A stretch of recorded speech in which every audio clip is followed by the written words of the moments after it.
Wait, Will Smith punched Chris Rock in the face. Wait, am I being lied to? Is this just like one of those things like Joe Rogan just died? Will Smith confronts Chris Rock on Oscar stage after comedian makes jokes about Will Smith's wife, Jada Pinkett Smith. Oh my, wait, just a patty flippin' moment here, Krusty Krab fans. This is actually Oh! Bro, I was expecting like a little love tap. This man just full hogged him. Bro, that was like a cold clock. That looked like some shit out of Slap Fight Championship. Hold on, let me bring this on screen. What the fuck? That looked huge. Oh, wow. Wow. I don't know, that doesn't... Just smacked the shit out of me. That doesn't look planned. That does not look planned. Wow, dude. Yeah. It was a G.I. Jane joke. Keep my wife's G.I. Jane のジョークだったんです。 fucking mouth. I'm going to. Holy okay? shit. Okay. That was a... Is CTE setting in? God damn. night in the history Just of fucking comedy. concussed them. That was huge. 最高の場面でしょうか。 So we are here to give a documentary out, to give an Oscar out. Wow. Wow. Was that a bit? That doesn't look like a bit. I don't know, man. I've seen a lot of slaps. That doesn't look fake. Bro, I'm like the resident slap expert. Chris Rock eats it. There is no sign of flinching, and Will Smith doesn't advertise this slap at all. That really looks real. Yeah, that 100% connects. So if it was planned, Chris Rock has got an iron chin for going through with this. Because that's fucking huge. That was a real slap. Horrible stepping from Will Smith. True, this would be a penalty in the Slap Fight Championship ring. He did step. In Slap Fight Championship, you're supposed to say planted. But I think he was just throwing the rules to the wind there. Oh my god. Oh, wow. Wow. That would also probably be a clubbing penalty too. That was more like an open palm monk strike. And Chris Rock took it like a champ. Oh, wow. Wow. What really makes me feel like it's real, because maybe they're just really good actors, right? But what makes me think it's real is Will Smith's reaction. Will Smith is a good actor, but he's not this good. Wow, dude. Yeah. It was a G.I. Jane joke. Keep my wife's G.I. Jane のジョークだったんです。 fucking mouth. That's real fucking anger. That is real. You can like hear and see how angry he is. Yeah, his eyes are going glossy, like he's seeing red. What was the joke that he told? That had to be something intense.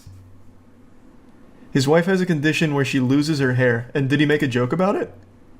But making fun of bald men is fine? wait, what is this whataboutism? I didn't say anything like that. I just said it's still fucked up. What are you talking about? Jesus, man. God, that is like an actual Twitter moment right there. What is the popular screenshot? Twitter will take anything and change it around. Like, I could say I love pancakes and someone will reply, so you hate waffles? Something like that. I'm sure I butchered it, but goddamn, that was like a real Twitter moment. Damn, I can't believe this shit just happened. Man, the one time I don't watch the Oscars and it's actually entertaining. Just absolutely full on. I've seen thousands of slaps by now. Polish slaps, American slaps. I even saw the Tattoo Enthusiast slap tournament, like in the very beginning. I've seen them all. That is not scripted. And if it is, Chris Rock is... That man's a superhuman, and he should be immediately admitted to like the Slap Fight Championship League. Replay it again? Yeah, here you go. One more on the Jumbotron. Oh, wow. Now, if it was scripted, I really feel like there would have been a tell. Because Chris Rock doesn't flinch or anything. He is just ready. He is even extending. And Will Smith doesn't advertise this slap at all. That shit came out of nowhere. That was a surprise Amazon delivery. That was 5 fingers to the face express. Will Smith wasn't even supposed to go up, he just did. Oh shit, so he wasn't even supposed to be on stage. Oh, I thought he was like going up to get like an award or an announcement or something and just surprised him with it. This man came the whole way like he was charging the pitcher's mound in slow motion. Imagine he wins the best actor now. Oh my god, yeah. I wish he was nominated for the category Chris Rock was presenting for best documentary. Then he goes up again and gets him with the left hand. He literally laughed at the joke. I don't know the whole clip, but this would be my guess. We've all been there, where someone says a joke that fucking hurts. Your immediate response is to go along with it so you don't look like a bitch. So you don't look weak or you don't look bothered, because you never want to feel like that or look like that. So you just nervous laugh along with it. But then that shit must have festered for a minute and he's like, you know what? Fuck it. So then he went up and blasted him. Chris Rock tried to play it off. I mean, what's he supposed to do? Just cry? Bro, that shit hurt. And he was just being as professional as he could about it. He was a little rattled, though. He started fumbling his words a bit. A little stunned. Isn't that assault? It is, but only if the person assaulted presses charges. It's not like the police are going to storm the building and take Will Smith away in handcuffs unless Chris Rock himself presses those charges. How many of you have never been in a fight? I mean, I haven't been, like, the main participant in a fight, but I've helped break them up before. It's not like once a punch is thrown, all of a sudden you hear sirens in the distance. Like, that is something that you have to pursue. Oh my god, that picture. Hungrybox just posted this. Damn. Look at this shot here. I'll go full cam. I'm not going to pull it up on here again because of the Council of Cock. It's like a boogeyman of Twitter. Look at that fucking slap, though. Man, I told you that shit was not fake. Look at that technique. Will's even got, like, his other hand up, ready to, like, block a counterattack. And you can see the mark on his face where his fingers connected. Damn, that is textbook. Bro, did Vasily Kamatsky train Will? Like, good lord. In the full clip, Will had to walk so far. That stage is huge. He came in there like he was like a WWE wrestler entering the Royal Rumble. I was expecting like pyrotechnics like halfway through this walk. God damn. That's a huge stage. How sensitive can you be? My man got pissed. Like, he just got real mad. Yeah, I don't know. It is kind of a weird joke to make right to someone's face about an autoimmune disorder that causes them to lose hair. I mean, that's kind of bold. I don't even know if they're friends. Bro, I bet the Oscars right now is looking like a One Direction concert back in the day. Everyone's got their phones out recording, trying to get every angle of what happened next. Let me see. What I mean is it's going to divide them on whether or not Will was in the right or wrong. It's not like it's... Chris Rock made a joke. So it's going to be one of the things of, it's just a joke, maybe tasteless, but does it deserve the slapping? So I'm curious where most people are going to fall, where that pendulum's going to go. I imagine people are going to be like, you have to defend your wife, and by defending your wife, you're defending yourself. It was an insult on both him and his wife's honor, and Will did the right thing, an old-fashioned slapping. And then other people saying, Will's a pussy, and he's insecure, and this was too far. I think those are going to be the two sides. Chris Rock is probably like, damn. I wish Chris Rock had fought back. I would have loved to see like an actual scuffle, like, he just takes the slap and he's like, alright, bet. And then they just go at it. God, that would have been fucking cool. Like some actual schoolyard shit. I know everyone likes to call into question the authenticity of everything. This is one of those things that I do not think was fake under any circumstances. I've watched so many slaps. I am literally on the forefront of slapping tournaments, man. I've seen millions of fucking slaps. That was a true textbook slap. And if that was planned, then Chris Rock is an absolute menace. Man is a fiend. If he wanted to get physical, why on national television? Bro, if I was to ever throw a punch at someone, I would want that shit televised. Like, if I was ever to go just hog wild, I would want it on the biggest stage possible. For sure. Yeah, that part, I would, yeah. So I'd want my slap to be televised, but I'd really like if they turned the cameras off when I was crying. True, good point. Yeah, it's kind of unlucky that someone filmed him crying too. So maybe we just cut it off right before the tears. Will Smith literally got his start as a comedian and a rapper. He made fun of people's appearances and never had limits. Yeah. He just really didn't like that one. He thought that one was a super stinker. And to be fair, Will Smith has been having a real weird go of things recently with his wife talking about like how she cheated on him to his face on her show. Like, I will say, Chris Rock comes out of this looking like an actual Terminator, though.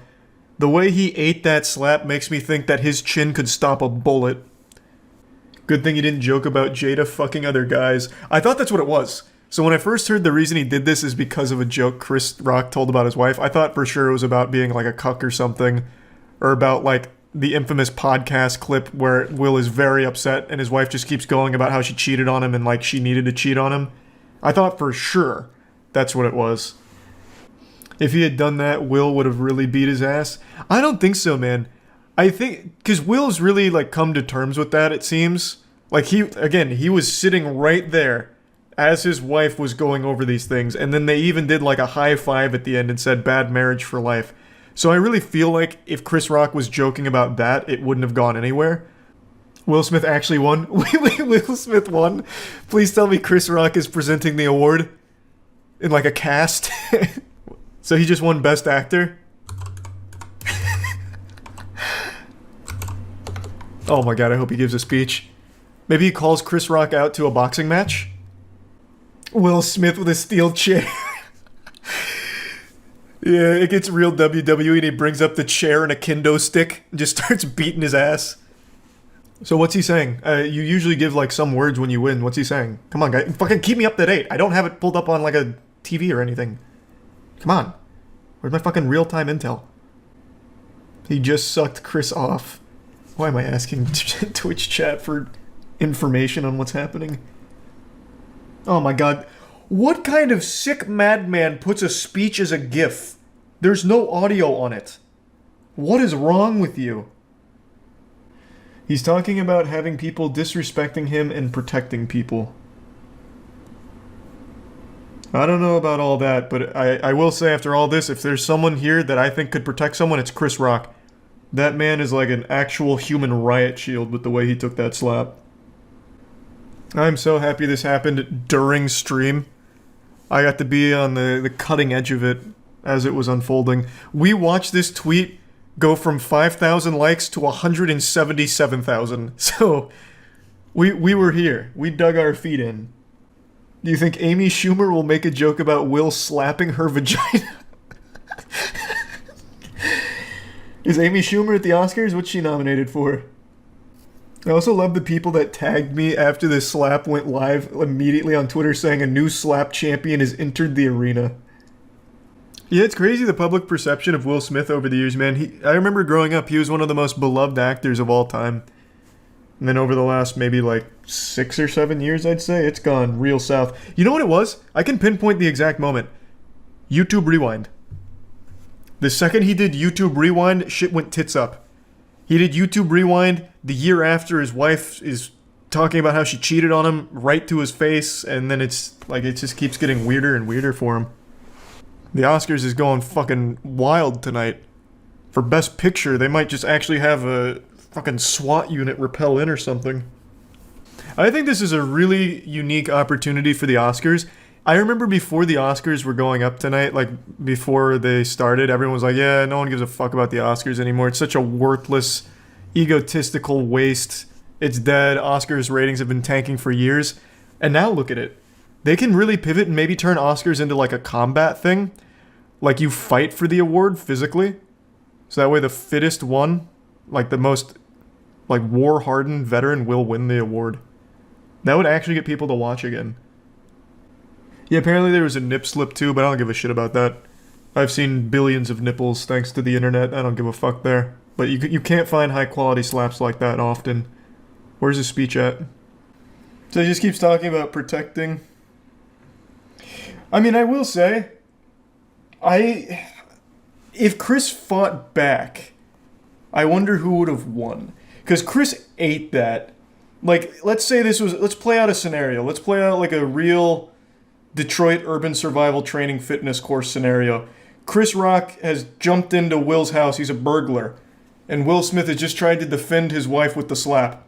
Chris ate that. Now what? Like, I don't know if it would have really, like, protected him, right? Because Chris was looking like a fucking tank. But maybe he just does, maybe he put all his points into defense and he doesn't have like good striking capabilities. This is a really sweet speech. It would have had a lot of impact if he didn't just slap a man before it. Could you take a punch from Will Smith? Man, fuck no. I couldn't take a punch from anyone over the age of 12. That's why I wouldn't get into like a YouTuber boxing fight. I would get absolutely blasted. The only people I'd fight is like children's toy review channels if I had to. This isn't about me. He didn't apologize to Chris, he apologized to his fellow nominees.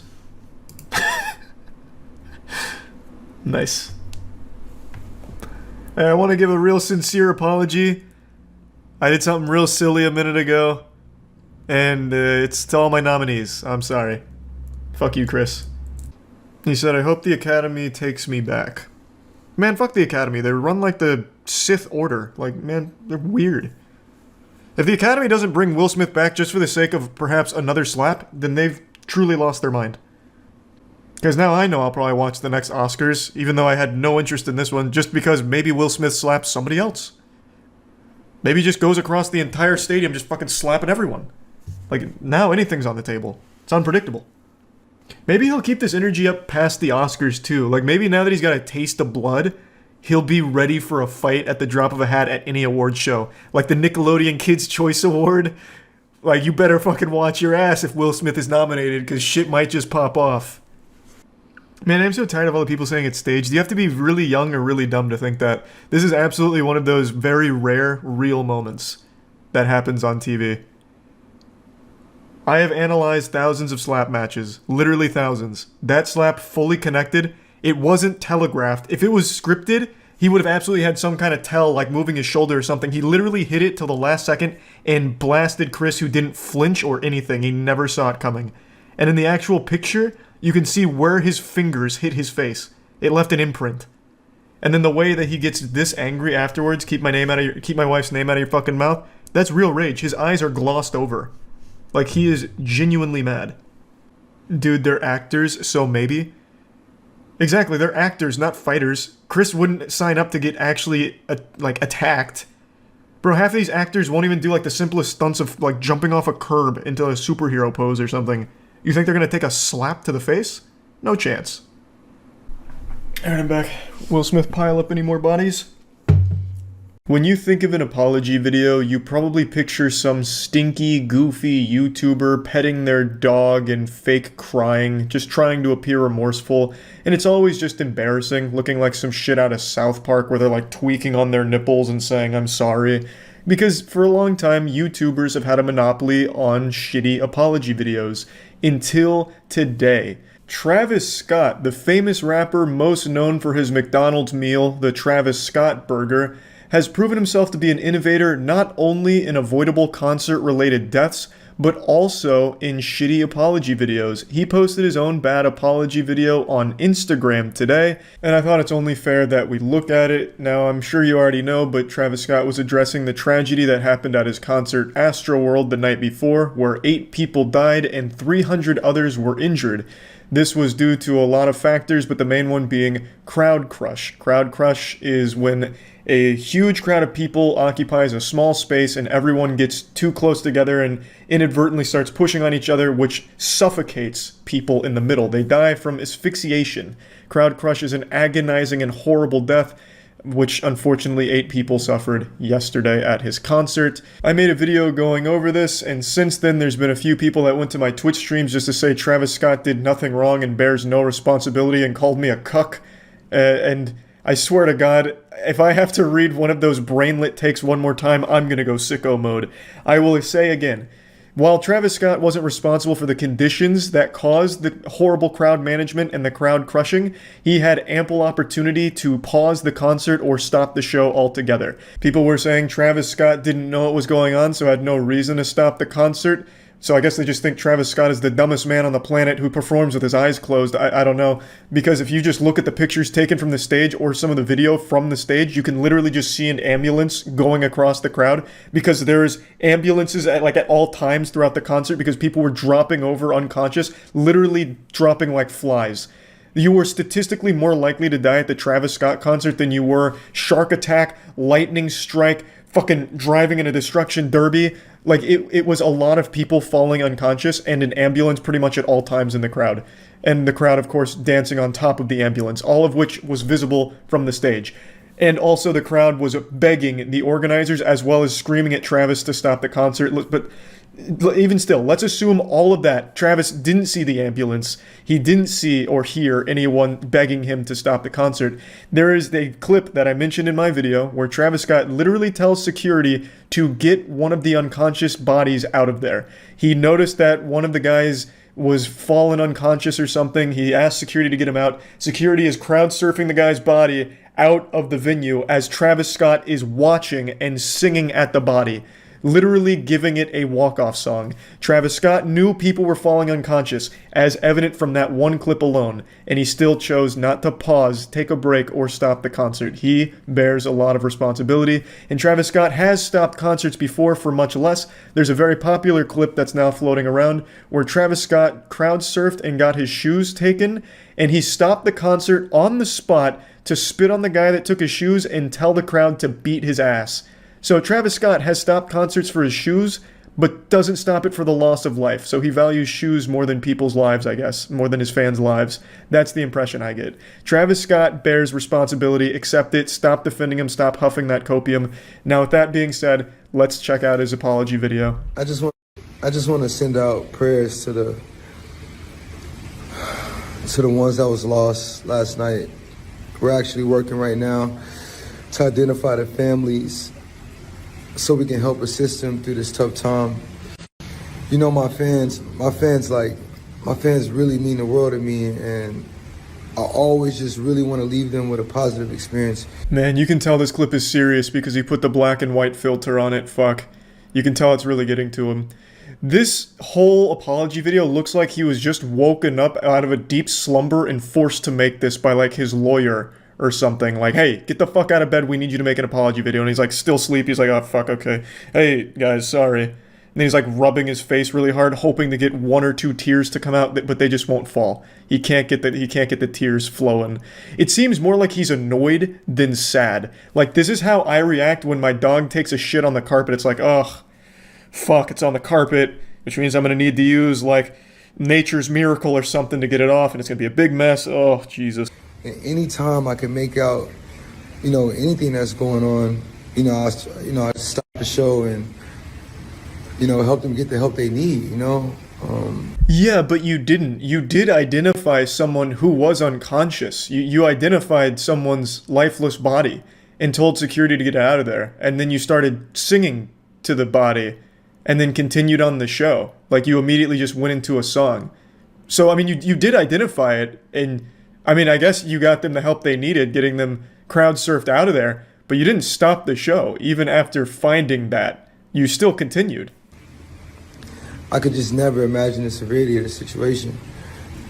We've been working closely with everyone to just try to get to the bottom of this. The city of Houston, HPD, fire department, everyone to, help us figure this out. So if you have any information, please just contact your local authorities. Yeah, every single person involved in Astro World here needs to be held accountable.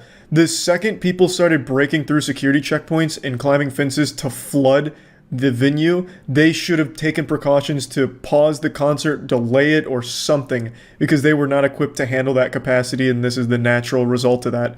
It's a true fucking tragedy, and everybody, Travis Scott included, needs to be held accountable for what happened here. Now, I did read reports that there was someone who injected a security guard with a needle, which caused the security guard to pass out. I don't know if there was some kind of, like, fucking supervillain there injecting people with something, but even if that was the case and not everything was related to crowd crush, there was still plenty of people recognizing all of these unconscious bodies and should have stopped the concert. If anything, that would be more reason to stop the concert, and they still chose not to, which is an even higher level of negligence.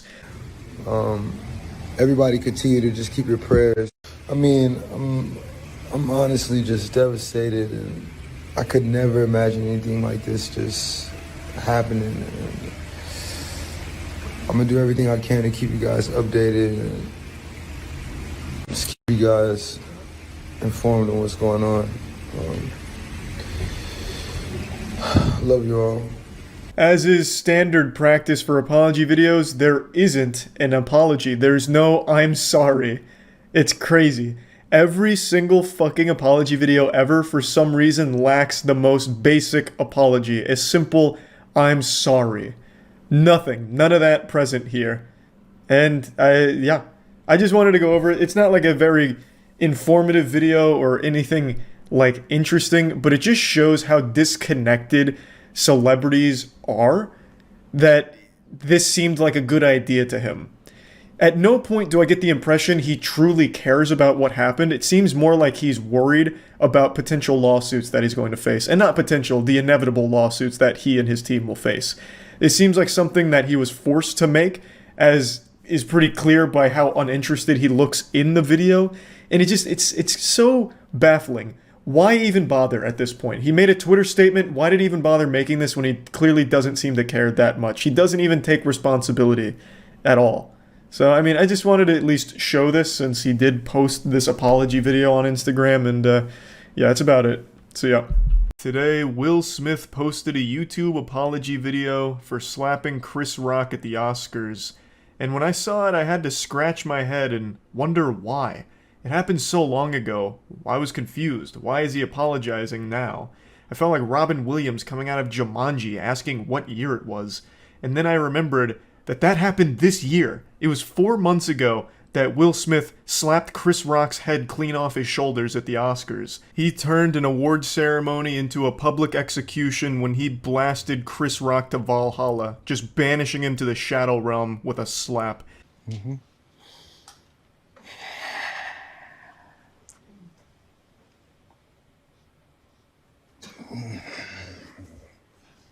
Oh baby, that's right. He starts this with the most generic YouTuber apology intro imaginable. A slow walk into a big sigh right before getting into the actual apology.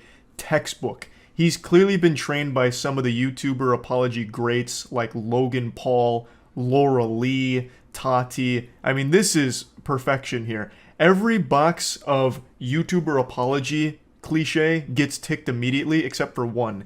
He didn't bring his dog into it. A lot of YouTubers like to bring in an animal in order to, deflect some of the criticism with cuteness with the animal. Will Smith, unfortunately, must have forgot that prop this time around, but everything else he nails. Why didn't you apologize to Chris in your acceptance speech?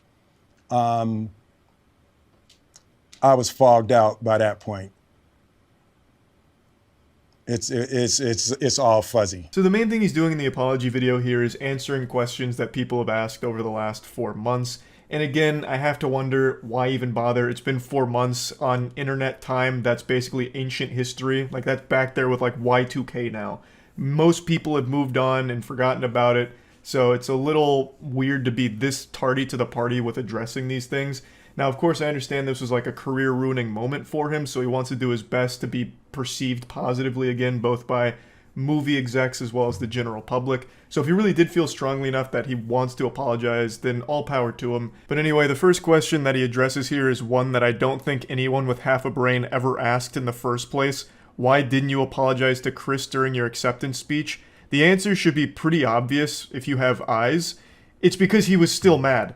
He was still fuming. Of course he wasn't going to apologize for it. Literally 15 minutes before he accepted that award, he had just charged the stage like The Undertaker during WrestleMania going into the ring and clobbered Chris. So of course he's not going to immediately like fold and be like, man, sorry Chris, that was out of line. He was still upset. That's why he didn't apologize. I don't really understand his excuse of I was still, in a fog. It was all still fuzzy. Like, in the moment, that makes sense, but over the last 4 months, what, you've just been in a perpetual fog? You've been in, like, the upside down or something? Like, what do you mean? You've had 4 months if you wanted to publicly apologize to Chris, and you didn't. And even, to be fair, here, you still don't. He says I'm sorry to a lot of people, but the one person he doesn't say the words I'm sorry to is Chris. I've reached out to Chris, and the message that came back is that he's not ready to talk. And when he is, he will reach out. So I will say to you, Chris, I apologize to you. My behavior was unacceptable, and I'm here whenever you're ready to talk. That almost sounds like a trap, like, hey, I'm here whenever you're ready to talk. And it turns out Will's been training for the last 4 months with slap boxing, so he's been like slapping brick walls until they collapse, so he's ready to really get him with like a double whammy, get him with that encore performance. There's a big difference between saying, I apologize to you, and I'm sorry. I don't think people really understand the value of just saying, I'm sorry. I think it's the most important thing to say during an apology, which he does say later on to other people, but never Chris. To Chris, he just says, I apologize, and the action was unacceptable.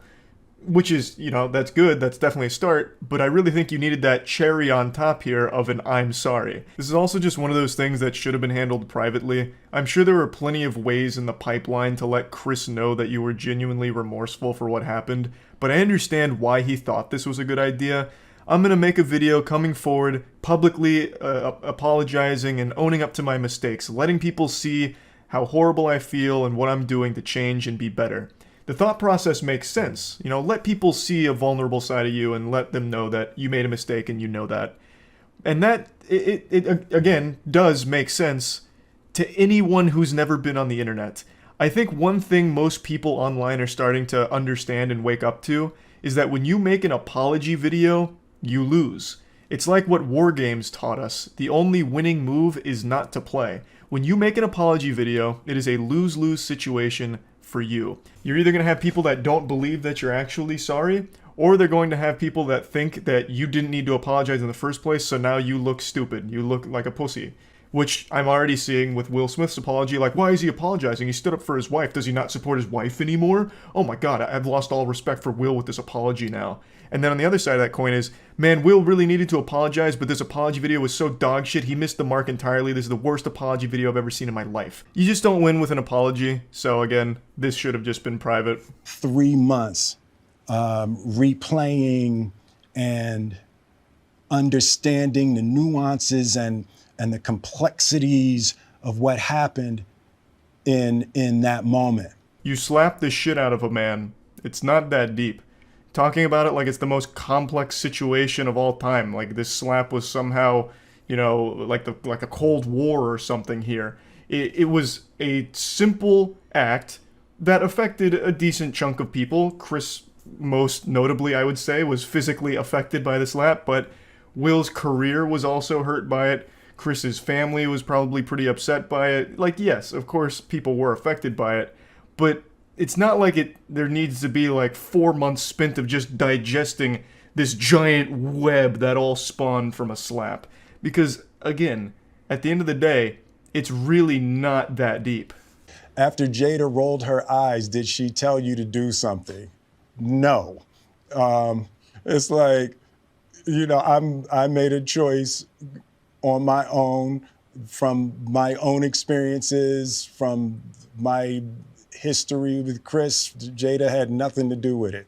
Jada was behind the camera with a teleprompter and a gun, making sure this question was addressed properly. Of course, I'm kidding. You know, Jada just has very odd moments publicly with Will that I think are very tasteless in the things she says to and about Will.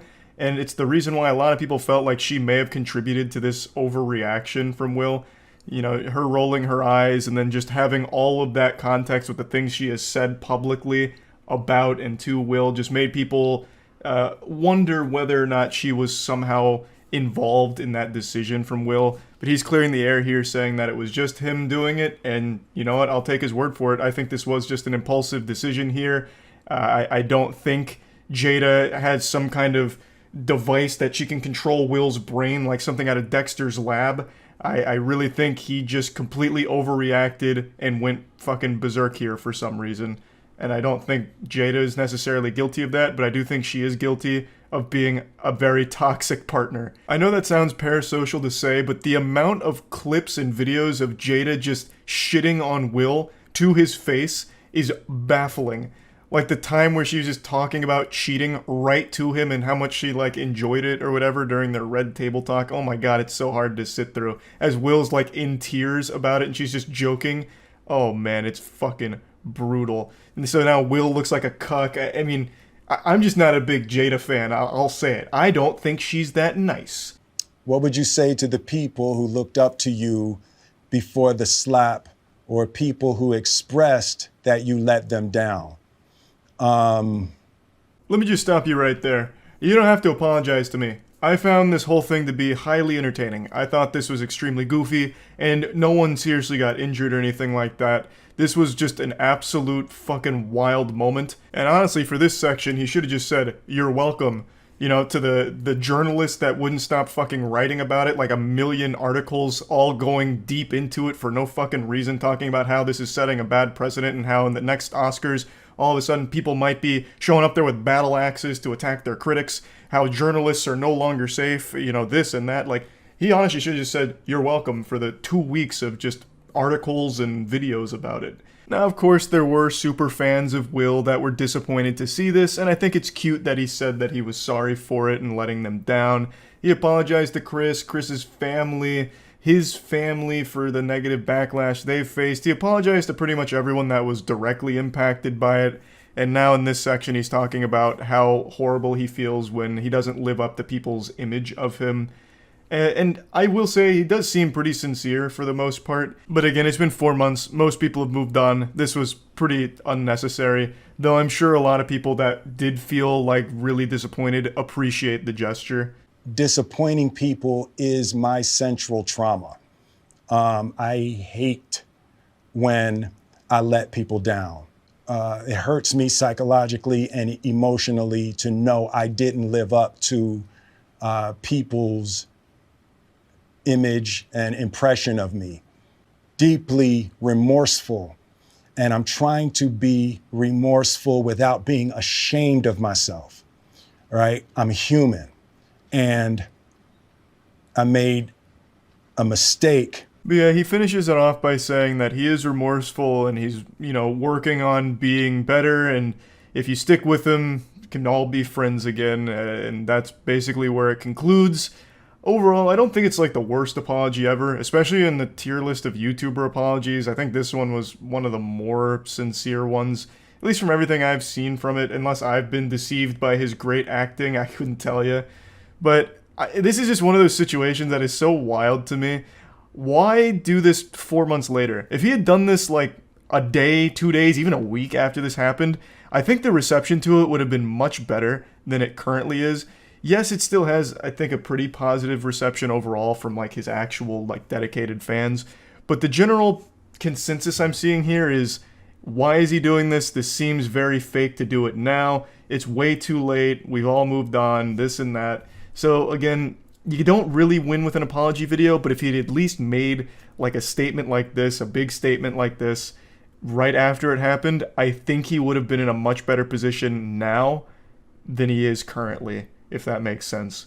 But anyway, I just wanted to talk about this since the slap is the gift that just keeps on giving. Somehow, there is still developments with that whole story that keep happening. Anyway, that's about it. See ya.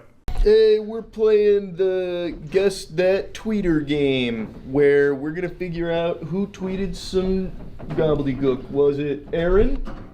Was it me? Or anybody else. Or anybody else on this board. Still don't get why I'm not on the board. I came up with a fun name for this game. Do you want to hear it? Yeah. My Aaron impression? Sure. Let me hear it. Oh, God. Well, damn, man. Thanks for coming to play X marks the damn spot. It's not even a name of the game. X marks the spot because Twitter's now X. Oh, yeah. I didn't even connect that. I will never register that it's called X. God. I still get emails from it for like the skill check Twitter and stuff, and it says X, formerly Twitter still, and I'm like, it's been like 2 years. They can't even make the transition, and they own the damn company. Also, Twitter, I barely even know her. Let's start the fucking game. All right, Aaron's gonna give the rules. Alrighty, so what's gonna happen here? What's gonna happen is what? Watching you be confined to a mic is amazing. Well, I can pick it up and I can walk around. You can if you want. Yeah, I think I might. We'll start like this. Alright, so what we're gonna do is I'm gonna read off a tweet. You guys are gonna say, you got the list right there. There are multiple, like there could be any amount of me and Charlie's tweets in here. Okay. So I'm gonna read off the tweets. You guys are gonna pick who you think it is, pull it off the board, and then show it to me. I'll tell you guys if you're right or wrong. If you're right, you slap that bad boy down. If you're wrong, you put it back on the board so you can pick them again. And then by the end, you can sort through all your pictures, and how many pictures you have is how many points you have. And whoever has the most points wins. But also, after I tell you who the tweet was from, you can guess what the year it was from. That's not happening. Yeah, but I think you'll probably be able to get some. Yeah, we've got some. All right. I think the only people you can't keep the pictures of are Aaron and Charlie because there can be multiple. Literally all of them can be Aaron or Charlie. Alrighty, boys, let's get started. Alright, first tweet. If you are reading this, you should be ashamed of yourself. You should be asleep. Go to bed, I say. Oh, I think I know this one. Alright, I gotta not look at you because I'll be cheating. This is That's Ice-T, right? Yeah. Okay. Should I say it out loud? Because No, just grab it. Just grab it. Just Off, grab it. and then you can kind of hide it. For what it's worth, I didn't grab Ice. Okay, you fucked up. What's Ice-T? I didn't want to copy you. Show I him- wouldn't show have him. picked Show me Ice-T. the pictures. Both of y'all are off. It is Shaquille O'Neal. What? Yeah. I thought about picking Shaq.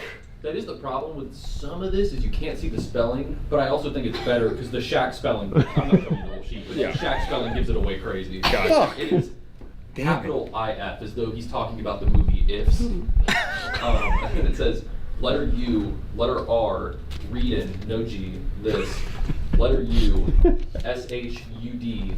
So coming Letter from B. Shaq, this is clearly a joke. Yeah. I Yeah. thought this was somebody being stupid. Ice-T makes. He's got tweets. deranged No, that's the tweets. thing. Yeah. I gotta let you know, Shaq has some also deranged tweets. Really? Like, Shaq's got- I've yeah, never gone to his Twitter account. It's You know, fucking crazy. I feel like you probably have seen like my butts. I'm at Mott's Berry Farm, whatever it is, that theme park, and he's like, I'm at Mott's Berry Farm, and my butt's too big for the dang seat. My senior, So good. my senior pretty year cool. quote in high school was from Shaq. Oh yeah. What was it? It was something about. I'm Superman. No, he talks about how sexy he is, basically, and I used that as my tweet. Yeah, it was. I'll find it later for you. All right, second tweet. I can't believe my grandmother's making me take out the garbage. I'm rich. Fuck this. I'm going home. I don't need this shit. Oh, I know this one. All right, Don't look at me. but you can look at me. 'cause Oh, I we got it picked right. the same one. I Oh. think. That's fine. Yeah, it's Luda. 50 Cent. That's 50. What? Yep. Do you think there's a chance we get 0 points? You should at least know your own tweets. I think I'll get my tweets. Yeah. I was going to do You'll this get only if you did. Yeah. I was going to do this only if you get them right. We picked older tweets. Danny went through and found some nuggets of Yeah. ancient gold. I was only going to do guess the year if you get it right, but I want you guys to get points. So we're gonna. Oh yeah, maybe if they Okay. both get it wrong, we can try the Yeah. year as Do you well. want us to whiteboard it? I think you guys can just like. Like 3, 2, 1, Yeah, shout it 3, 2, out? 1, shout it out. So I remember when 50 Cent pump and dumped a penny stock. Nice. So that was back in 2012, I think. When was Twitter started? So I will give you that. I think it was 2005, but it Okay. didn't blow up to like 2007. Cool. Yeah. I've got a range then. If I had to guess, I would say this is when 50 was more active on their shit posting. He's more of an Instagram shit poster now. I'm going point back at you. 2011. I'm gonna go 09. You guys split the difference. It's 2010. Like, you guys deduced the year. Like you guys did pretty Yeah. fucking Yeah, good. that was good. This is just our, like, you know, we're both fine. You put us together, we're unstoppable. Yeah, we're almost correct on Yeah, something. we're almost a full human. If you guys want, you can go back to the Shaq tweet and we can try it again too. All right, I'm guessing Shaq tweet. This. What did he say again? He My said if butt's you're too reading big. This, you should be Oh. ashamed of yourself. You should be asleep. Go to bed, I say. 2014. I was gonna say 2014. We're melding. Shit. 2009. Okay. Hey, like I said, if we were together, we would have gotten that. That was nice. Exactly. All right, next tweet. I'm ready. Next tweet. All right. I'm focused. I'm locked in. At Babies R Us getting pregnant with savings. Okay. Whenever he laughs, it's gonna be a him tweet. Well, I didn't even need that context clue, to be honest. Oh God. I'm looking at the date. Is that an Aaron tweet? That was an Aaron tweet. Yeah. That That was certified Aaron banger. Yeah, that was a banger. Do you want I us- think they get harder to guess from here. You threw in a couple like this. All right. And Yeah. we're guessing your What year year. did I tweet this? Was this more recent, or was this when I was in like high school? When I just had the chops already. It was at Babies R Us getting At pregnant. Babies R Us getting pregnant. I'm gonna go So fucking good though. 2018. Nah, this is a 2021 Aaron coming of age. I'm going, yeah. I lived here. You knew me when I tweeted this. It was 2022. I was so close. October 11th. You're acting like you tweet nonsense all the time. My favorite Aaron tweet story is still, and he denies it. What? I watched him at a urinal while peeing, That was fine. and a tweet went up. He's peeing, and his tweet pops up. I had the opposite hand doing it. Yeah. Well, I didn't think I- you were holding both Yeah, with I was one. controlling stream, and then I thought of a firework. I Was will that- say I went through Aaron's Twitter, Mhm. and there was like clearly a date where he crossed the event horizon of current Aaron, because it was like normal, and then just immediately everything else is I like think exactly. I caught COVID or something like that. It was probably around there. It was probably like late 2019, 2020 or something like that. I once ripped an Aaron tweet, and after about 10 seconds, somebody commented on it, "What the fuck, Matt?" and I deleted it. Well, Never tried it again. I've taken 2 of Aaron's tweets he didn't want. One of them remember. was It's not now that I didn't kitten want daddy's that searching for one, but that was clues. such a banger for when you tweeted it. I Yeah. was like, you gotta use this. No, that one was good. And then the other one I took from you was it was when we were in an Uber. And you had one you didn't want, so I said, "Fuck it, I'll use it." And it wasn't the "not now, daddy, kitten's looking for cute." Nope, other way. Not now, daddy. I'm sure it's still in the draft. I wonder if it's one of the ones Danny picked for you. It might be, because Maybe. that would be quite the curveball. Because it was your tweet in that Uber. You're like, "I don't really want this if you want it." I still, now we're just telling tweet stories. Years ago, this was when it was just me and you, and I was driving, we were going to the Lightning game together. Do you remember this? And the whole time you were quiet on your Oh phone yeah, I the was whole trying to ride. think of a great tweet. We pull in the parking garage, and he goes, "All right, what do you think about this?" And it was a tweet about like something with piss. That's all I No, remember. it definitely wasn't. That was that the Chupacabra's real? I just watched them fuck my grandpa. No, we should control F on your Twitter for something with piss, because I'm positive it said piss in it. That's the only word I Maybe. remember. But I was like, "Is this what you've been doing?" You're like, "Yeah, I've been crafting this." And I was like, "Bro, it's been 40 minutes." Yeah, I remember that. I don't remember Yeah. what I tweeted though. It was great. All right, What's next, tweet. Aaron? Alright, we got give ASAP Rocky his freedom. We do so much for Sweden, but it doesn't seem to work the other way around. Sweden should focus on its real crime problem. Hashtag free Rocky. Oh God. I'm hiding my board. This might be the only Here, one. sneak me what you picked. Nice. This is tough. This is tough. It's the only one I have a leg up on. You big, Maybe we need to turn the boards so we can't see each other. Are you a big ASAP Rocky fan? How do you know this one so I'm really quick? big into ASAP. Me too, he's so hot. You said he's so hot? Yeah. Yeah, he's really hot. I think couldn't the- pick out a picture. The of only ASAP reason I Rocky. think you'd know this is because it's got to be him. Is it Trump? It is indeed Trump. It's Trump. Okay, that I had no idea. You said that like I'm a big Trump fan. Well, no, but, like there's no way you'd know what Young Thug, Hulk Hogan. That's Young Thug? Yeah. That's very helpful. Okay. That's like the classic Young Thug picture. I've seen the picture all the Classic. time. I just don't know who it is. So leave that down here because y'all got it right. Nice. Now, do you guys remember what year the ASAP Rocky thing happened? When he got arrested? This had to be before Trump was president, I would think, right? Well, think about the context because he is trying to get him home. Oh, that's a good What are point. the Before he clues was back just here? Don't yeah, help no him. help. Aaron's always too helpful. Yeah. Which, Well, there's still a 4-year range. yeah. There he does. He's helping again. Helping again. I'll lock in. I'm just gonna go kind of late. I'm gonna go 18. I'm going 19. It was 2019. Fuck! Full guess. Okay, you got one right there. Okay, that's all right.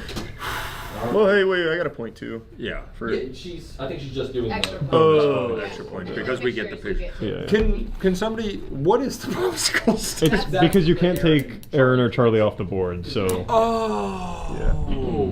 Okay, I get it now. Game's all making sense. Yeah, it's All right, it's a welcome. thinking man's game. All right, what's waking up. next? Just heard Smash Mouth broke up. Don't talk to me today. I need some time. I know who tweeted this one, but you can't look at the board.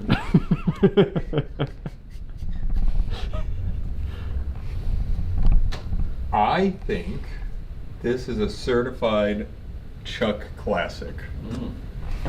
Darn, Was it you? it was Was me. a Charlie tweet. It was. Now- Because I remember reading this one, and I don't know why I would have read any of these tweets if it wasn't one of you two. When did you tweet that though? When did they break up? I think it was. I'm gonna say Okay. You guys both got it right. Yeah.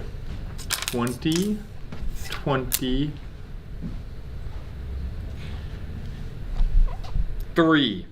Are you think Last, Smash okay, I'll give you a second chance. Do you think they No, broke no, up? don't help, actually, don't you're help. Yeah, I should be You- stuck.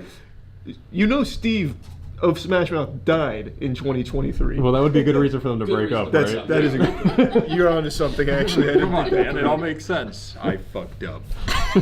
I don't know when they broke up. I would say probably 2021. I was between 22 and 23. Let's Damn. go. And then you said 2023.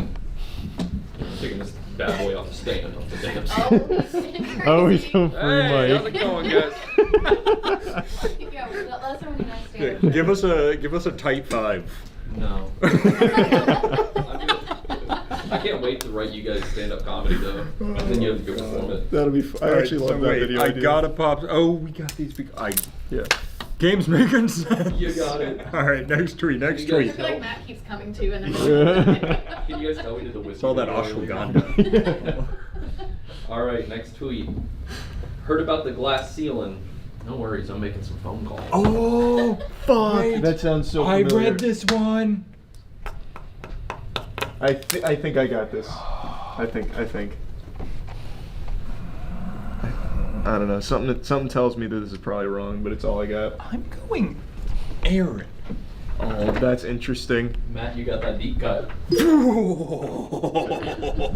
Pop me. That just did not sound It like did something have some Aaron. Macklemore energy. It did. It I'm gonna be honest.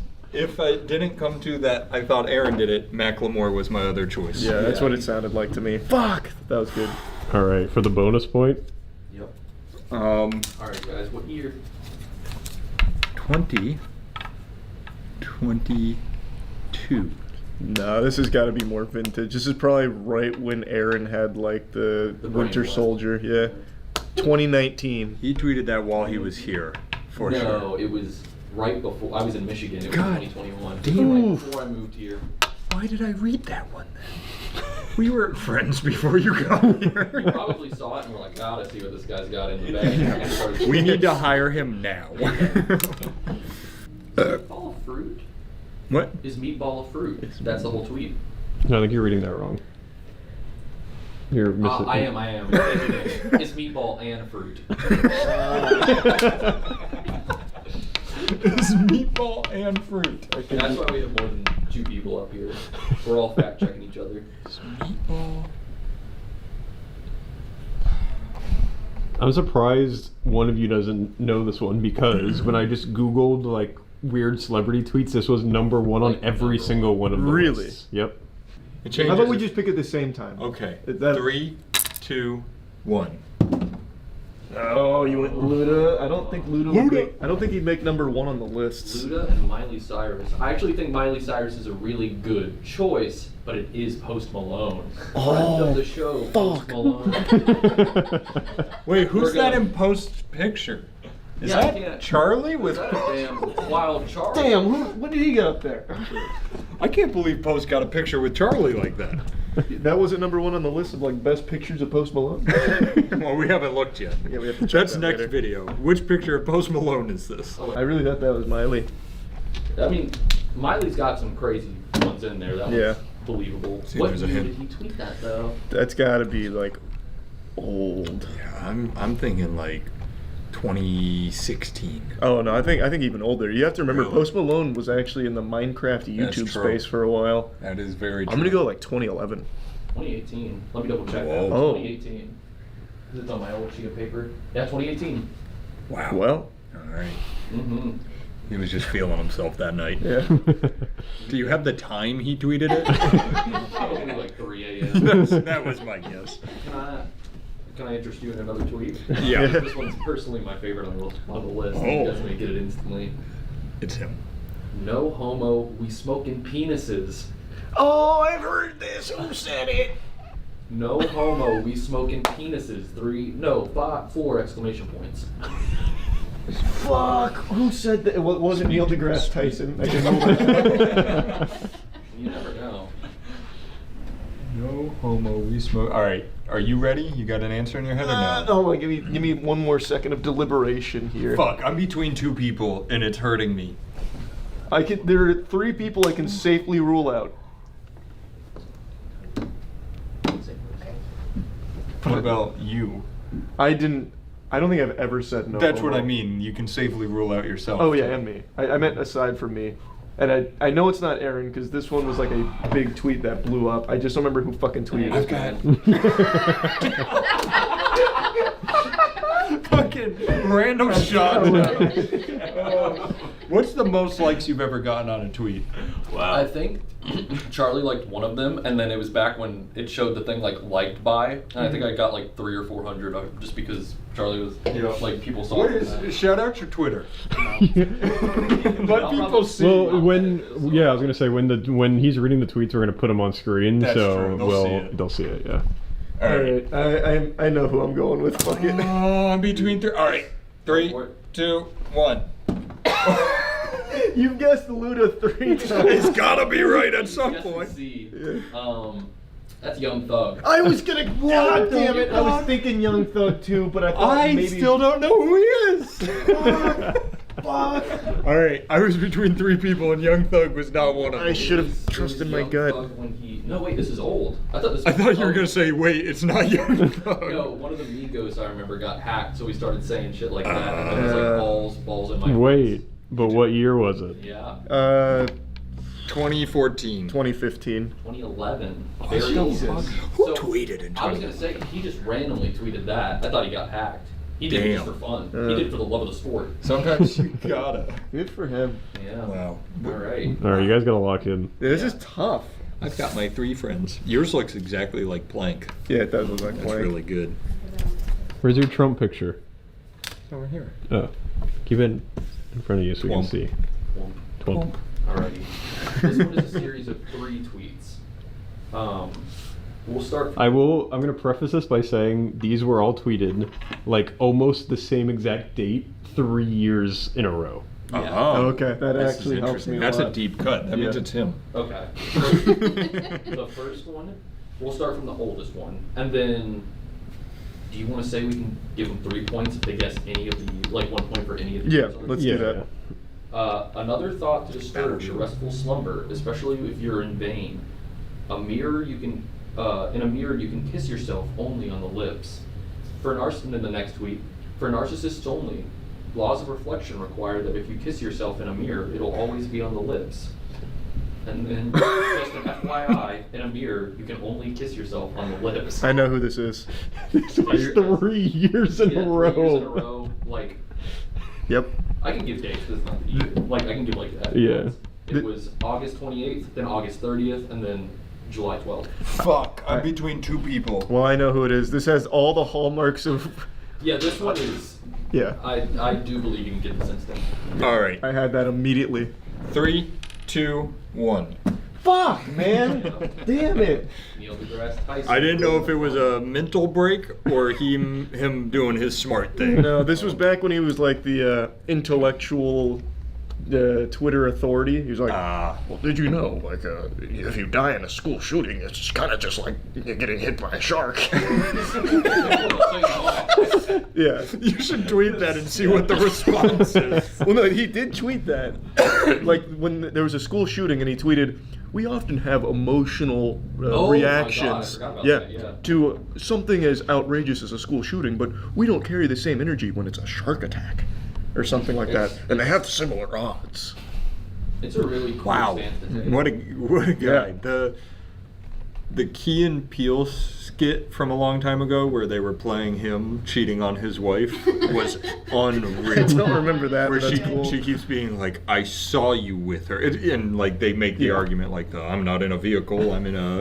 Oh, like a sovereign state guy. Yes, it very I'm traveling, sovereign. I'm not Exactly. Yeah. My vessel is moving. Yeah. All right, so we're picking 3 years. This is very much like Battleship, where like, Yeah. oh. I think I know the year. Okay. I'm gonna go... Would you like to go first? I think you guys should go 1, 2, 3, 4, 5, 6. Like you go back and forth on the years. Okay. What about this? Let's both say the first year first we year. think, and then the next Go two go up. up. 2016 for I me. was gonna go 2014. I'm going to give you guys Battleship rules. You're both wrong.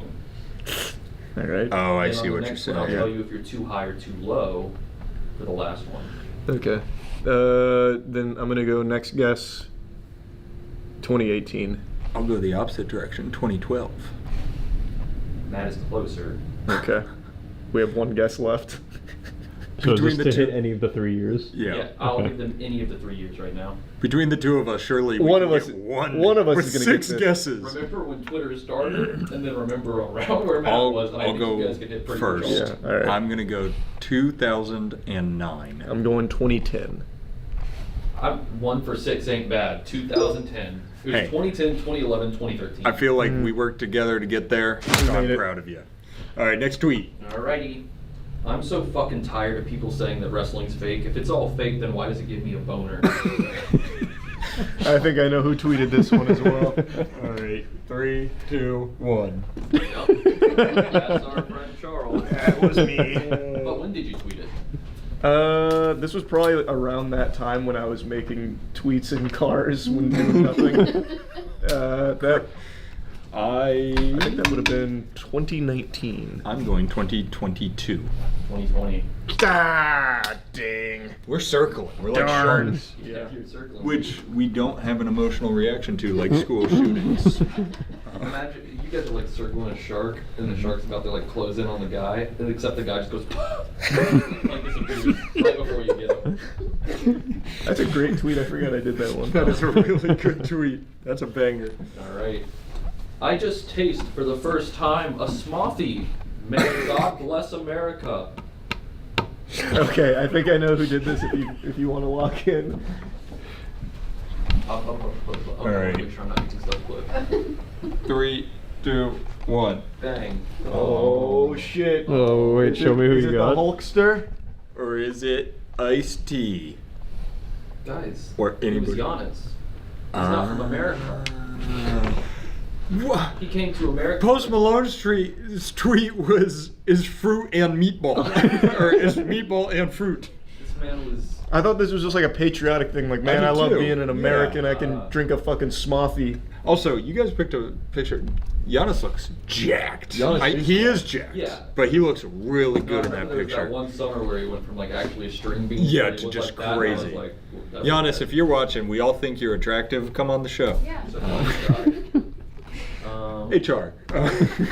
what year did he come to America? This one's. This one, What I year did he think. first get to America? I'm pretty sure I know. If you're ready. Yep. Okay, 2020. 2016. What? Oh. What did you say? 2020. 2020. Stop giving hints. Well, it doesn't help you guys. It's 2014. It didn't help, but you did give a hint. He's been in the league since 2014. Yeah, he just didn't play at all because he was not Oh. good. Yeah, I wouldn't have guessed that at all. Because I remember like he had I remember his 2016 stats a little bit. Damn. I thought he Which was stat all- do you remember? like when he started getting good and people took notice. You just remember When like the I remember feel of the stats. I just not remember his when he rebounds. started getting I got points, you. and I assumed that was. I his thought you were going to rookie be year. like he had 311 rebounds. No. Very Yeah, impressive. over the whole year. Yeah. Won a game. All right. Because I thought this interviewer in New Zealand said Juman instead of German, people think I don't know what a German is. And then a link to a Huffington Post article. What's the Huffington Post article? Is it doesn't what say, Germans it's just a, are? like broken link. Yeah. Got it. You know that? Nope. But I'm guessing. Ooh, good guess. Okay. I'm going to, I'm going to throw out a... Fuck it, run it. Yeah. All right. Let me see who you guys picked. Oh, yours is, yeah. Justin Bieber. Well, Remind me of this guy's name. Russell Crowe. Russell Crowe. He's had some Jewish issues, hasn't he? Or am I thinking of somebody else? I I don't think you're thinking of think. Sean Bean. No, not Sean Bean. Sean Penn. Maybe? I don't know. There's a lot of people with like Jewish No. issues. I don't think Russell Crowe's one of them. No, I could be wrong. I'm sorry, Russell Crowe. I'm thinking Braveheart guy. Oh, Mel Gibson. Oh, yeah, there's a couple there. Yeah, yeah. I'm not crazy, right? Mel Gibson had some issues. Yeah. You really enjoyed making that Passion of the Christ. I thought you were about to say, I think you're thinking of Shaq because he's up there. Yeah. I was like, I was not thinking of Shaq. Imagine getting crucified like that and then nobody shows up. Everyone's like, Guys, what the hell? I'll pass on that one. What that guy do? Covet his wife? That's it. That's a tweet. Yeah. A real nut feels like every bone in your body coming out the head of your dick. I'm done. Fall asleep in 2 minutes. Who tweeted that? I think I got it. I know this one if you're ready. All right, 3, 2, 1. Yeah, that's definitely Ice-T. That's gotta be Ice-T. But when did he tweet it? So probably Big Nut, that was definitely like COVID era, 2020. I was gonna go 2021. 2011. Fuck, damn, he's been nutting He's for a ahead of minute. his time. Holy He's shit. just ahead of tweet culture. That's crazy. Yeah. He goes way back. Bros are real comrades. That's Ice-T, if you're watching this, let us know. Comment That's below. it. Just let us know you're watching. If you are Ice-T, put Have you had 2011 and like 13 years since? Has it happened twice? Or are you still chasing it? if you're Ice-T, put nut in the comments. Oh, that's how we'll find That's him. over. Only he can do it. Next one. Cowabunga dudettes. I'm so pumped to be on the surfing kick. Who else surfs out there? Gnarly day in the H2O, riding the waves. Wow, a cowabunga. Cowabunga. Cowabunga. I think I know. Oh. Wait, say the first part again. Cowabunga what? Dudettes. All right. Like cowabunga dudettes is a huge clue, actually. Yeah. Dudettes. All right, 3, 2, 1. Yeah. We're just.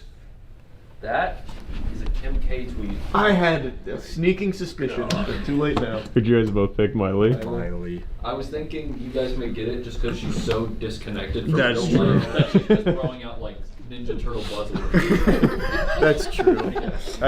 What do the children like? Cowabunga. Cowabunga's a great word. That though. is. We should bring it. I know for the next month we're all gonna say cowabunga. When was she slapping that out? Yeah, the bus ride. This was probably super recent. Let's do 2022. 2021. You guys gotta think older, I think, on a lot of these. It was 2010. Yeah.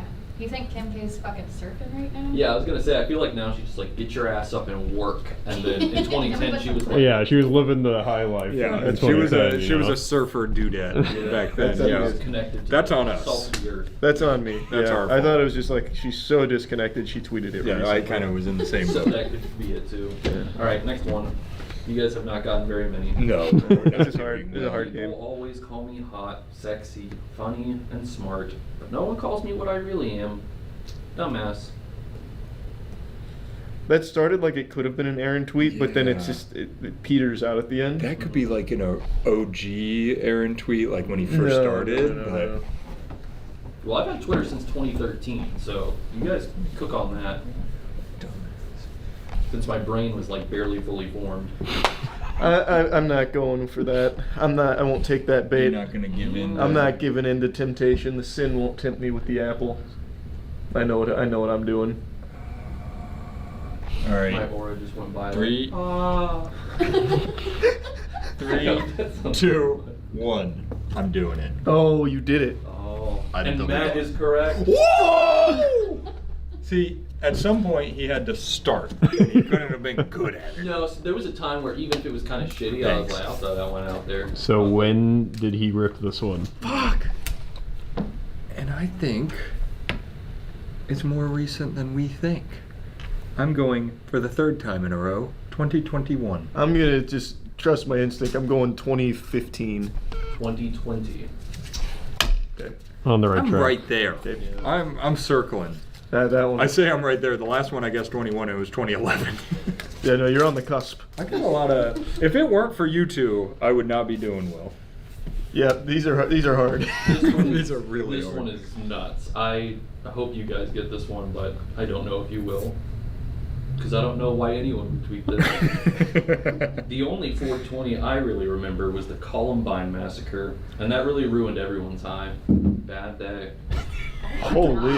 I read this one Is and Neil I deGrasse was Tyson still on I the was board? like, why would you ever press send on this? Like it's fire, but that's something you maybe say to friends in Oh private. my Not like God. I'm gonna blast this to my audience. Oh Fuck. no! That could.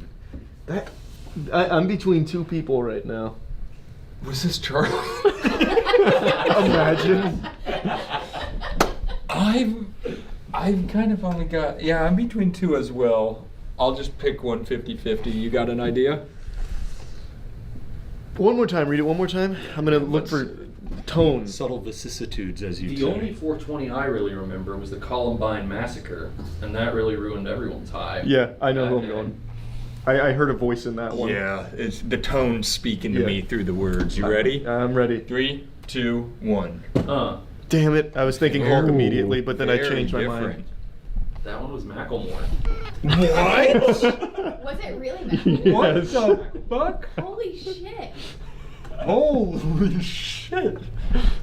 Alright, I feel like Charlie's questioning his life decisions. That's now. crazy. this has to be pre-solid PR team. Yeah. I'm going 2013. Yeah, I'm going. Well, it'd have to be like really early. It's gotta be. When was Thrift Shop? That was like I was in college. I had just gotten to college, I I think. think that was 13 or 14. that Yeah, came I'm out. gonna go earlier. I'm gonna go 2011. I think Thrift Shop was 12 or 11. Where is our data team? You know, Yeah, they where's never our show analysts? up anymore. I'm damn fucking talking over here. It's 2012. Oh! I went 13. What did you go? 11. Oh! Not again. Why do we keep doing this? You guys are like perfectly splitting the difference. I almost We want to really say are that. almost one single human if you put us together. Um, Oh, I can't believe Macklemore tweeted that and got away with it. fuck, this one's really good. If it weren't for you meddling kids. I cannot believe that milk, or I can't. Okay, never mind. I'm fucking this one up. I'm looking at the text now. Can't believe milk is stored in the titties. What a crazy place for milk to hide. That one's a classic. I've heard that one before. Alright, 3, 2, 1. That's a Charles classic. Yeah, I like that one. I really do like that one. What a crazy place for milk to hide. You, out of all the tweets, your guys' are the best so far. What happened to this one? Oh, those are eyebrows. I thought it was 4 eyes. Thought it was a Ben 10 monster. When did I tweet that though? Yeah, when did you tweet that? I'm gonna go.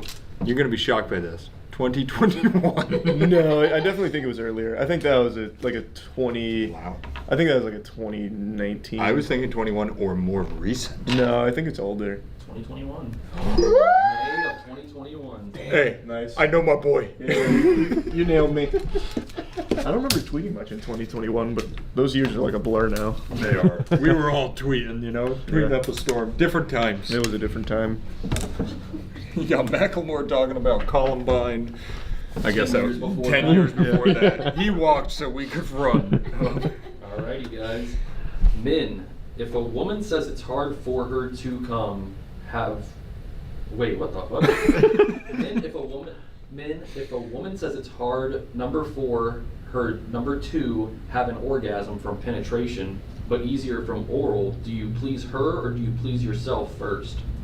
Oh, I know Who's this. I asking? I actually do know this.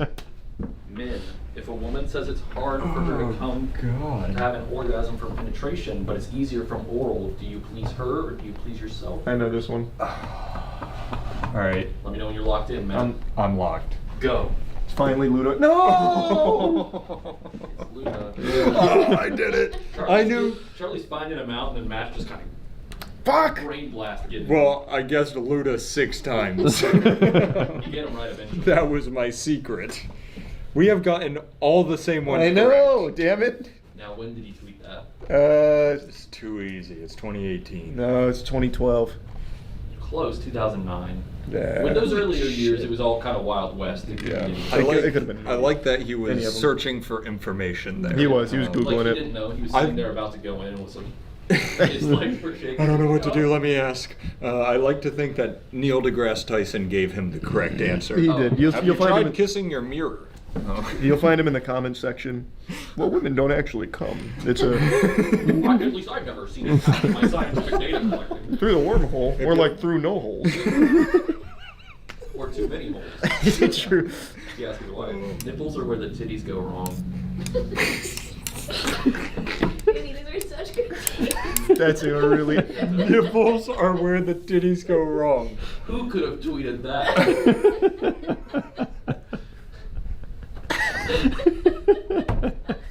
I'm between two people. I am too. Both are in this room. The crazy thing is, I see your cogs turning. I know. You know this could be you, It but could you be. don't know if it is. I'm not positive. I'm not Tweeted positive. so many times. Nipples are where the titties go wrong. Do you? Let's say this is you. Do you agree with that statement still? No, at this of point? course not. Yeah, I think. No. I think the whole titty is important. Yeah, you can't. But leave it's out like, pieces. yeah, What's you the need worst all part of the titty, Matt? where it ends. There's not enough. Oh yeah, Brother, where's the rest?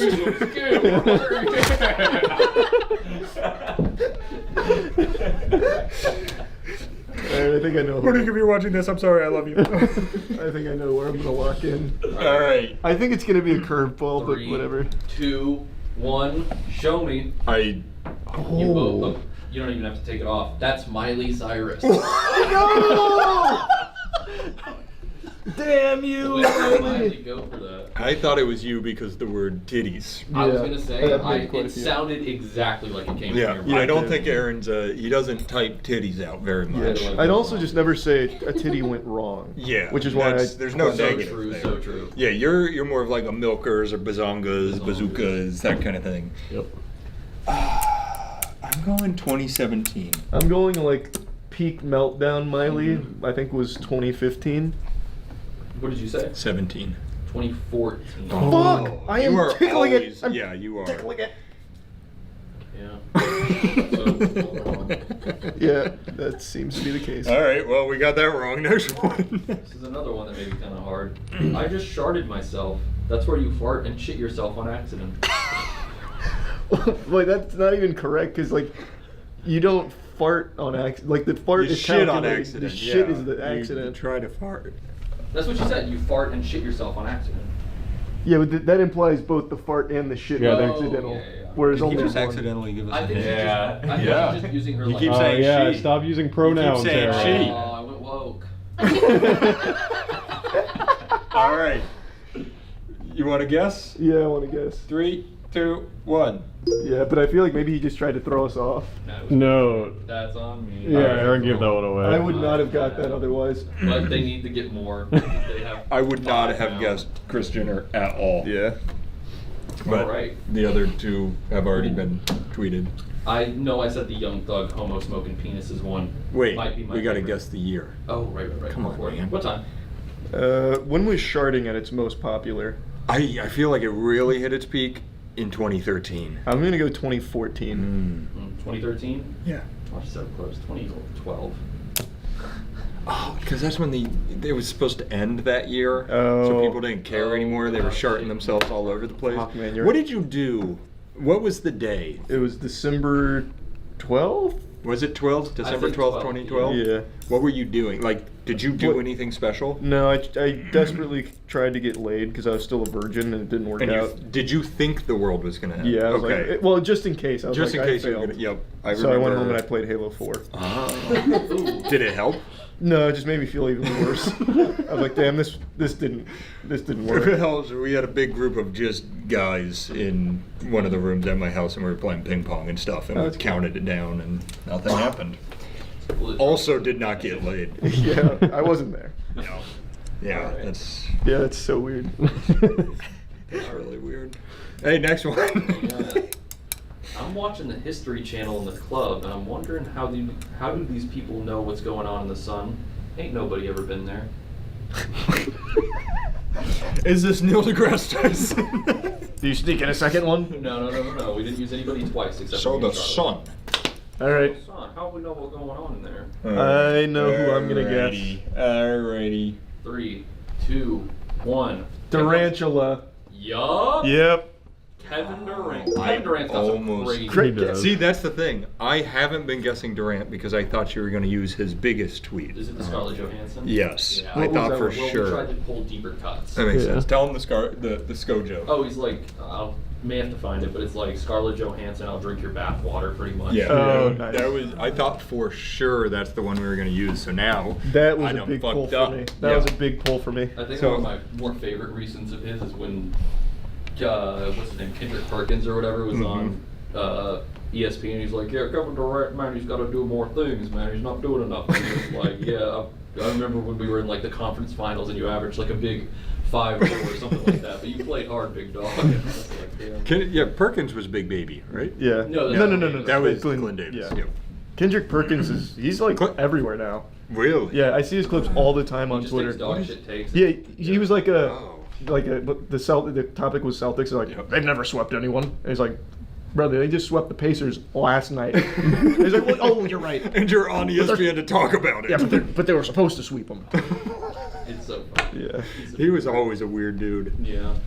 Hey, if you're watching, put Perkins in the comments. Well, when was he in the club watching History Channel? That was absolutely like, I'm thinking 2017. Yeah, I was kind of in that same. It's like the between years. I'll go 2018. I'm gonna give you guys a second chance, I think. No, just rip it. Just rip it. 2010. You guys- What? Fuck. I think it was just very early in his tenure in the NBA, and he was like in the club. Nobody wanted to talk to him. So he's watching History Yeah, he's sitting Channel. there like 3 fucking feet I- away. He's like, Wouldn't have guessed that. I wouldn't all. have. I would have never. Which you could pegged tell that. because I didn't. That is a really I think good I point. gave that away. Okay. All right. Next one. That was a big That hit. was a big one. that was huge. My wife asked me if it. My wife asked me if today was Friday, and I said no. It's chest and back day. Yeah, chest and back day, brother. All right. Well, I know. Yeah. There goes my wedding ring. All right. 3, 2, 1. Yeah. Yep. The brother really gives it away. Yeah. I don't It think could have been me. Could have been me. It could have been. I was gonna say it's either Hulk Hogan or Aaron for sure. I don't think Hulk Hogan has ever made a tweet without brother in it. I don't know that he's ever That is- said anything in his life without brother in He it. also signed He does every single one of his tweets with HH at the end, as if Really? you can't tell. Well, you who gotta make tweeted sure it was him. it. Yeah. That's so cute. That's It's so like cute. you have one singular tweet on your Twitter that's signed Matt. We should start doing like, I don't know if you guys have seen Clint Eastwood's Twitter. Whenever he posts a picture and he puts fucking like 18 watermarks on it and they No. look like dog shit. Oh, That's We'll awesome. start doing that for Charlie. Good idea. The one with Post Malone that's got like 18 post watermarks.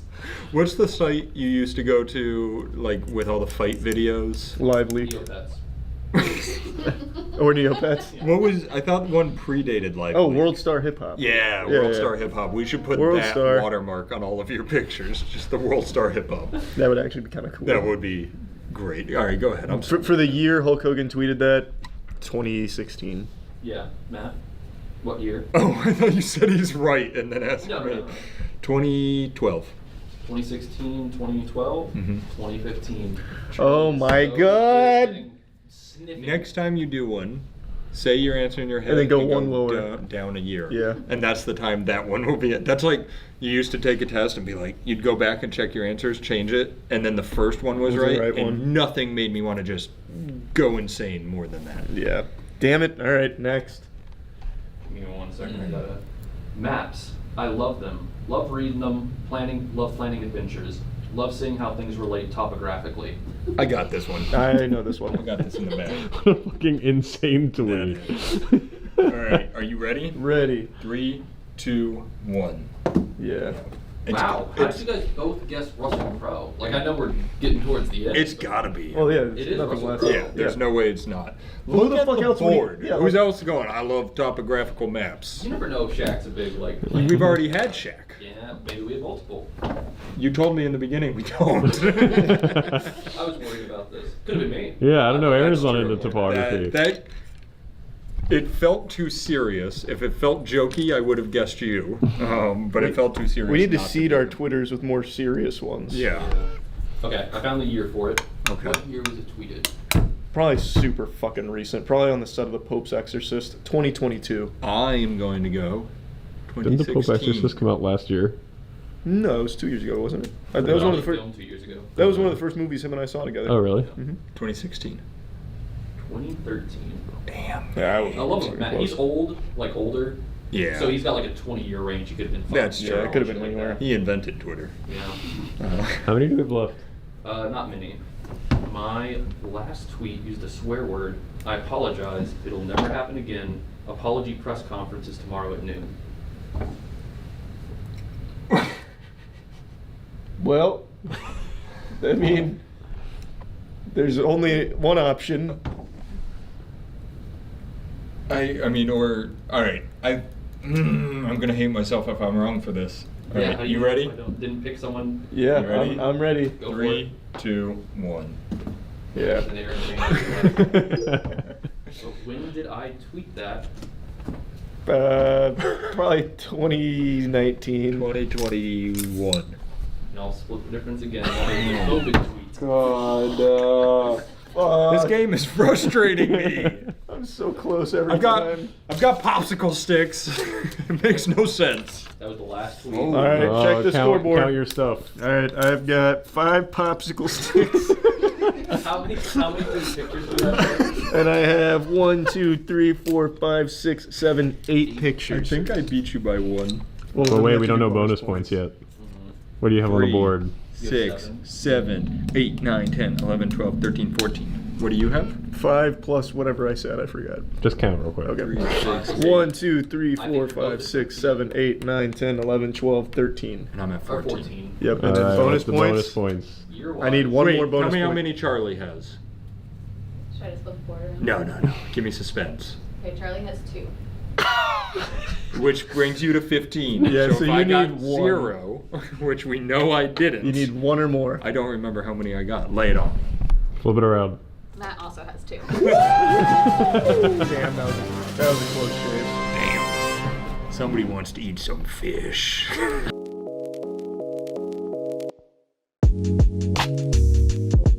People don't always see eye to eye with each other. Everyone has their own set of opinions and beliefs, and historically, humans have fought each other over this difference.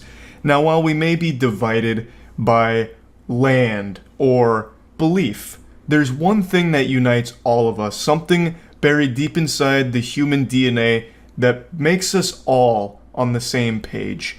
And that's our extreme dislike for Amy Schumer. God bless. Amy Schumer is like the common evil that unites the world. It's like in that anime Code Geass where Lelouch becomes the ultimate evil that the entire world rallies against, and then by the end of it, it brings everyone closer together. That's Amy Schumer, but in reality. Whenever she's present at like an award show or something, the entire internet, nay, the entire human race gets together and says, we just don't like her. She reminds us that we're not so different from each other after all. So why am I talking about Amy Schumer today? Well, it's because she was at the Oscars recently and decided to make the entire thing about her, about how she's now traumatized because of the Will Smith slap on Chris Rock. And I'm sure a lot of you are tired of hearing about this, but she just keeps fucking going. And it's making me sick to my stomach. It makes me want to puke and shit. This is, of course, a very stupid statement and just performative to put her name back in the news about how now she's a victim somehow. I don't think there's any world where Amy Schumer is right now sleeping with one eye open, just fearful that Will Smith, the boogeyman, is going to rappel through her window and slap her while she's asleep. But I'm going to set aside this stupid statement for a minute to talk about what really got my ass all grinded up, which is what she came forward with today. She bravely stepped foot in the Thunderdome today to reveal the jokes that were too edgy for TV. her side-splitting comedy that was just too intense, and she had to cut them from her monologue. Just like Voldemort's name, she wasn't allowed to speak of these things, but she decided to tell one of these super stinkers anyway, which is horrible news for anyone with ears. Don't Look Up is the name of a movie? More like Don't Look Down the Barrel of Alec Baldwin's Shotgun. It's incredible how she can't even accidentally almost say something entertaining. And this probably isn't even her own joke. She has a history of stealing jokes. She probably just saw this shit on Twitter and it had like 100 likes, so she said it's mine now. And it's still fucking stupid. None of it makes sense. Alec Baldwin wasn't even in Don't Look Up. The joke doesn't work. I don't care that it's edgy. Edgy jokes are fine. It's just this is so poorly done from top to bottom. Alec Baldwin is not in that movie, so it doesn't even make sense. It'd be like me saying Moonfall, more like Poonfall, because Amy Schumer's talking about her vagina again. It's just dog shit. Sex in the City, more like Amy, stop having sex with the whole city. We're tired of seeing you on stage. Or He-Man, more like help me, man. I just had to listen to Amy Schumer tell another fucking awful joke and now I'm in need of medical assistance. I don't know why she would think it was a good idea to tell this joke after everyone told her not to tell it in the first place. They gave her a gift of shutting her up. Like, she didn't have to tell this joke. They were like, we're not allowing you to say it. We're putting the kibosh on it now. We're doing you a favor. And then she slaps them and all of us by telling this joke anyway. This whole situation is like if Amy and her friend were on like a walk and they approached this cliff and Amy didn't see it, but her friend did, so her friend reaches out to stop her from falling off the cliff, literally saving her life. But then Amy Schumer just blasts her hand away saying, don't tell me what to do, I'll walk where I want to walk, and then throws herself off the cliff. She then gave us a sneak peek at some other gut busters we missed from her here, some more of her comedic stylings. She said that she was also going to take aim at Joe Rogan and James Franco, but wasn't allowed to say any of that. But you can just come up and slap someone. That statement doesn't even make sense either, Amy. No one invited Will Smith to go up there and slap the shit out of Chris Rock. The man went up there and slapped the taste out of his mouth off script. The man had a full-blown Winter Soldier episode. It wasn't planned. You had a script that you were getting approved and everyone said these jokes just fucking suck. Don't tell them. It's not the same. She's always so incredibly desperate to put herself at the center of everything that ever happens, even when it doesn't make sense or even involve her in the slightest. She had a golden opportunity just to say nothing and everyone would have forgotten her miserable presence at the Oscars, but she just had to tell this awful joke and remind everyone why she was universally disliked as one of the worst comedians of our time.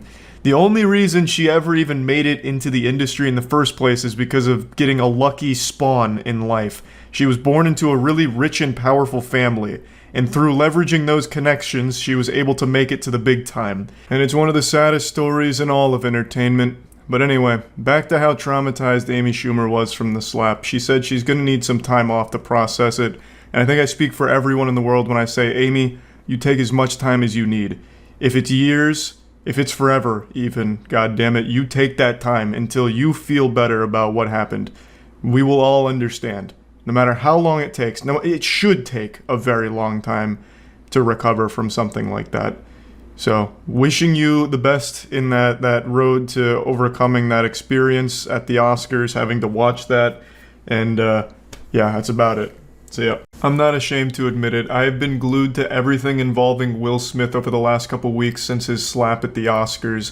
That slap was like a second Big Bang, but instead of creating a universe, it created a window for everyone to look into an absolutely awful toxic marriage. And not only that, it's like open Pandora's box, but the only thing in that box was cuckoldry and sadness. Will Smith has been catching L's like Pokemon. Every single day is Christmas, but the only gift Santa brings us is more embarrassing stories about Will Smith or his marriage. One that still lives rent-free in my head is the time Will Smith, in an interview, said that he used to vomit after orgasming as a psychosomatic response. What a banger of an interview. So Will, how's your marriage? Yeah, I come and puke. Takes his mic off and walks away. Amazing. There's Will Smith with the puking, coming, and shitting statement. Thank you. Now, this was pre-slap. This was not the post-slap era. We're now living in a post-slap society, PS. So this is 1 PS. And since that slap, more and more stories have been coming out about how awful his marriage is with his wife. Like whether it's his wife saying she never wanted to marry him in the first place, which again, I don't know why you'd ever fucking say that. That's just such a mean thing to say, and especially make a public statement about it. Or his wife just absolutely steamrolling his ass, just dump trucking him about the slap, saying that she doesn't really support it and wasn't really happy about the slap. Like, she is just absolutely taking Will and cooking his ass. It is sad to see. It is just fucking painful at this point. Now, recently this video came out where Jada Pinkett Smith, his wife, was filming him without his permission. You can just see how defeated and uncomfortable this guy looks. This was from 2019, so this was again pre-slap, BS, before slap era. But it is still just such a sad look at an awful, awful relationship. You know Esther Perel is coming to the table. She's going to be at the red table. Would you say she has been instrumental in you and I redefining our relationship? I would say don't just start filming me without asking me. Oh my goodness. If you could film me. Esther, come help us again, please. This reminds me of that scene from the movie Hitch where Will Smith says, "I saw that going differently in my mind." Like, it's the same energy as this right here, but in reality.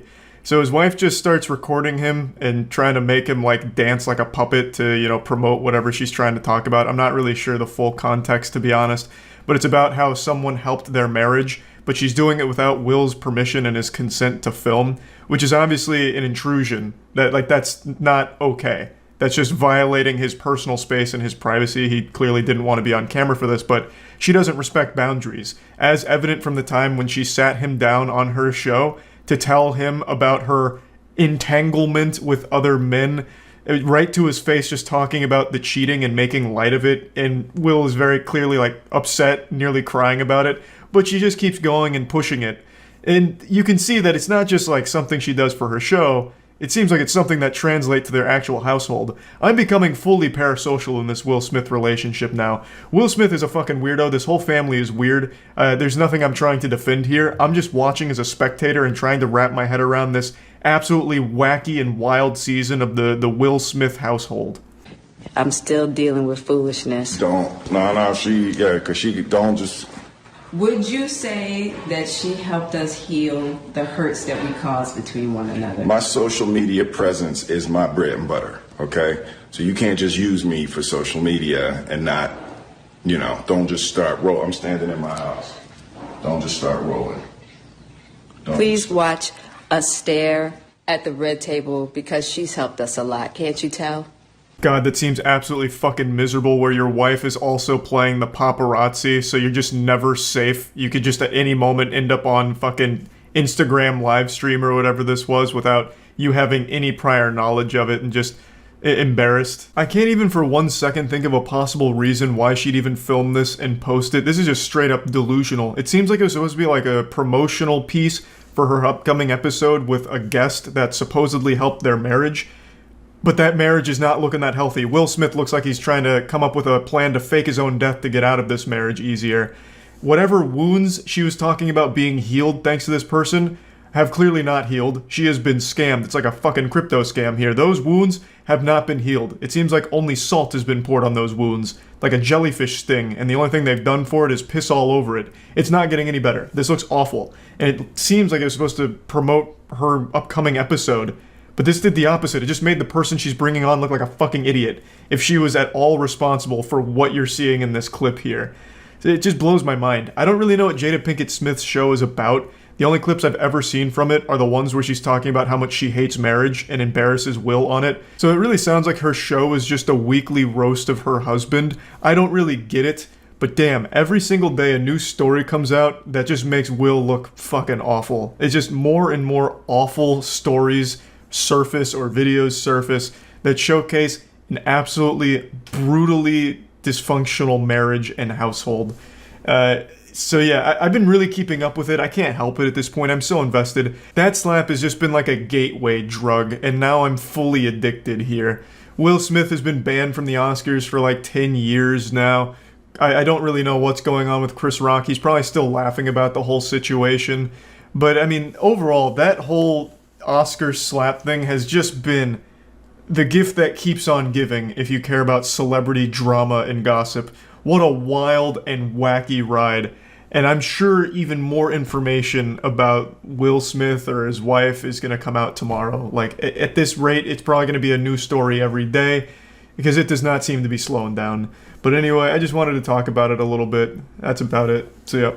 If there was a YouTube rewind this year, I imagine the bulk of the content would be apology videos.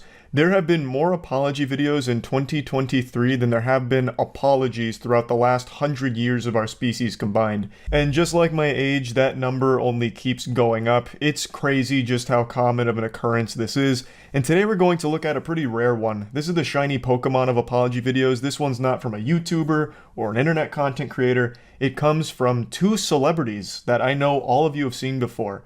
Ashton Kutcher and Mila Kunis. We are aware of the pain that has been caused by the character letters that we wrote on behalf of Danny Masterson. So what are they saying I'm sorry for? What whoops-a-daisy blunder did they make?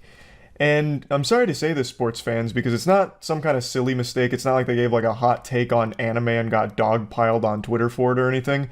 What they did is actually pretty deplorable. They, as well as many others, were requested to write letters to a judge in regards to the Danny Masterson rape case. I actually didn't even know this was going on. I only just learned about this. Danny Masterson of That 70s Show fame, a show that Ashton Kutcher and Mila Kunis were a part of for a very long time, has just been sentenced to 30 years to life in prison for 2 out of the 3 counts of rape that he was facing. Danny Masterson was arrested in 2020, and this trial's actually had a lot of developments to it that I was just completely unaware of, but it's concluded now for the most part, and he was found guilty for 2 out of the 3 counts of rape that he was facing. And then it came out that Ashton Kutcher, Mila Kunis, and about 50 other people wrote letters to the judge of the sexual assault trial to just say nice things about Danny Masterson. I guess the idea was to try and hype him up as like, look at all these positive experiences we had with Danny Masterson. Inside Danny, there are 2 demons, a rapist and an incredible actor with a bright smile that could light up a room. And it's important that we don't overlook that second one. Let's focus on all these great experiences we had with Danny Masterson that we knew. You know, Mr. Hyde was a bad guy, but Dr. Jekyll, he was great. So, like, I guess the idea here was to try and get the judge to be a little bit more lenient or something, like to try and help Danny's case by just saying nice things about the Danny they knew. So an excerpt from Ashton Kutcher's letter says, Danny takes his job seriously. He is kind, courteous, and hardworking. He treated everyone from the grips to the teamsters to the actors to the caterers as equals.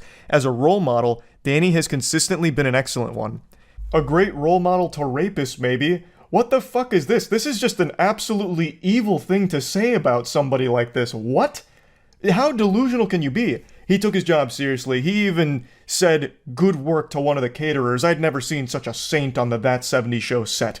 To look at a caterer and actually engage in small talk blew my mind. I'd never seen anyone so sweet. He was truly a benevolent angel. A great role model if you just ignore all of the rape stuff. Like, holy shit. What in the world? What in tarnation? And Mila Kunis called him an amazing friend, confidant, and above all, an outstanding older brother figure. His genuine concern for those around him and his commitment to leading by example make him an outstanding role model and friend. Yucky. Yucky. An older brother figure, and still, she's echoing the same thing, a great role model. He just got convicted of rape, and it's not like this is a case with like a lot of holes in it and it was like some kind of fishy investigation or something. Like this is a pretty cut and dry case. The only reason it took 3 years is because there is a lot of interesting stuff that may or may not have been going on with Scientology being involved. I don't like to even mention that word because that's a very scary thing to even bring up. Mentioning Scientology is like mentioning Voldemort in the real world. But perhaps there were, a few Tom Riddle diary exchanges that led to some shady shit going on throughout this case, at least from what I've read so far. This isn't something where you would see all of the evidence, see the verdict, and start wiggling your finger like, no, justice wasn't served here. Unless, of course, you're part of Danny Masterson's team, who's saying that they got it wrong and they plan to do everything they can to overturn it and all that shit. But, like, as someone who was a friend of him, you should see this and be like, oh, this is fucking revolting. Oh, Jiminy Christmas. Oh my God. Jesus Christ. I was friends with an absolute monster. And then you would not go up to bat for them. Like, you wouldn't start speaking to the great character of Danny Masterson. It's just incomprehensible to me. I couldn't imagine doing that. If my best friend in the world, someone I grew up with, someone I consider a brother, was just arrested and convicted of rape, I would not be singing his praises. I wouldn't be spreading the gospel about what an amazing guy he is, right? I wouldn't write a letter to the judge, even if I was requested to do so by his family, and say something like, listen, I dislike sexual assault as much as the next guy. That's some bad stuff. Rape, boo, don't like it. But he never raped me. So he's not all bad. And also, we used to butt chug brewskis in the bathtub together at the frat house. Like, this is a good guy, and it's just something to consider maybe when you're looking over this and deciding on sentencing. Like, I would not be trying to say anything positive about the person. So obviously this made a lot of people upset to see them do that. It's craziness. So I'll finally get to the apology video now, but I feel like we needed all of this in order to understand why they're apologizing, what exactly they're apologizing for. We are aware of the pain that has been caused by the character letters that we wrote on behalf of Danny Masterson. We support victims. We have done this historically through our work and will continue to do so in the future. But you also support your friend, even after all of the rape evidence was being put on trial. Like this, I'm very curious now how much they knew about him. Like, did they know all of this? Because they don't seem necessarily surprised, and they seemed more than willing to write these glowing letters that seem like fucking 5-star Yelp reviews of this guy. Like, even with all of this evidence of the sexual abuse, they're still calling him an outstanding role model, an older brother figure. Like, holy shit. I understand they've been friends for 2 decades, so I guess when Danny Masterson's family reached out to request that they write a letter, gushing grannies over how cool Danny Masterson is, they should have said no. They should have just hard rejected that on the spot. Of course, I'm not a lawyer, I haven't passed the bar, but I don't think this is some kind of obligation they had to fulfill here, because there were other people that didn't write letters about Danny Masterson. But let's assume they were forced to. You can still say, I was one of Danny Masterson's best friends. I didn't know this side of him. I didn't know he was an evil person, so I don't feel comfortable saying anything nice about my experience with him. Full stop. Like, that could just be the end of it. A couple months ago, Danny's family reached out to us, and they asked us to write character letters to represent the person that we knew for 25 years, so that the judge could take that into full consideration relative to the sentencing. How rotted and corrupt is the brain of a Hollywood drone? Like a Hollywood fucking clout zombie. I can't even begin to try and process how their noodles work. How can you just say that so nonchalant, like it's not a big deal and not just fucking diabolical? They knowingly wrote these character letters to give the judge a full understanding of the situation to consider when giving his sentencing to Danny Masterson. So they knew that this was going to be used to try and get lighter sentencing for a man who committed heinous crimes. How do you sleep at night like that? Like after doing that? I don't get it. Like, a lot of people wrote letters, of course, it's not just these two, but these two are the most public figures about it. But I imagine they called anyone that ever even crossed Danny Masterson's path, like, hey, it's me, Tim Clifford. I was Danny Masterson's 3rd grade math buddy. We played together on the kickball squad, and he was a superstar. One of the finest kickball players the East Coast had ever seen. Thanks for reading. And the judge would be there, scratching his chin. I didn't consider that he might have been very good at kickball. Maybe we shouldn't be so harsh on him. Like, I understand it's not just these two. Like, everyone wrote these letters, and I guess they all understood that it was supposed to help Danny Masterson maybe get a lighter sentence. I just don't know how you can do that. Like, in good conscience, it makes no sense to me. You shouldn't want a convicted rapist to get a lighter sentence for the crimes. The letters were not written to question the legitimacy of the judicial system or the validity of the jury's ruling. They were intended for the judge to read. and not to undermine the testimony of the victims or re-traumatize them in any way. We would never want to do that. Hey guys, we were just being super evil behind closed doors, and it's a real shame you guys had to see this side of us. We were hoping you weren't going to notice. This was really meant for the judge's eyes only. We don't want to re-traumatize victims. We just want to make sure the person that victimized them gets the lightest sentence possible for the crimes. And I like how they immediately go into an argument no one's making, like, our letters weren't meant to undermine the legitimacy of the claims. I don't think anyone's claiming they were. Your letters are there to serve as a way of trying to help your friend get a less long, less severe sentence for some absolutely evil shit they did. Which is very bad. It's still horrible. And we're sorry if that has taken place. Our heart goes out to every single person who's ever been a victim of sexual assault, sexual abuse, or rape. Man, unfortunately they didn't even do the apology video classic cliche of saying thank you before signing off. You didn't even thank us for watching the apology video? Are you serious? Do you have no manners at all? But yeah, you care so much about the victims of these horrible things, and yet for some reason, a person who was actively engaging in these crimes, you decided to write really nice things about to try and help them. That's really weird. It's hard to believe you now, after all of this. It's just a fucked up situation. Danny Masterson is getting justice, which is the most important thing. But how the fuck could so many people around him willingly just write nice letters about him to try and actively help him in this case? It just doesn't make any sense to me. So yeah, that's really about it. So yeah. Justin Bieber is the Fortnite of pop music. Everyone shits on him, but he's still extremely popular. In fact, probably one of the most popular people in the world. I'd argue that there's only two names more famous than Justin Bieber's, RoboCop and Jesus Christ. So of course it was a big deal when the Biebs released his newest song, Yummy, and to no one's surprise, it blows asshole. It sucks fuck. It's just not good. It's aggressively generic and violently mediocre. Even the most die-hard Justin Bieber fans, the Beliebers as they're called by the International Terrorist Identification Unit, they don't even like it. They're not fans. It's just a very forgettably generic, not good song. You can't wiggle your finger to it because it's just passionless, soulless, and it's bad. The music video is bad too, but it's not only fans that think it's bad.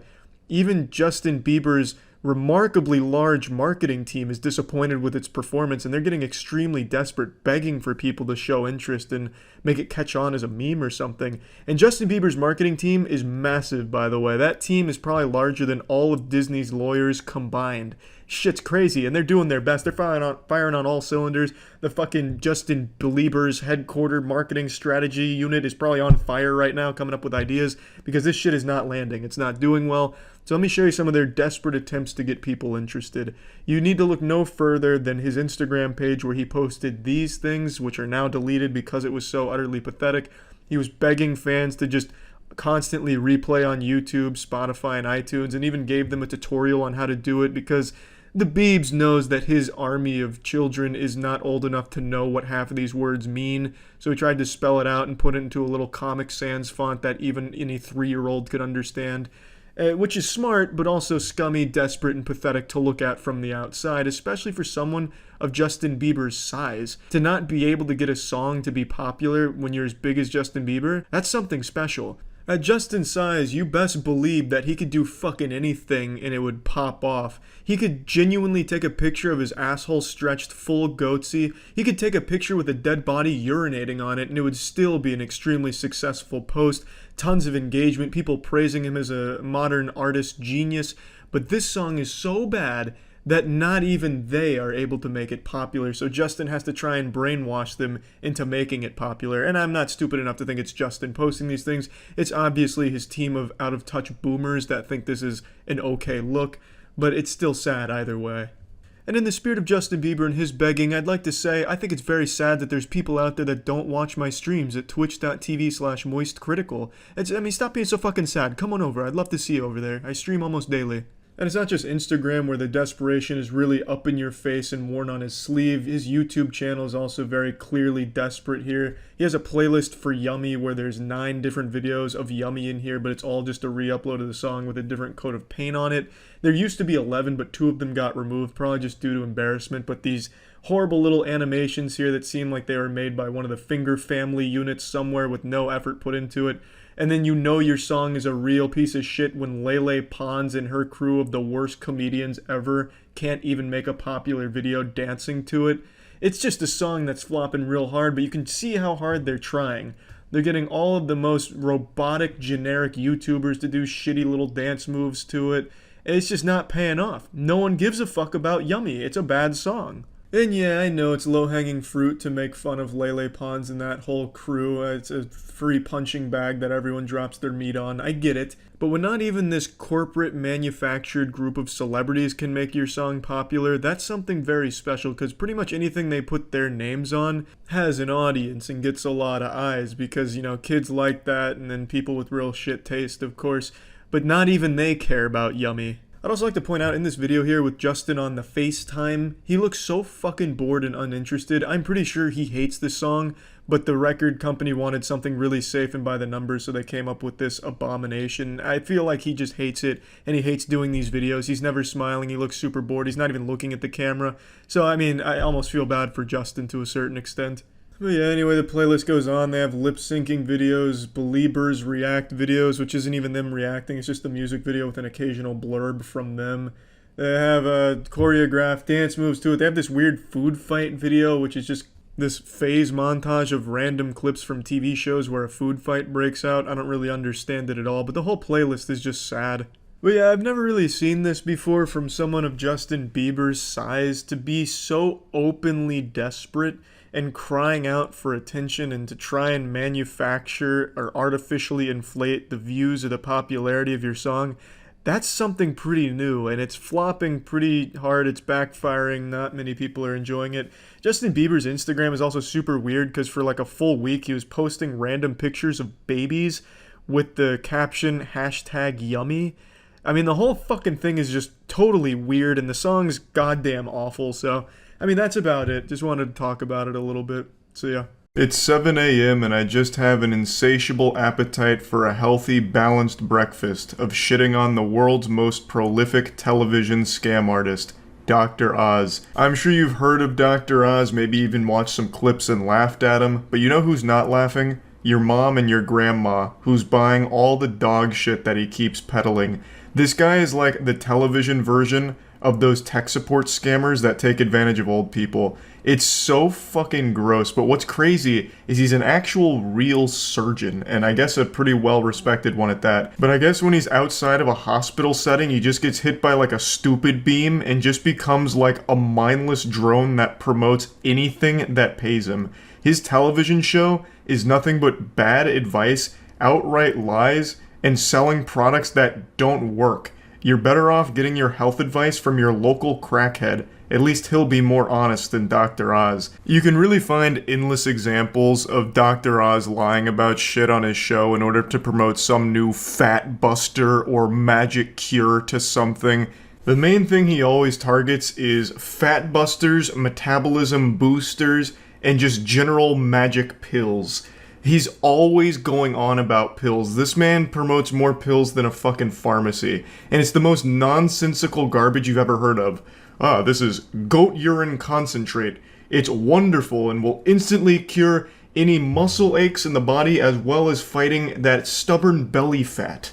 And it's shameless. Let me go ahead and show you one of his fat bustin' gadgets that he promoted one time, called the Fat Magnet. The difficult things to do, so to help you out, we've got some gadgets that are going to help you snip off a little bit of that fat. The first is a gadget that actually helps you cut the fat quite literally. Let's see if it really works. What's this called? Well, the name says it all. This is the Fat Magnet. And what this actually does is it skims the fat off from stews and chilies and different types of gravies. What you do is you just freeze this in the freezer for 2.5 hours, and then you glide it on top.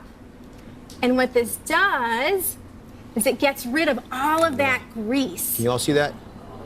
So it solidifies it, and then you can use a scraper to actually get rid of it. So it's... If I have to explain to you why this doesn't work, then you're already too far gone. This is one of the most blatantly obvious scams I've ever seen promoted on a show. A fat magnet. There is no basis in science or anything with this one.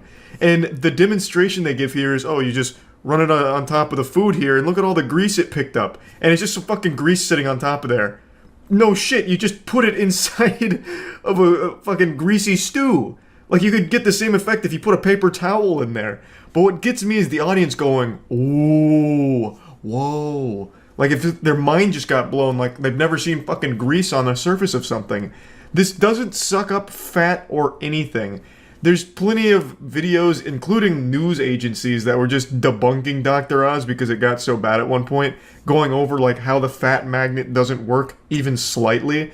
It is literally a fucking butt plug that can just touch grease, and that's it. It's not some magic wizard grease wand that can somehow vaporize the fat and solidify it from the pan here. And it doesn't even try in their own demonstration. Dr. Oz doesn't challenge it or explain it or anything because it's not real. He was paid to shill it, and god damn it, he will. This man will literally sell anything. Now, from what I remember, most of it's not harmful to your health. I mean, I guess if you tried to take every single pill he's promoted, you'd probably explode, like something right out of The Boys. But, like, the actual individual stuff he peddles isn't, like, detrimental to your health. It's just useless and a waste of money. It'll just be some garbage like, every afternoon around 3 p.m., if you gargle pickled chicken foot juice, it'll be great for your tonsils. Or if you go on my website right now and buy this magic bean pill, it'll give you bigger muscles and tone up that stubborn arm fat. Just nonsense. It's just absolute nonsense. And from most of the medical community, they call him a quack because of his show, even though he was an actual real surgeon and a pretty successful one at that. But this guy has become so corrupted, there is nothing he won't promote to his audience. I could probably pay him $50 and he would go on his show and claim that my pocket trumpet is actually a fat blasting apparatus, and then, start talking about how if you just listen to me playing the pocket trumpet for 15 minutes a day, your body fat will just start to melt right off your bones thanks to the frequencies of the notes I'm playing. Just garbage. And he will do it with a smile on his face. If you've got a medical problem you can't solve, you may find the answer in the next few minutes. Start, and this is the area of energy medicine. Reiki, and you're a Reiki master. My wife Lisa's a Reiki master. So when the kids get sick, when I'm out of sorts, she actually comes by. I can't even tell when she's treating me. Sometimes she secretly treats me. She thinks I'm in a bad mood, and I see hands moving around, but I actually feel the heat. He's not only a dog shit salesman, he also has no problem selling pseudoscience. So in this segment, he's talking about energy medicine and Reiki therapy, where he brings on a Reiki master and talks about how if, modern medicine can't solve it, maybe it's because it's not spiritually getting after you here with the energy therapy from Reiki. So he even tells this anecdotal story about his wife being a Reiki master. When the kids are sick or, he's in a bad mood, she'll start waving her hands around and treating them, making her sound like the fucking Avatar here, just like blood bending in order to heal the family. It's outrageous. Actually, my wife is a midichlorian expert. She's able to deduce the amount of midichlorians in the bloodstream and decide whether or not we're worthy to become a Jedi. This is all a bunch of fucking nonsense, but he keeps using words like therapy, healing, treatment when talking about Reiki here, which obviously convinces the older viewers that it must be real because it's coming from a fucking doctor. That's so wrong. There is a reason why the medical community hates Dr. Oz so much, and it's for shit like this. Not just the selling of pills that don't work and all of that, but also the promotion of alternative medicine that isn't legitimate. This is supposed to be a medical show based in science, evidence, fucking facts, but instead we have an entire Reiki section here. Reiki is a balancing practice. And so rather than addressing the headache or whatever else is the problem, what it does is it influences the person's overall system toward balance. And then as her system becomes more balanced, symptoms tend to fall away. Then over time, for example, if you get headaches, you may find that you get them less frequently. Do you feel anything, Dalita? Oh, yes, my headache's going away. Your headache's going away? Yes. And do you feel any heat? Yes. Because those are usually what I feel. Oh my god, it's a miracle. She squeezed the headache right out of her skull there. She was able to touch the pain away. Fuck. Magnificent. I'll have to book a Reiki therapy session ASAP. It's so fucking stupid. I don't know what compelled me to talk about Dr. Oz today. I just started thinking about it and decided to jump down the rabbit hole again because it's been a little while since I checked in on Dr. Oz. I don't think he even has his show anymore. I'm not positive, and I don't feel like really looking into it so much at the moment. But this went on for years. He was able to convince older viewers for a long time on things that don't exist and aren't legitimately based in anything real. And I think that's pretty wrong. I think that's pretty sad.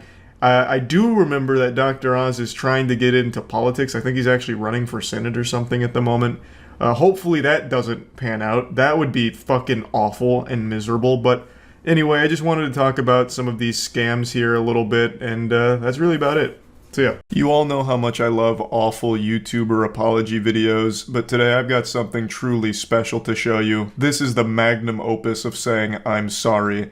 It doesn't come from a YouTuber either. This comes from a basketball player, and he completely redefined the apology video meta. He made an entire apology documentary. I'm talking about Draymond Green. Now, I don't know how many of you are some red-blooded American, brewski boofing, patriotic sports fans, but I'm going to break down the situation for those of you that aren't and don't know what I'm referring to. Draymond Green is a professional basketball player, plays for the Warriors, and recently he was filmed in practice punching his teammate after an argument. I can't show the video because YouTube will probably age restrict it for shocking and disturbing content, which it's not. So I'll just paint the picture with words here. So Draymond Green and Jordan Poole are at practice, and then some words get exchanged between the two. I can't read their lips, and the quality looks like it's straight out of 2001 off of a goddamn Motorola Razr, so the quality's fucking abysmal. Don't know what they said to each other, but they were some not nice words being exchanged. Perhaps Jordan Poole hit him with a SpongeBob reference that he didn't appreciate, something like, "Hey pal, you just blow in from Stupid Town." Then Draymond Green gets up in his face. Jordan Poole pushes him off, and in response to that, Draymond Green fucking cranks a mean one and lets a go-go gadget extendo knuckle sandwich fly, absolutely blasting Jordan Poole. I don't think it was a full-blown knockout, but Jordan Poole did hit the ground hard. Like, he went down harder than the UPS delivery driver throwing my packages at the door. But this is where this fight started and stopped. The team separated the two of them, and the video was leaked to TMZ, and this became a huge deal in the entire sports world. Afterwards, Draymond Green did issue an apology publicly, saying he was sorry for the whole situation and how embarrassed he was by it.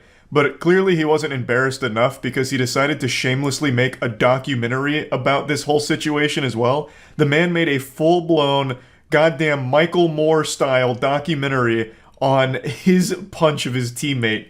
It's so weird and goofy. I'm going to show that to you now, at least bits and pieces of it, but I also want to let you all know, if you're not familiar with Draymond Green, the guy has a reputation for being a bit of a douchebag. If you just type in Draymond Green hitting players in the nuts, you can watch full compilations of how many times he's kicked other basketball players in their ball sack. He's made a habit out of it. There's one player in particular, Steven Adams. I believe he's kicked him in his fucking jewels 3 times. 2 times in one game, if I remember correctly. So he's got a reputation for being a bit of a dirty player and a bit of an asshole. So this was just a nice cherry on top of that already pretty bad reputation. On October 5th, Draymond Green and teammate Jordan Poole got into a verbal altercation during practice. The incident ended with Draymond punching Poole in the face. Yeah, they pulled out all the stops for this one, all the bells and whistles. They got a professional voiceover here, making it sound very official, professional. And you would think most people in general would want to move on from a controversy like this. Just, apologize, put your head down and ignore it, so that way we'll hopefully go away faster. But for some reason, Draymond and the whole team that put this piece together really like to roll around in the drama of this, making it a spectacle. I don't know what they thought was a good idea about this, making a documentary to explain the punch. It's totally unnecessary. I think everyone understands what happened here. Draymond got upset and punched his teammate. It's very simple. It's like the simplest story ever told. Yet they're making it seem like a very complex issue with very many moving parts to it that we don't fully grasp, thus need a documentary to explain it to our little idiot brains here. It makes no sense to me. They're just here trying to squeeze as much milk from this controversy as possible, just grabbing it by the tit to get as much juice from the squeeze as they can. I think you're initially upset, pissed off, which is why you have the reaction you have. You don't say. The reason you punch people is because you're upset and pissed off? Fucking truly groundbreaking revelations here. My third eye is open. My mind is being expanded. Just please slow down here, Socrates. We're tackling some very profound and deep things now. You're telling me there's a correlation between being upset and punching someone? No, what? Part of the process of why did this happen? And walking yourself through why. The different things that can get you to why what took place actually took place. It's not that deep. I wasn't even there and I could tell you why this happened. Because he hurt your feelings and you lashed out, you had a little temper tantrum and punched him. It's not a confusing situation that needs like a deep explanation. The only question I'd be asking is, why didn't you aim for his nutsack like you normally do? Now that you process what just happened, now you've processed the why. Now how do you feel and what do you feel about it? What in the fuck are you even saying? Jesus Christ, you punched your teammate. That's it. I don't think after the punch you immediately went into a sensory deprivation tank to meditate on it and really dig deep into the weeds and figure out, well, why did this happen and how am I feeling about it? Like, did you go immediately and see a psychiatrist or something? Like, what are you going on about here? Jesus. Imagine Jordan Poole. You get punched and the guy who punched you makes a documentary about it. You already know Jordan Poole and the rest of the team are laughing at Draymond Green for this one. And rightfully so. The man is the protagonist of premium cringe right now. So you get at a time, you give it some time to allow people to throw their opinion out, which quite frankly, I don't care about people's opinion. Yeah, this really seems like someone who doesn't care about people's opinion. He cares so little about your opinion that he made an entire documentary whining about the situation. That's how little of a fuck he gives about what you think about him. Now please, shed some tears for this forgiveness documentary he's made. I don't spend much time, I don't really read many tweets at all. And so I was just at home chilling with my children. If you want me to be honest with you, I still don't know how much the world may think it blew up. Sparked by the leak of the video, the incident did blow up. The classic, oh, I wasn't even paying attention. I didn't think it was a big deal. I was at home with my family being a loving father, and in fact, I'm one of the best fathers on the planet. I'm not a bad guy. In fact, I was just so preoccupied being the best dad of all time that I didn't even stop to notice that people were upset at me for a video that was taken or something. I don't even know if it was a big deal at all. I apologize to his family. For me, that is the task at hand, to rebuild trust in our locker room. I felt as a man, I felt as a leader, that I would do everything that I can to make this right. That's a clip from his public apology when this first started blowing up, and I actually thought it was fine. He said, I'm sorry to Jordan, his family, his team, and then explained how he's going to try and make things right and make things better and get trust back in the locker room. And then a week later, he makes this absolutely insane documentary about the punch. So clearly something went awry there. The first response he had, I think, was okay. He's just like, you know what, I fucked up. It is what it is, and I'm sorry. And now he goes full Hollywood here, sniffing his own farts, and makes a documentary surrounding this punch. It's on me to make sure we're headed that way. Time period, you know what it is, I know what it is. Continue to move forward, put it behind us. It helps. Allows you to start the process. And get back to business. That's where I go from here. That's where we go from here. Gotta love how this video is supposed to be like an explanation for why it happened and a little documentary surrounding it, but it doesn't even do that. It doesn't do the bare minimum.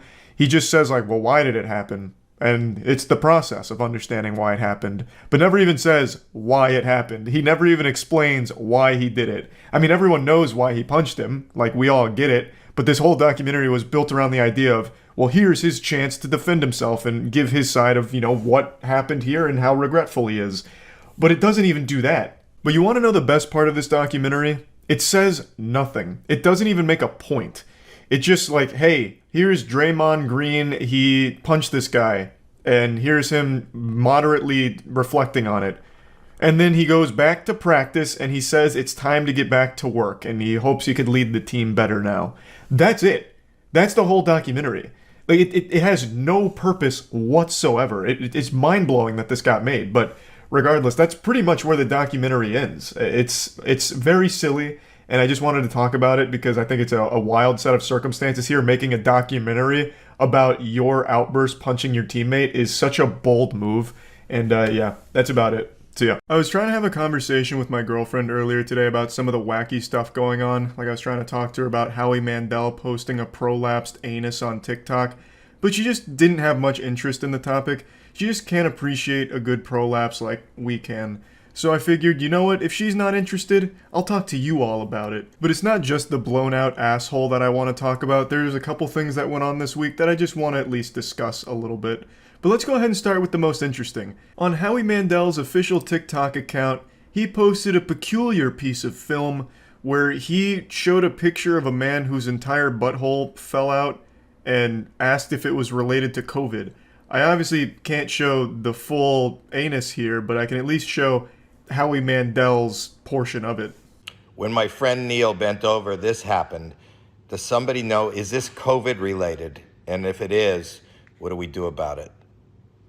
Ow. Right next to Howie is a giant prolapsed ass. It's not like goatsy or anything. It's a picture of a man who's squatted over, and it actually just looks like he dropped sausage casing out of his pockets. I'm sure all of us are familiar with prolapses, but just in case, an anal prolapse is when the rectum falls out of the hole a bit. It tries to make a prison escape and it pokes its playful little head out of the anus like a curious gopher. And in the picture Howie Mandel shows, it looks kind of alien. It looks like a zit that's being popped. It also looks kind of sharp, like it has a pointed edge on the prolapse. Like, that shit looks like it could cut bread. It almost looks like a challenge flag is being thrown out of this dude's ass. It's not all super red, like some of it around it looks like even a little infected. So it is a pretty unnerving picture that definitely would catch people off guard, especially on TikTok where the average age is like 9 years old. They would think this is the scariest thing in the world. Howie basically just posted the new blue waffle for Zoomers, and I actually thought this was a great piece of content from him. I only really know Howie Mandel from Deal or No Deal and America's Got Talent, so I had no idea Howie went this hard. Dude straight up went Insano style. But maybe this has like a direct tie-in to his other properties. Like the actual prolapse anus victim here is the banker from Deal or No Deal. But Howie really did just hit us all with that golden buzzer. I didn't expect it, most people didn't expect it, but I actually thought it was pretty entertaining. He's clearly doing it as a joke. My friend Neil bent over and this happened. Is it COVID related? You know, like it's clearly just meant to be a quick 15-second little joke. Bang, here's a shocking picture. And here's Howie right next to it. It's just a good piece of fun. People really blew it out of proportion. A couple news outlets picked it up saying that it was traumatizing to his audience and this and that. Just a bunch of bullshit. But I want to commend Howie for being this brave. No one goes on TikTok expecting to see what Howie posted. So he really bamboozled us there. But apparently it's not the first time he went a little unhinged. There was actually a circulated rumor on TikTok that Howie Mandel was kidnapped and being forced to make TikToks. A wild story. I didn't really look much into it because the very first piece of evidence I saw is Howie Mandel holding up a bag that had shoe supplies on it or something, and when he was pointing to shoe supplies on the bag, he made a triangle with his finger on the S, O, and S. So people were saying that it was a cry for help or something. It was outrageous, but it was a moderately popular theory that Howie Mandel was kidnapped.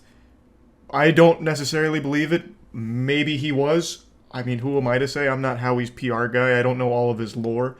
But the evidence wasn't super compelling, and from the brief 45 seconds I spent looking at it. But again, this isn't the first time Howie Mandel's been in the spotlight for some weird shit. Now, another thing I wanted to briefly touch on, since I get asked about it a lot, is my opinion on Elon Musk backing out of the Twitter deal. For those that don't know, Elon Musk is trying to weasel his way out of buying Twitter now, saying that he's, no longer interested in Twitter, was in breach of the provisions, this and that, and now Twitter's trying to sue Elon to force him to close the deal and buy him out. It's a big mess. It's super muddy and stinky, and I don't get all the specifics. But I will say, Elon Musk is just like a human shitpost. There is never any telling when he's genuinely going to follow through on something. Dude's been promising self-driving cars every year for like the last 8 years, and his entire Twitter feed is nothing but memes. But I still believed he was actually following through on this purchase since he went through all of the effort, all of the legality and litigation or whatever to get it to this point. I didn't think you could go that far and then just conclude with it's just a prank. But the madman did just that, citing that Twitter was actually the one in breach of their agreed upon rules because they didn't accurately disclose how many bots there were on the platform, which does sound like a legitimate concern if Twitter isn't providing like actual information on how many of its users are bots. But to me, this just seems like Elon finally sobered up from his 2-month-long bender, realized he made a stupid decision that no sane, rational person would do with trying to purchase this dog shit cesspool of a website, and then looked for any way out of it. And this seemed like one that was a good target. I don't know if it'll work. Probably will, but I guess we'll see. I just wanted to at least mention that, yes, I know Elon is no longer buying Twitter, but I am curious to see how this concludes. Twitter lawyers are probably also coming in there with, like, big muscles because Twitter, they're not going to just take that shit lying down. Their stock is already dropping from this. So I'm curious to see that clash of the titans and how that unfolds, but yeah, I at least wanted to bring it up since I get asked about it a lot. My opinion's always been if Elon buys Twitter, great. I don't think anything changes. If Elon doesn't buy Twitter, great. Obviously nothing changes. It's still shitty both ways. You can't really fix it. The problem with Twitter isn't like a problem specific to the platform. It's a people problem. The people on Twitter are fucking stupid. Like, it's just, it is infiltrated and infested with the actual dumbest human beings this godforsaken space rock has to offer, giving the worst takes on every situation ever. And you can't really fix that. And then the last thing that happened this week that I just want to at least mention is that whole Doja Cat drama with Noah from Stranger Things. I don't know why anyone thought that would be interesting to me, but I got that question a lot during Twitch streams because it was huge on Twitter. Basically, Doja Cat sent a message to Noah asking if the guy who plays Eddie in Stranger Things was single. And that was like a whole big fucking hoopla on Twitter for like 3 days. It was the most uninteresting, stale, ranky dank nonsense. Like, I don't give a fuck about that. I love petty internet drama a lot. All of you know that. That's not a secret. That wasn't anything. It was the biggest nothing burger I've ever seen. But it had like 300,000 something tweets about it. And every time I was looking for some spicy garbage on Twitter, it was just Doja Cat and Noah stuff. I don't care. I don't want to get asked about it anymore. I just want to make it clear I don't care. That is the most meaningless shit ever to me. A celebrity asked another celebrity about another celebrity's status on whether they're single or not. Woo! I mean, that's just so fucking boring. So yeah, I just wanted to clear that up. That's not my kind of internet beef that I care about.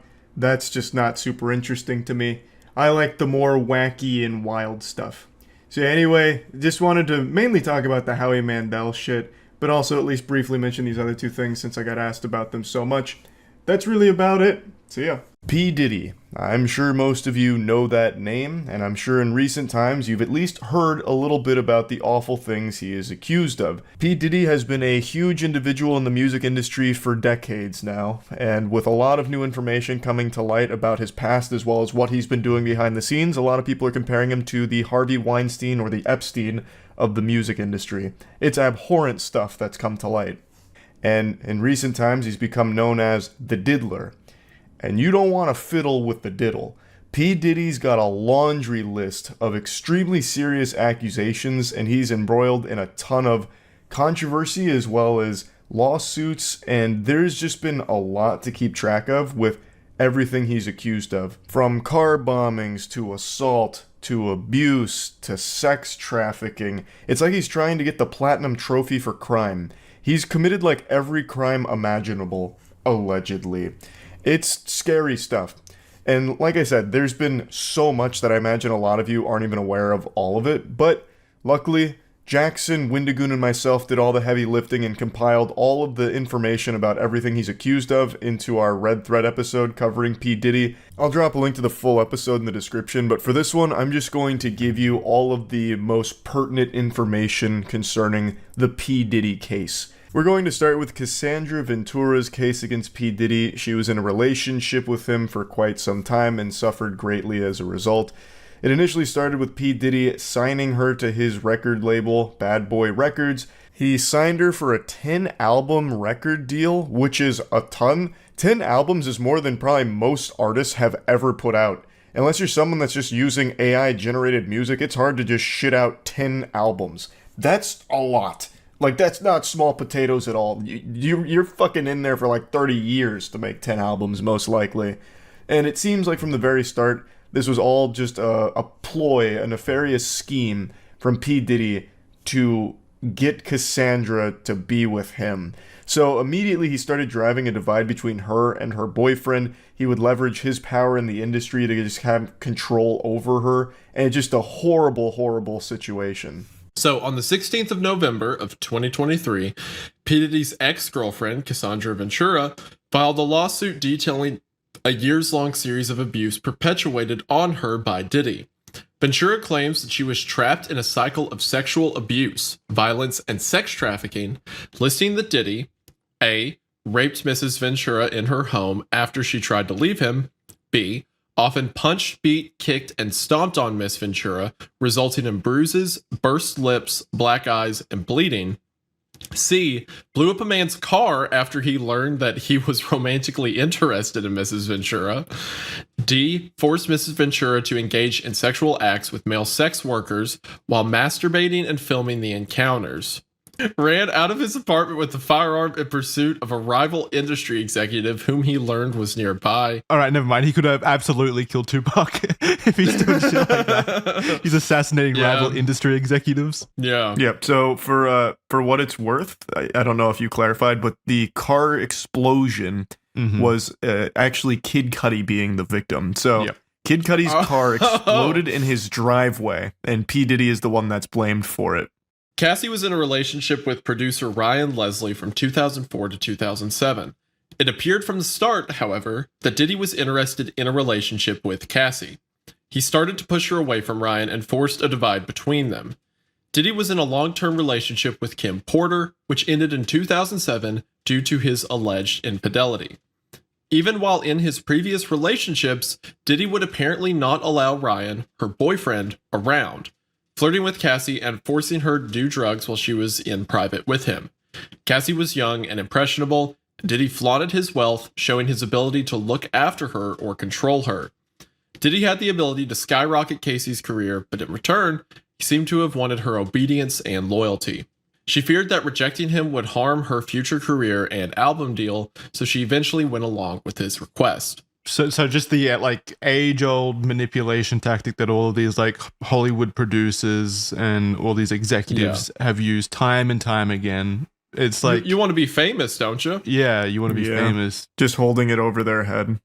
Just some awful stuff. The stuff that started the Me Too movement, obviously. Harvey Weinstein. Stuff like that, obviously. Just massive amounts of pervasive corruption that's kind of systemic in all those entertainment industries. And yeah, I'm not shocked at all that Diddy is one of them, the biggest proponents of it. Yeah, people using their power to get sex. Yeah. Casey decided to leave, prompting Diddy to repeatedly message her throughout the night, accusing her of leaving him high and alone. Imagine getting those kinds of messages and these actions from what is ostensibly your boss. Because he is. He's a boss. Come back, frowny face. I'm all alone.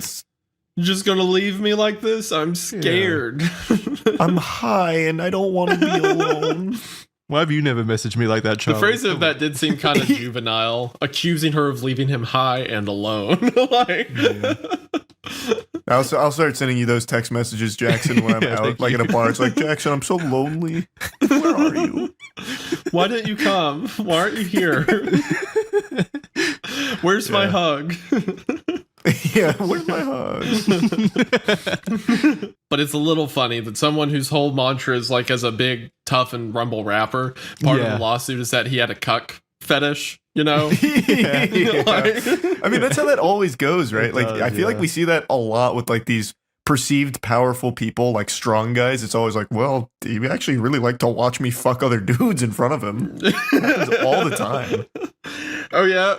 Yeah, you think you're tough? You think you can take my girl? I bet you'd like to. Why don't you do it right now? Go. And there she is. You think you're so tough, huh? Why don't you fuck my girl? Oh, you think you're such a fucking tough guy, huh? In 2007, there was another instance where Diddy paid a promoter to create a fake flyer for a party supposedly hosted by Casey. This provided her with an excuse to travel to Miami and away from her boyfriend. Casey was unnerved by Diddy's ability to manipulate others into lying for him, and she felt extremely uncomfortable with the entire situation. This guy had a fake flyer to have her fly down. This is the most like high school, elaborate shit, just so he wouldn't feel lonely. Yeah. Casey alleges that Diddy or his management controlled every aspect of her life. He introduced her to a lifestyle permeated by drug use, which contributed to her compliance.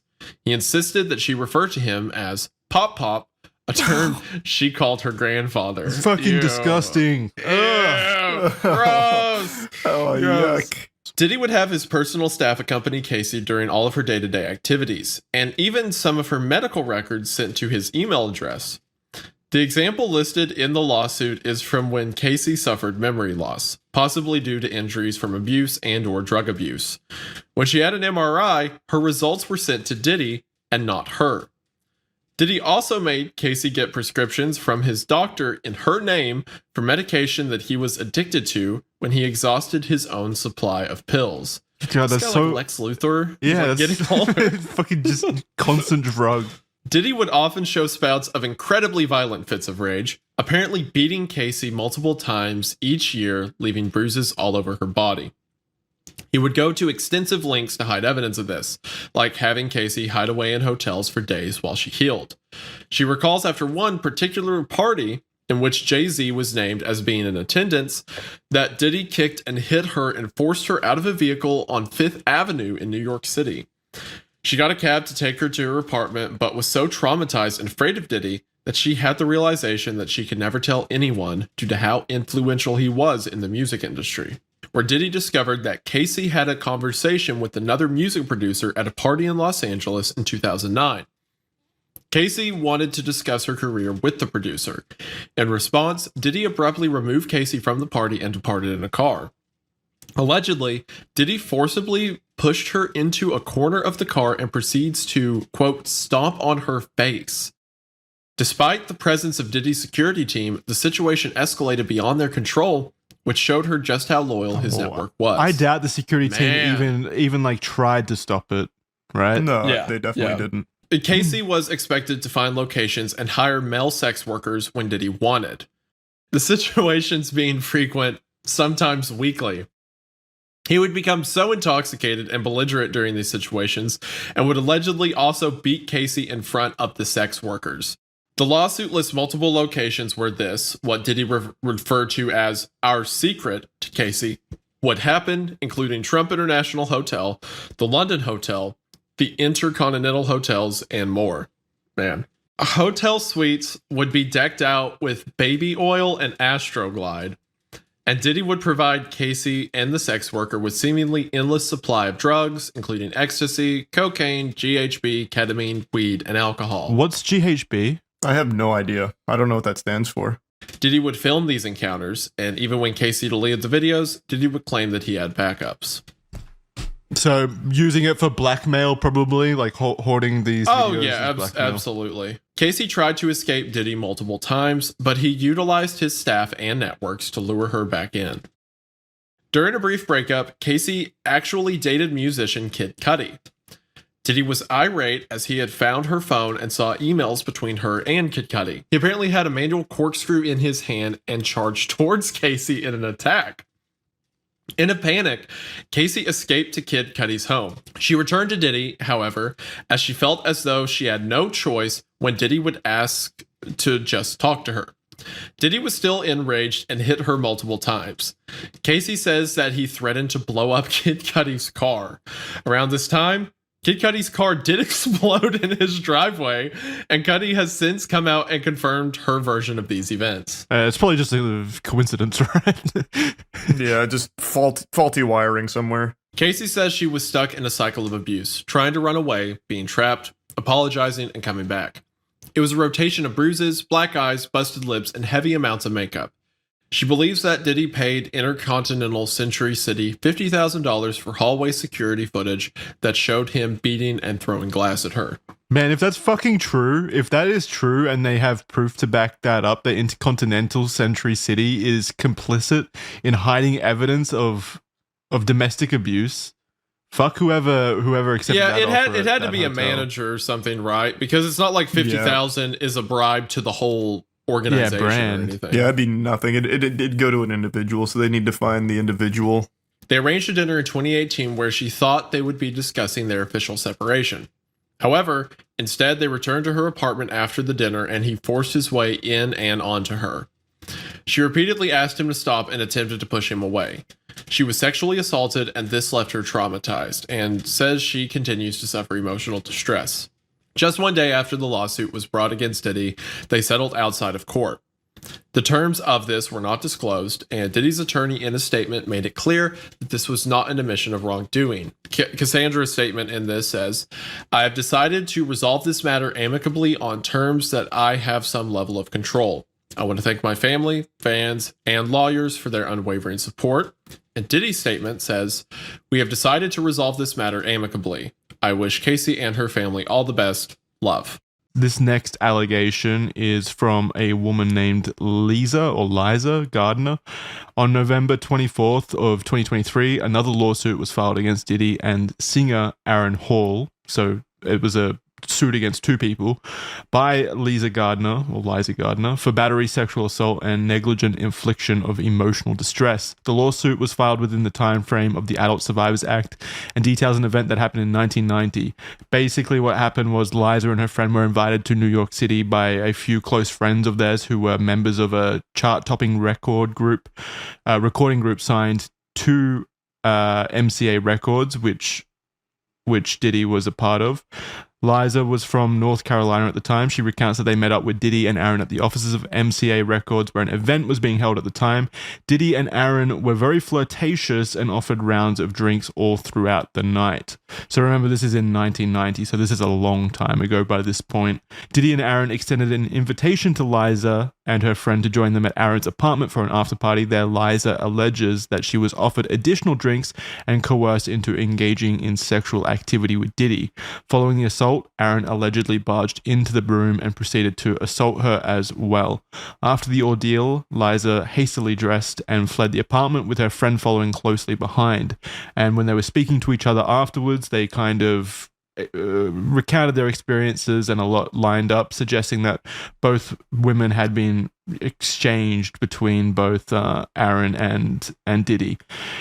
Days later, Diddy turned up to where Liza and her friend were staying, and he acted in a Diddy-esque irate manner, something we've come to know and kind of experience over the next 30 years as being pretty common with Diddy. He began to choke Liza to the point where she passed out, and he was also searching for her friend out of worry that she would alert the authorities about what had happened. This lawsuit goes into just really disturbing details, like apparently Aaron Hall had bragged about engaging in sexual activity with minors as well. Like there's information in the lawsuit about that specifically, and confirmed that Diddy was sometimes in the room when this was happening, so he was at least complicit to the conversations about some really disgusting stuff happening with minors. So one thing that you didn't mention here is that she was 16 at the time. The Liza Gardner was 16 during this period. Okay. Yeah, that sounds about right. I don't know why that wasn't in there.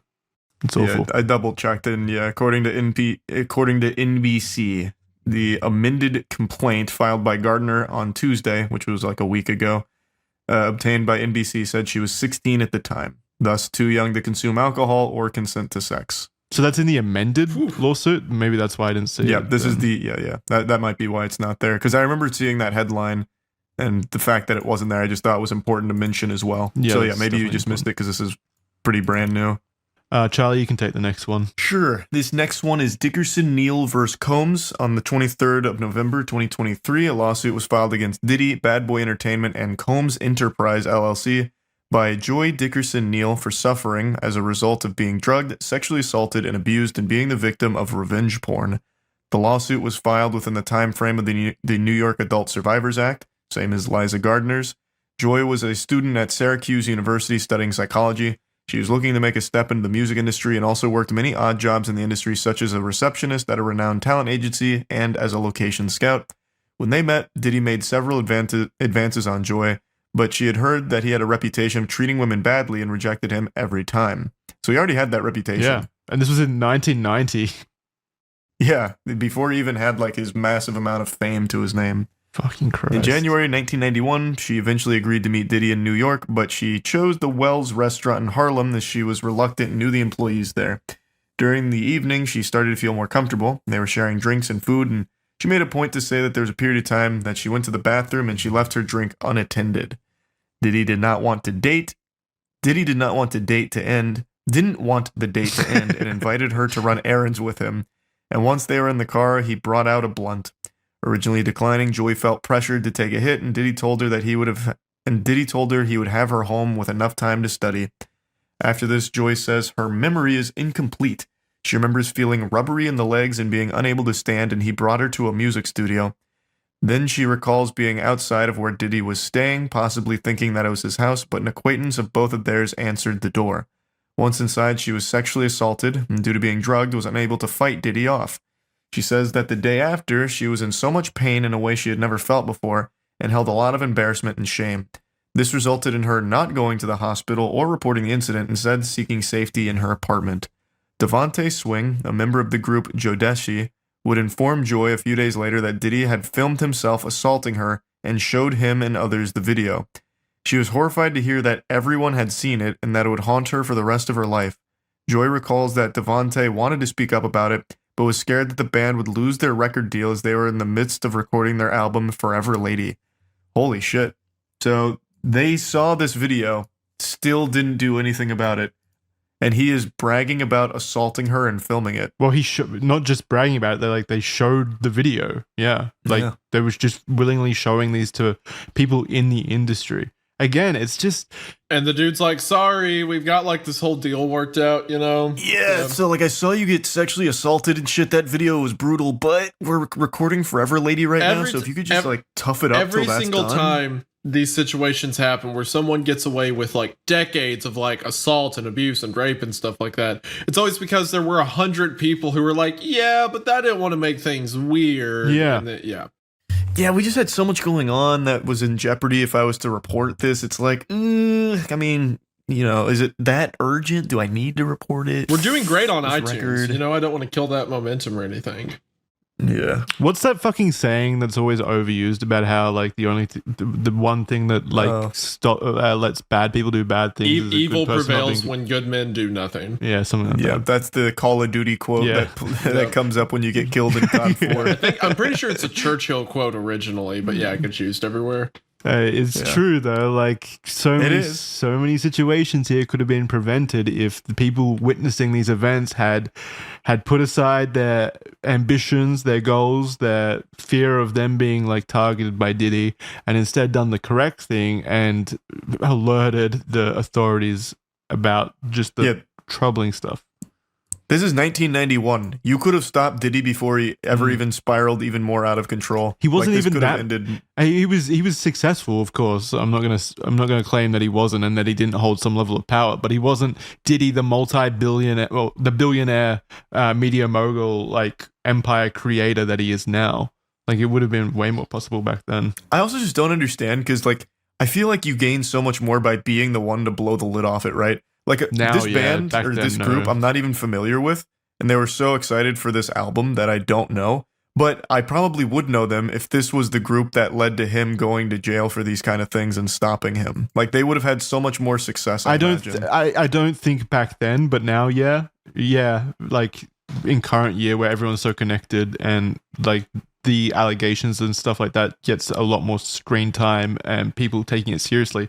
But back then, all it would have taken was like B. Diddy saying like "no you" or something, and then like now they're shunned and no one believes them. Yeah, I guess that's true. Maybe back then it would have been different. Joy had tried to file reports against Diddy and had even allegedly spoken to several prosecutors with the intention of pressing charges. But members of the law enforcement told her that she needed witnesses or people who had experienced similar assaults. People around her were terrified to speak up against Diddy, as he was powerful and could ruin future opportunities. He was also known to be violent, and they seemingly did not want to be at the other end of his anger. God damn it.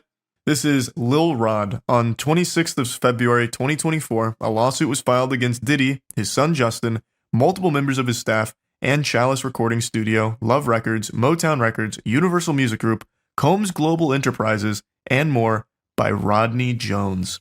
Rodney Jones, or Lil Rod, was a former producer and videographer for Diddy. He worked on 9 songs on Diddy's album Love from September 2022. Oh, he worked on... Sorry, I put all that together. He worked on 9 songs on Diddy's album Love from September 2022 to November 2022. I thought that was the name of the album, Love from September 2022. I was like, what the fuck is that name? The album name is Love from September 2022 to November 2023. A very specific period of time of love for Diddy. Great year of loving, I suppose. But yeah, so he worked on that album, 9 songs for Love. And he lived with Diddy for months at a time. Lil Rod is said to have many witness statements, video, audio records, and images which corroborate his complaint. Apparently, Diddy required Lil Rod to film him all the time. And on Which is a great idea. occasions- Which is a great idea if you're committing crimes constantly. Like fucking Christ. Hi, I'm Diddy. Welcome to Jackass. Make sure you film this. What a fucking idiot. Of course, it's not idiocracy though, it's confidence. That's what's annoying about this to me is he's not an idiot. Well, he is, but he's not an idiot in this way. He's just extremely confident that he's not going to be caught and no one will care. That's what's so annoying. It's his ego. Yeah.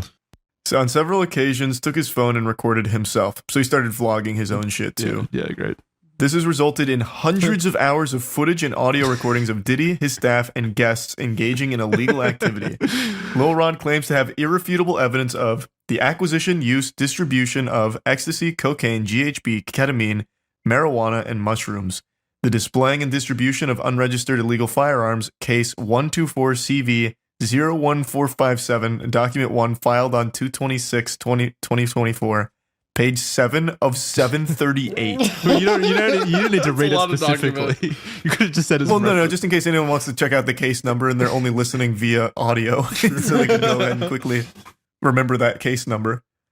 Mr. Combs providing laced alcoholic beverages to minors and sex workers at his home in California, New York, the U.S. Virgin Islands, and Florida. Man, they got him in 4 different places, handing out beer to kids. Keep in mind, he wanted all of this documented. Him lacing alcoholic beverages and giving them to minors and sex workers at his homes. Do you think he was doing it to like jerk off to it, like he was proud of what was happening, or was he actually like gonna use it in promotional footage or something? You think he's jerking off to videos of him hanging out with his friends and stuff? Like I don't know why he'd even want any of it recorded. Like there's nothing that you could use that for. Like, oh, I want to. Hey, Lil Rod, can you pull up that party from like 2 weeks ago? I want to see me give this kid some beer again. Well, like, hey, I don't understand. No, maybe it's when he's feeling lonely. He looks back at it and sees all the fun times he had with his friends. He probably wanted to do like some video with it, or like be like, no, this is my life. This is what it's like. This is the lifestyle, like. I don't know. I think another equally possible thing is this guy's got actual amnesia, like he has memory loss problems from all the frequent drug abuse, and he needs this footage to remember his life. It's like 50 First Dates, the end of 50 First Dates, he wakes up to this playing on the TV to remember his whole life. He's like, oh shit, that's right, I'm a criminal. I beat women, of course. Mr. Combs' chief of staff, Christina Coram, KK, instructed her staff to retrieve drugs so she can provide it to Mr. Combs for his consumption.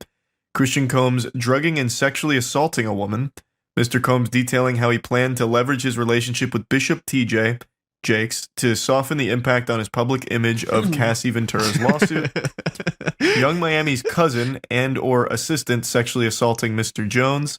Actor Cuba Gooding Jr. sexually harassing and assaulting Mr. Jones. You didn't know about that? Whoa. No. Okay, this what? is going to get interesting. Yeah. That's a name I haven't heard in so I know. long. And well, it's not a great situation for it to pop back up in. And it only gets Holy worse. shit. So rapper Redacted on Mr. Combs' yacht consorting with underage girls, sex workers, and R&B singer Redacted in Mr. Combs' Los Angeles home consorting with underage girls and sex workers. I want to know who they are so bad. Yeah. I'm going to send you guys this article because I looked up Cuba Gooding No, Jr. here. it's coming up. It's coming up. Well, this is 9 hours ago. There's no way it's here. Oh. It's just this headline and this picture associated with it is fucking extraordinary. So it says, Cuba Gooding Jr. surfaces in Miami amid Diddy's drama, and it's him on the back of a golf cart looking like really shocked at what he's reading. Like he's reading it in real time. He's on his phone. Yeah. Oh my God. I'm going to throw Is he this up wearing on screen overalls? as well. He's got like a vacation shirt. He's got like a vacation shirt on. He's going to a yacht. He's like, shit, I did what? Like he's like, finding out. damn, who did I remember sexually assault?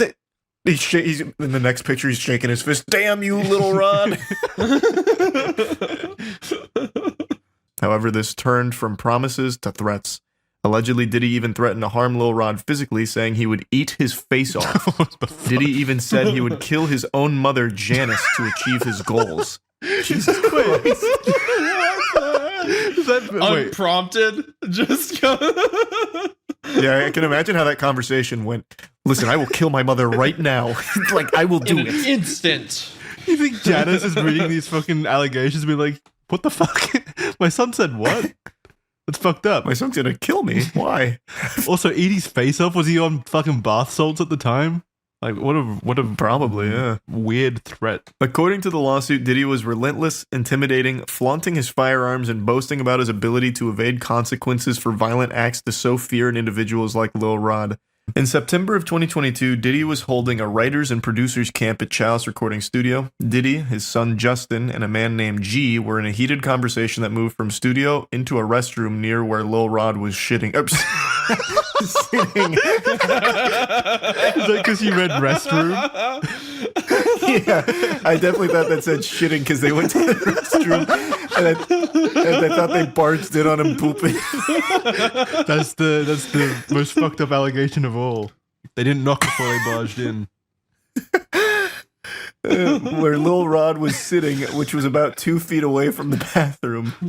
He then heard multiple gunshots ring out. According to Lil Rod, a crowd gathered outside the restroom, and when the door opened, Diddy and his son walked out, and G was lying on the floor in the fetal position, bleeding from his leg/hip area. Lil Rod ran to G and began applying pressure on the wound and demanded that someone call for an ambulance. During this, Diddy and his son had disappeared to another section of the studio. Lil Rod was told by Diddy to inform the police that he was not involved in the shooting at all, and was instead instructed to lie that G was shot standing outside the building in a drive-by incident. What? G would certainly not play along with that, though, right? Wouldn't he be like, no, I got shot by him? Maybe he was afraid of getting shot again by fucking That's true. Diddy. Who knows? That is super true. And there's pictures of the aftermath here. Lil Rod says that he still has the clothing that he wore that day, which he thinks may still have G's blood and DNA on it, and provided photos that show the assumed blood and mess inside a bathroom to prove that this wasn't a drive-by shooting.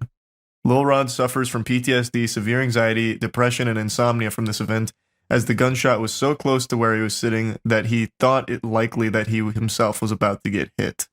So there is photos of this blood in the bathroom and everything. Yeah. And definitely doesn't seem like a drive-by. Unless the drive-by was by the bathroom. Yeah, I don't think so.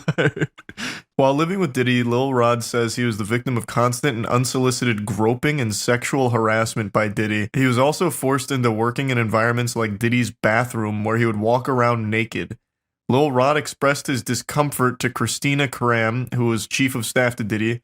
She responded with, Sean will be Sean. What the fuck? How was this made?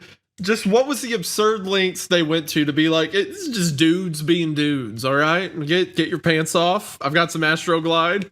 She was fucking chief of staff. Like, she earned that position. And walk around naked, grope everyone. Yeah, that's just quirky old Sean. Yeah, maybe you should talk to someone about that instead of perpetuating and accepting it. She also attempted to downplay the groping as friendly horseplay. That's even worse than Sean will be Sean. What are you getting so upset about, Lil Rod? It's just he diddling your balls. What, you don't do that with your other friends? Then she slaps his ass. It's like just the worst working environment. Lil Rod also believes that Diddy was grooming him to pass along to his friend Cuba Gooding Jr. They met on Diddy's boat, and Diddy left Cuba and Lil Rod together in a makeshift studio on the yacht. Cuba then began groping and touching Lil Rod, who felt extremely uncomfortable in this situation. Apparently, Cuba did not stop until Lil Rod actually pushed them away. Lil Rod says that he was often forced to solicit sex workers. Diddy would also want him to perform sex acts at his pleasure.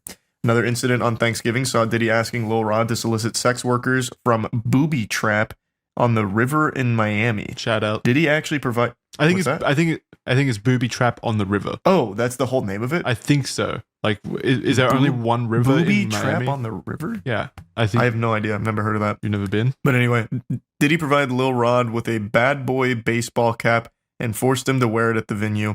It was a signal to sex workers that Diddy was in town and Lil Rod has been sent by him. Oh my God. They have their own like code. That's like a sock on the door. Lil Rod did not want to do this, but was intimidated by Diddy and felt forced to. He felt Diddy had some level of power and influence over him. In February 2023, Diddy compelled Lil Rod to bring sex workers back to his home. Here, Lil Rod believes that he was drugged by Diddy. He woke up naked and confused in bed with 2 sex workers and Diddy. He recalls wandering around the house naked aimlessly. Bro, what the heck? Yeah, he also details that Diddy hosted a listening party at his home in July of 2023, and the party consisted of his son Justin, a redacted R&B artist, sex workers, and underage girls. Apparently, at least 5 of the girls were under the age of 16, and Diddy forced all of the women to drink DeLeon liquor laced with what Lil Rod believes was ecstasy. No IDs were checked at this party, and Lil Rod says he felt uncomfortable and attempted to leave, but Diddy forced him to stay. Lil Rod says that there were many people of power that attended these sponsored events and listening parties at Diddy's home that should or would have known that the underage girls were present. Apparently, there were specific bottles of alcohol that were only for females and certain bottles only for himself, staff, and friends.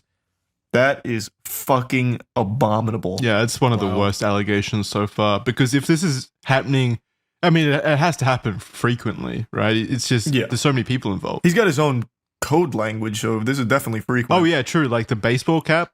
Lil Rod also witnessed Christina Karam order all assistants to keep Diddy high off gummies and pills and made everyone from butlers to housekeepers walk around with packs filled with multiple types of drugs, so it was readily available if he asked.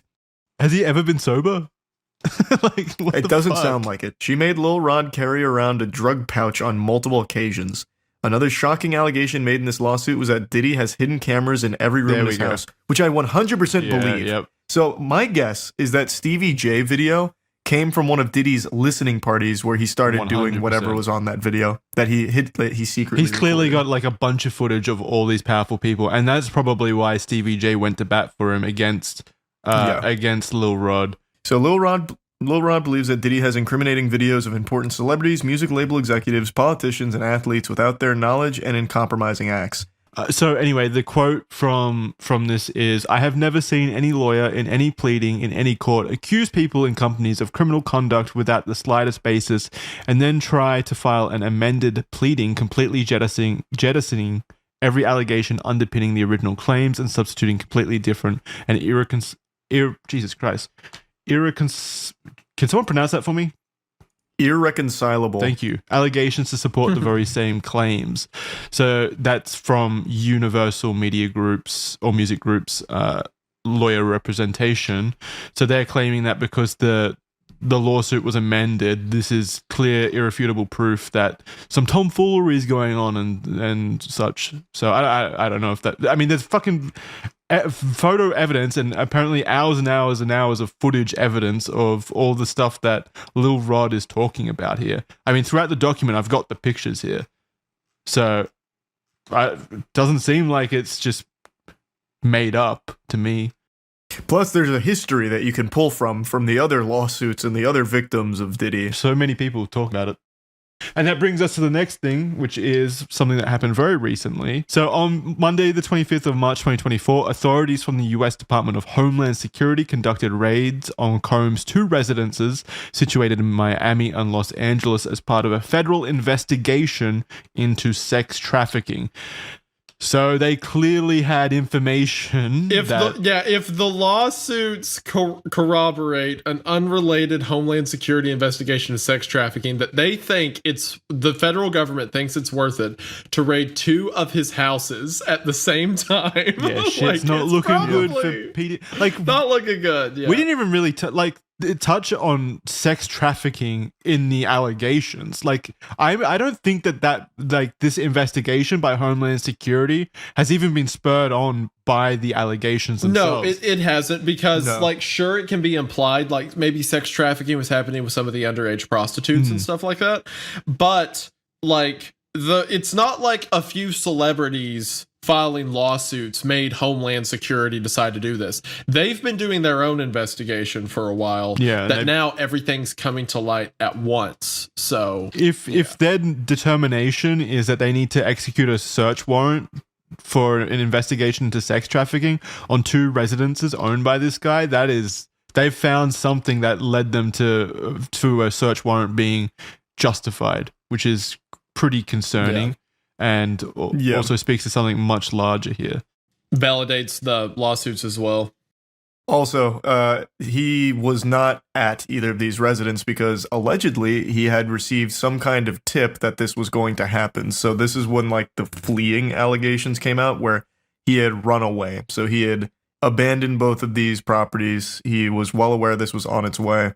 So he took preemptive measures to get out and potentially hide damning things. Yeah, that's definitely a possibility. He definitely wasn't at the residences when this occurred, so it's likely that he was tipped off.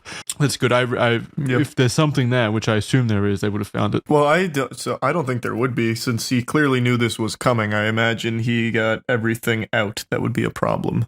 Yeah, maybe. Man, I hope not, man. Fuck. Additionally, it has been reported that Homeland Security confiscated hard drives during the operation. But it doesn't stop there. I wanted to end this one on another little anecdote, which is Diddy's relationship with minor artists, so artists who are minors at the time. Due to the allegations of professional malpractice, a new wave of scrutiny was washed over all of the previous relationships Diddy had with minors. As such, a creepy video of Diddy interacting with 15-year-old Justin Bieber resurfaced, where Bieber was said to be spending the next 48 hours with Diddy. Quote, "He's having 48 hours with Diddy." This is Diddy talking, by the way. I should specify. Oh, Diddy says he's having 48 hours with Diddy. Yeah, he referred to himself in the third person. Gosh. Were we hanging out and what we're doing, we really can't disclose. Oh no, but it's definitely a 15-year-old's dream. Diddy, then 40-year-old, says in the video. He would continue by saying, quote, "He signed to Usher, and I had legal guardianship of Usher when he did his first album," after implying that he's been given custody of Bieber for 48 hours. Oh, in another video taken months after, Diddy confronts Bieber about not returning his calls. Have you guys seen that video of like the awkward confrontation between Diddy and Bieber? Where Bieber looks super uncomfortable. Yeah. He's like, I don't know, man, or whatever. He's just kind of like dismissing it, but like Diddy genuinely seems upset that he can't get in contact with Bieber. Oh gosh, this is so sick. That's so fucking weird. He's having 48 hours with Diddy, where we're hanging out, what we're doing can't disclose, but it's a 15-year-old's dream.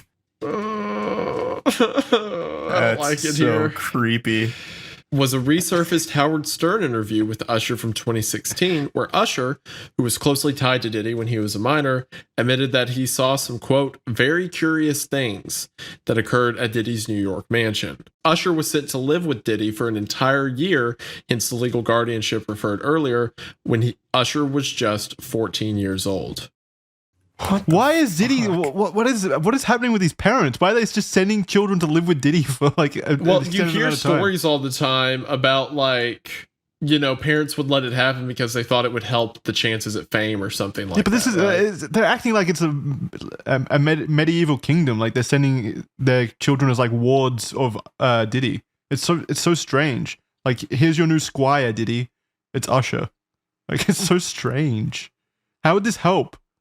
How would this help like launch a career? You can still work with him without like having to live with him. All right. I just don't understand how that even happens in the first place. I don't understand the reason for it. When Stern followed up by asking if Usher would send his own kids to Puffy Flavor Camp, which is what Diddy called his mentorship program, Usher quickly said, "Hell no. Puffy Flavor Camp?" What the fuck? He would have kids come live with him and said it was Puffy Flavor Camp. He's the king of branding. Like, what? I don't know, man. This is so out in the open. I feel like this is one of those cases where when the dust settles and he's in jail for, life within the next couple of years, people will look back at this moment and be like, how the fuck did people not know? How did no one see? Like, this was all That's the right in their troubling thing. face. People knew. Like, I mean, right there though, like this is an example of a celebrity knowing something's wrong and not doing a single thing about it. Like Usher's like, fuck no, I wouldn't send my kid to Puffy Flavor Camp. I know what happens at Puffy Flavor Camp. Yeah. Well, if you know it, you wouldn't send your It's kid just there. Do dudes something being about it. dudes. Be a good human being. Exactly, yeah. Jesus fucking Christ. Everyone just stays shut up constantly. Because they're afraid. They're afraid of Diddy and his Puffy Flavor Camp. Usher would go on to say, and this is before about when he was living there. Usher would go on to say, I got a chance to see some things. I don't know if I could indulge and even understand what I was looking at. It was pretty wild. It was crazy. There were very curious things taking place, and I didn't necessarily understand it. We can't know with guaranteed certainty the validity of the multiple claims of the lawsuits, but there does appear, it's undeniable, there does appear to be a troubling and problematic history of abusive behavior and, frankly, just shocking activity by Diddy that seems to be overwhelmingly illegal and also overwhelmingly covered up by an industry that seems to have a habit of turning a blind eye if it means career security and progression. I don't think any of us disagree with that statement, right?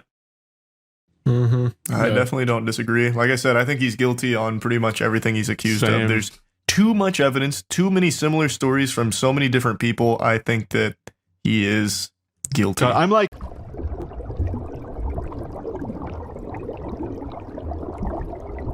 So we have Goofy, and then this small little spectrum in between Goofy and evil, bad show, and racism. All right, Jared Fogle. That's probably very evil, I would say. Yeah, Jared Fogel's a piece of shit. Yeah. I'm shocked he only got 15 years. I want to look up the exact amount of child porn he had because it was it was like an absurd ridiculous. amount. They had to come up with their own new measurement for it. One Fogel is 12 terabytes now. That actually does sound like a unit of measurement too. One Fogel. It really does. A Fogelplex.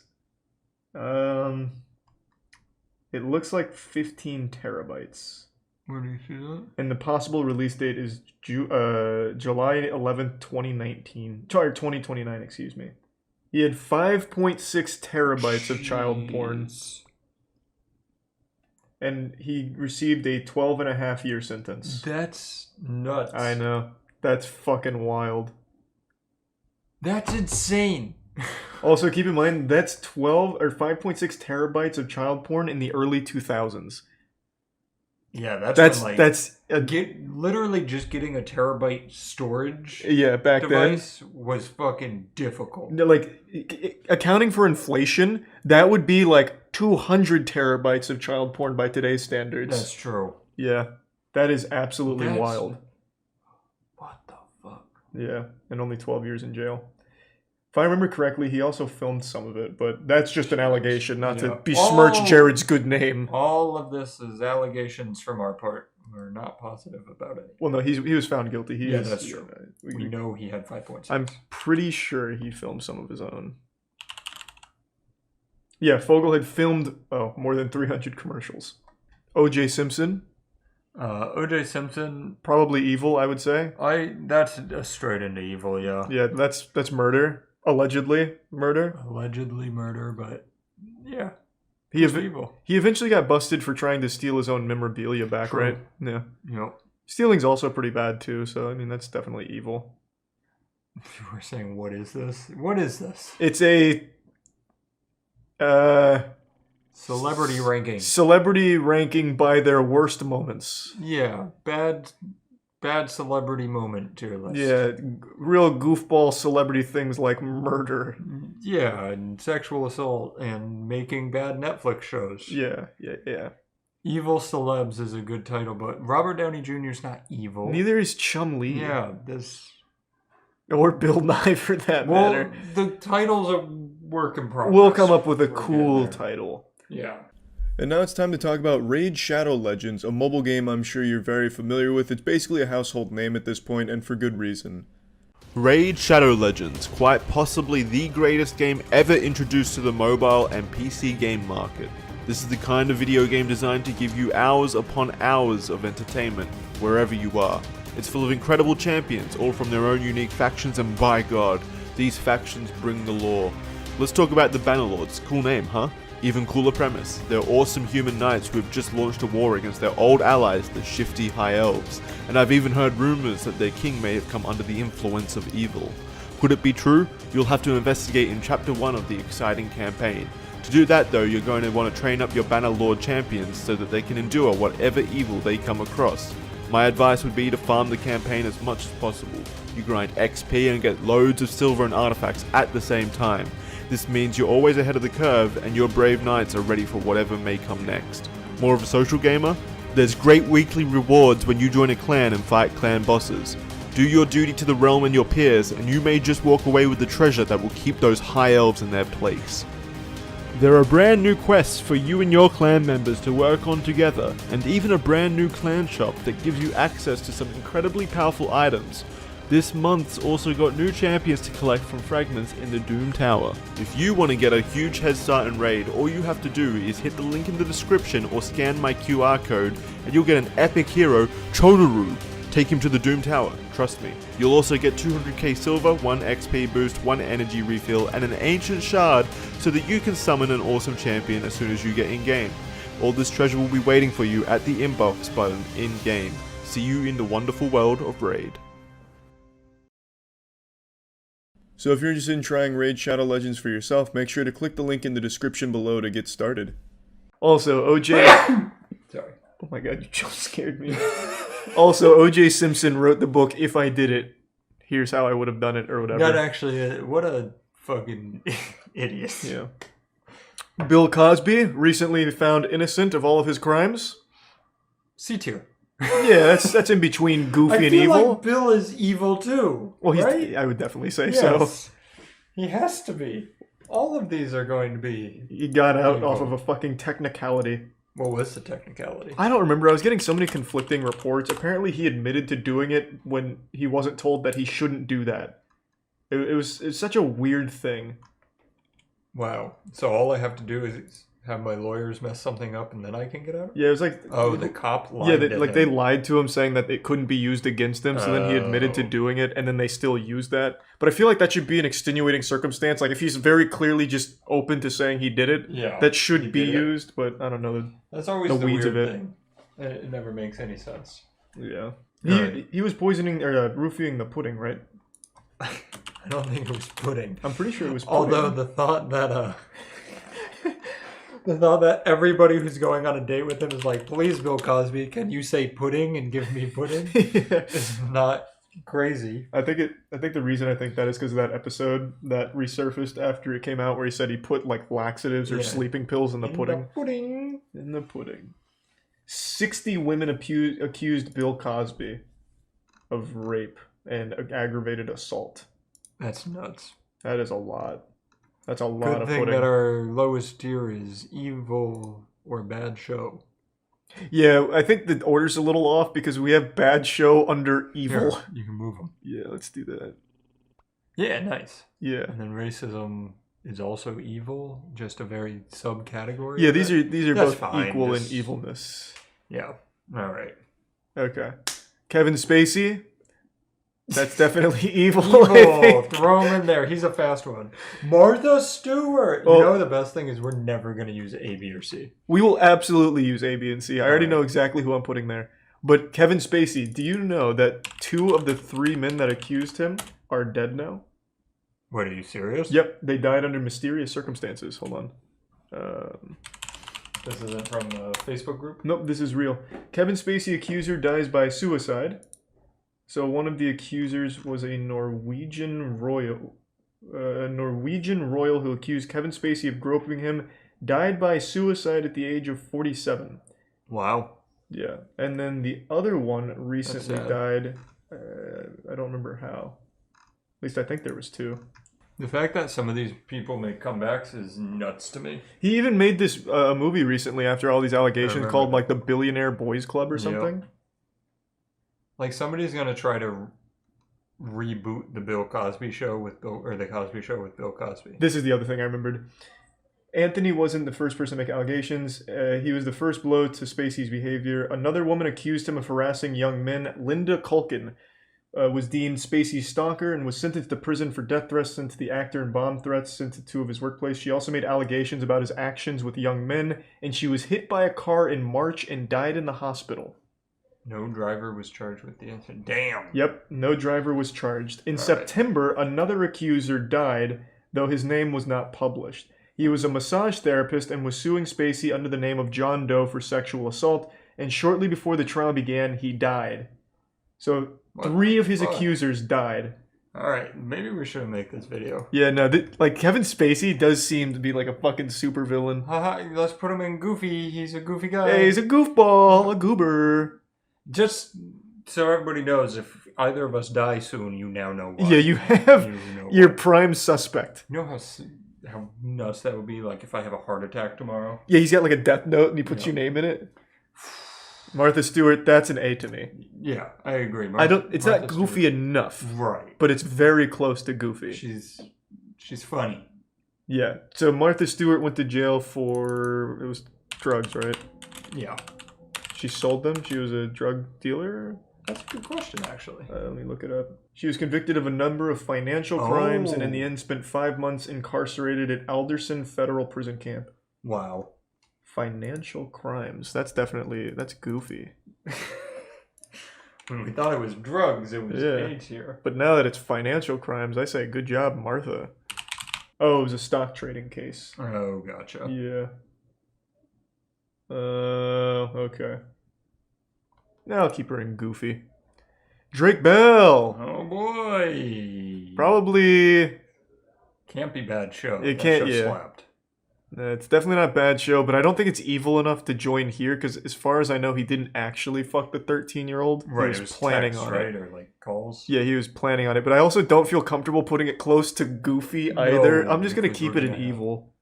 Yeah, I mean, it is evil. It is. It definitely Evil. is. Sure, there's layers to evil, but it's all evil. Chad, I can't put him in C tier because that means he's leaning more towards goofy. I'm just gonna keep it in evil. So Add a new tier. It's too much work. yeah. His trial's on YouTube too. They even made cool edits of the Drake and Josh show with Drake Bell on trial. So they added a cool laugh track. Wait, he's still posting on Twitter. Yeah, he's not in jail yet. Here, check this out. Yeah, but he posted new hot giveaways.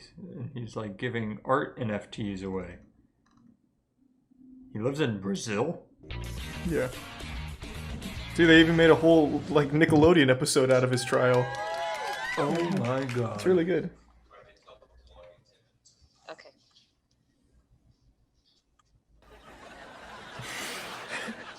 It's fucking great. See, like, I don't think he's evil enough to be in the actual evil tier, but it's the crime is definitely not anywhere near goofy. So he has to stay there. The problem is that we don't have a D tier. I know, we should have had a D. Yeah, we're here on, excuse me, case number 659324, State of Ohio versus Jared Bell. Defendant is appearing by Zoom. Jared. Mr. Bell, can you hear the court? I can, yes, Your Honor. Very good. Counsel for Mr. Bell. That's a really good edit. Yeah, so we'll keep Drake Bell here. Michael Vick, super evil. For sure. Dog I fights. love that you and I both are in the same page where we're going through murder, but the dog fighting is the worst. Yeah. You don't fuck with animals, okay? There's something so sadistic about doing something to things that literally just don't have the chance to help themselves. Oh. I remember when the reports finally came out, it was revealed that he would like take the dogs by their legs and slam them on the ground until they died. Jesus. And he made a comeback too. That's what I don't ever get. Yep. How you make a comeback from that. Just we're getting too deep. I'll stop. I know. I'll stop. He should have never been allowed back in the NFL under any circumstances. Jesus Christ. He used to, I guess a lot of people don't remember, he used to host dogfighting tournaments at his house. Dogfighting, obviously illegal, dogs fight till one dies. And if they were too injured to keep going, Michael Vick would kill them himself. But not like shoot them, he would like beat the shit out of them to kill them. Jesus. Yeah. Epstein. Evil. What is... It's okay. We started with the most evil, okay? It's going to even itself out through here. It gets better. Yeah. We just really top-loaded it. Aaron Hernandez killed a couple people. Evil. R. Kelly. We can make a case. This could be a little closer to Goofy because he peed on people. Yes.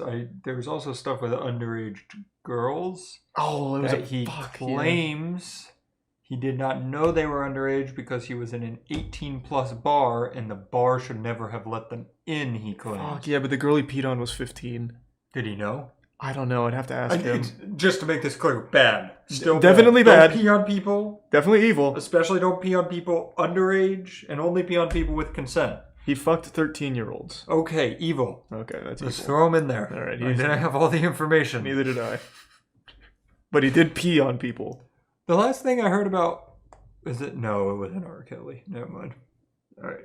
He made Trapped in the Closet, though, and that's one of the best pieces of music of all time. I'm just saying. I'm just saying. If we could separate R. Kelly from Trapped in the Closet, Trapped in the Closet is goofy. R. Kelly, evil. Fuck, it's so good. So far, we have Martha Stewart and Goofy, and then everybody else in evil. But our savior's here. Tim the Toolman Taylor. Yeah. What the fuck did he do? We didn't even know he did anything. Let me look it up. Yeah. Well, is Tim Allen evil? Evil. Yeah. Or Goofy. Tim Allen breaks silence on Capitol attack. Shameful. Did he lead it? I don't think so. Tim Allen's career is a metaphor for America. Mm. Tim Allen talks politics and pisses people off. Okay. Tim Allen as Toy Santa is there because that's his evil version. Look up drug smuggling, because I see a lot of drug smuggling saying that he ran drugs in the 70s. That would be kind of cool if that he would did. go goofy. That would go goofy. Opens up about infamous drug alert. Okay. Fill me in. Oh, here it is. The true story behind his cocaine trafficking. That's kind of Look at that hardcore. mugshot. Whoa! Show chat. Yeah. It might not pop up. Hold on. That's pretty fucking goofy. He looks like John McAfee. Damn. What if they were the same guy? And like a piece of Tim Allen is now gone. All right, let's see. Has he been seen since John McAfee's death? Not that I know of. Tool Time has not been around. God damn. That's kind of goofy. I'm going to go A for that. Wow. Drug smuggling's cool. He was arrested in Kalamazoo International Airport in 1978. He was caught with more than 650 grams, 1.4 pounds of cocaine. That's not a whole lot. I'm dropping it a little bit. Wow. Yeah, that's it. Do you think he'd put it up his butt? No, Tim the Toolman Taylor would never put anything up his butt. 1.4 pounds of cocaine. Yeah. It would be like a cannonball in his ass.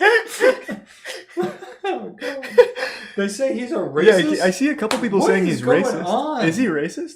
God, did you see have that? a tier for that. Yeah, did you see racism? No, I anywhere in took there? him very...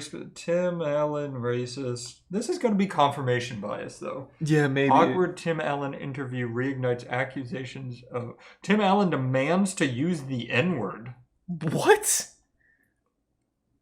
Oh, Tim. What? He's dropping down the tier list. He's looking closer to racism. If I have no intent, if I show no intent, if I clearly am not a racist, then how can that word be bad coming out of my mouth? Asked Allen. Tim. Is that the only report from Tim about being racist? Yeah, but that's a direct quote from him. That's pretty bad. That's All right, so do I agree with him? Not at all. Let's make that real fucking clear up front. So what he's trying to say is he's not racist, so he should be able to use the word. So I think that's more a case of really stupid logic. I don't know. Hold on. But also in the quote, he said it with a hard R. That's absolutely racist. Wait, he said the word? The quote has it, so I can't imagine they insert that. Just put him in racism. Tim. Oh, I Tim. think I made the noise. Yeah, to think you awooed on him. Yeah, it's... Oh. He said it. Alright, Matthew Broderick, that's evil. For those that don't know, Matthew Broderick literally His murdered... murder or manslaughter? He didn't get charged with either. Because he was a big celebrity at the time. I think he was drunk driving, right? Let me see. I'll look it up real quick. Oh, way back then. Yeah, it was a while ago. This is like around the time when Tim Allen was trafficking cocaine. Yeah. On August 5th, 1987, while driving a rented BMW, Broderick crossed into the wrong lane and collided head-on with a Volvo. The driver, Anna, and her mother, Margaret, were both killed instantly. He was vacationing with Jennifer Grey, whom he begun dating semi-secret during the filming of Ferris Bueller's Day Off. I don't know why that's in there, who cares? The crash publicly revealed the relationship, and he suffered a fractured leg and ribs, concussion, and collapsed lungs. Grey's injuries were whiplash, which required surgery. Broderick told police he had no recollection of the crash and did not know why they had been in the wrong lane. What I remember is waking up in the hospital with a very strange feeling in my leg. He was charged with causing death by dangerous driving, faced up to 5 years in prison, but was convicted of the lesser charge of careless driving and fined $100. What the fuck? The victim's brother and son, Martin, called the verdict a travesty of justice, but later forgave Broderick. I completely agree. No, I think that's straight up evil. He doesn't remember crossing into the wrong lane for a head-on collision? Yeah, throw that bitch in evil. You already did. Good job. No, I don't like Matthew Broderick. I've never forgiven him for that shit. Alright. Enough of Broderick. I'm done with him. Yeah, get him out of here. He hasn't acted in, 10 years? Keep it that way. That idiot. Thanks to the Prime Short Stack. And now we have... Mr. Mosby. Mr. Mosby! I don't know what he did. Oh, yeah, we shouldn't get too excited. Yeah, I have no idea This what is he a did. tough one to rate. How can I be non-biased when this man was Mr. Mosby? I know, Mr. Mosby. Wait, his actual last name is Oh, no, you're looking up the character in the show. I'm going to put him at B just off rip here, because we don't know what he did. Yeah, he's sitting there for now. Yeah, he's just hanging out for now. He was great in Sweet Life. He was very good. Phil Lewis. Phil there Lewis. Doesn't have anything about anything bad. Maybe it was all fake. Yeah, maybe it was an episode of Zach and Cody that you're thinking of. Wait, there it is. Where? The end. The court sentenced Lewis to 5 years in prison, but suspended 4, citing Lewis's work after his arrest with a prison-based theater troupe that performed in jails, schools, and churches. What? To highlight the consequences of drug abuse. Wow. Wait, what? In December 1991, Lewis was arrested after he fatally struck Isabel, a resident of Maryland, in a car crash. He was charged with manslaughter and driving while intoxicated. His blood alcohol level at the time measured 3 times the limit for legal intoxication, and then sentenced to 5 years in prison, but suspended 4, citing his work with the fucking prison-based theater troupe. So just to get this all in line, he drunk drove, killed somebody as a result. Got his 5 years doesn't feel like enough for that. Brought down to 4. Brought down to 1 because he was in a prison theater troupe. And was very good at acting. How is that even... What is wrong with famous How can you get years off of a fucking manslaughter charge from acting well in a theater troupe in prison? To be fair, we didn't see how well his acting He could have been a really good actor. Did you see him as Ted Mosby? He was. We have to throw him in evil. Let's just go. I think he has to go in evil. I feel like this might be controversial, but I feel like if you're drunk driving, it should always be murder, not manslaughter. I completely agree. Just don't drunk drive. God damn. Yeah, seriously, fuck the American justice system. What is that? Great job. Thanks to the resub, Michael and Smegus. Corey. Whoa, Corey in the house. Corey's in your daughter's house as long as she's under 18. Yeah. Yeah. Am I right? Yeah.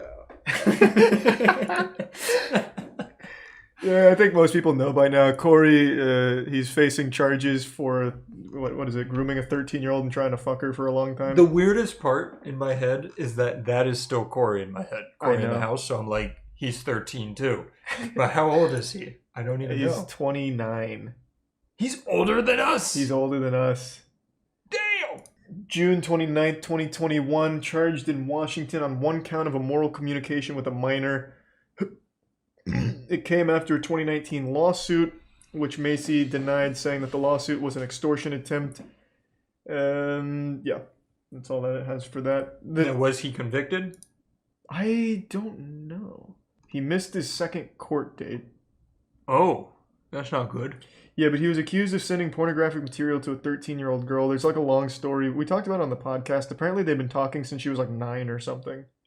Let's keep him evil, just on the off chance. Yeah. That's, She and her family sued Macy in 2019 when the girl was 13, alleging that he seduced a minor, attempted to commit a lewd act with a minor, and annoyed or molested a minor. I feel like annoyed and molested are very different words to use. Yeah, I don't in the know same why sentence. they put annoyed there. What did he do? Molest you or annoy you? I think evil. Yeah, I think it just has to stay there. It says charged with felony. Oh, charged with. We got to get our words right. So this is allegedly still. Allegedly, I'm putting him in evil. Tiger Woods. I think Tiger Woods has to be a little goofy. It is a little goofy. Did he do an actual crime or did he just fuck a lot? Now, his last car crash, it seemed like there was no way he wasn't driving drunk. Oh, is no. what I saw. But he didn't hurt anybody but himself. Okay, that's kind of goofy. That's so good. we might be able to sneak him out of the evil category. Tiger Woods. Oh my god. Yeah, there's the DUI. I hate this. I hate the. That looks like such a good mug shot. Hold on. There it is. All right.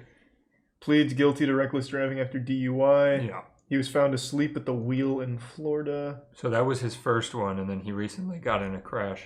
Somebody says he wasn't driving. He was basically going real fast or something like that. Well, he was asleep at the wheel after. Wait, somebody beat his wife. Did that ever actually? Is that true? Tiger Woods is a woman beater? I don't remember that. What? More, I know he fucked a lot. That's all I remember. Like the only thing he was beating was the record for most pussy slayed in a day. Oh, Tiger! Tiger Woods. Let's hope we don't find him out as a woman beater. Okay, let's hope. All right, I kind of gambled on that. He cheated. Yes, he did cheat. He did cheat. I know that one for sure. I'm not saying he's a good man. Goofy does not mean good. Let's get that right. Our scale doesn't really sense. make anyone good. Just a bit goofy. Right, so far, Martha Stewart's goofy. Oh, yes. Martha Stewart. Jim Allison racist.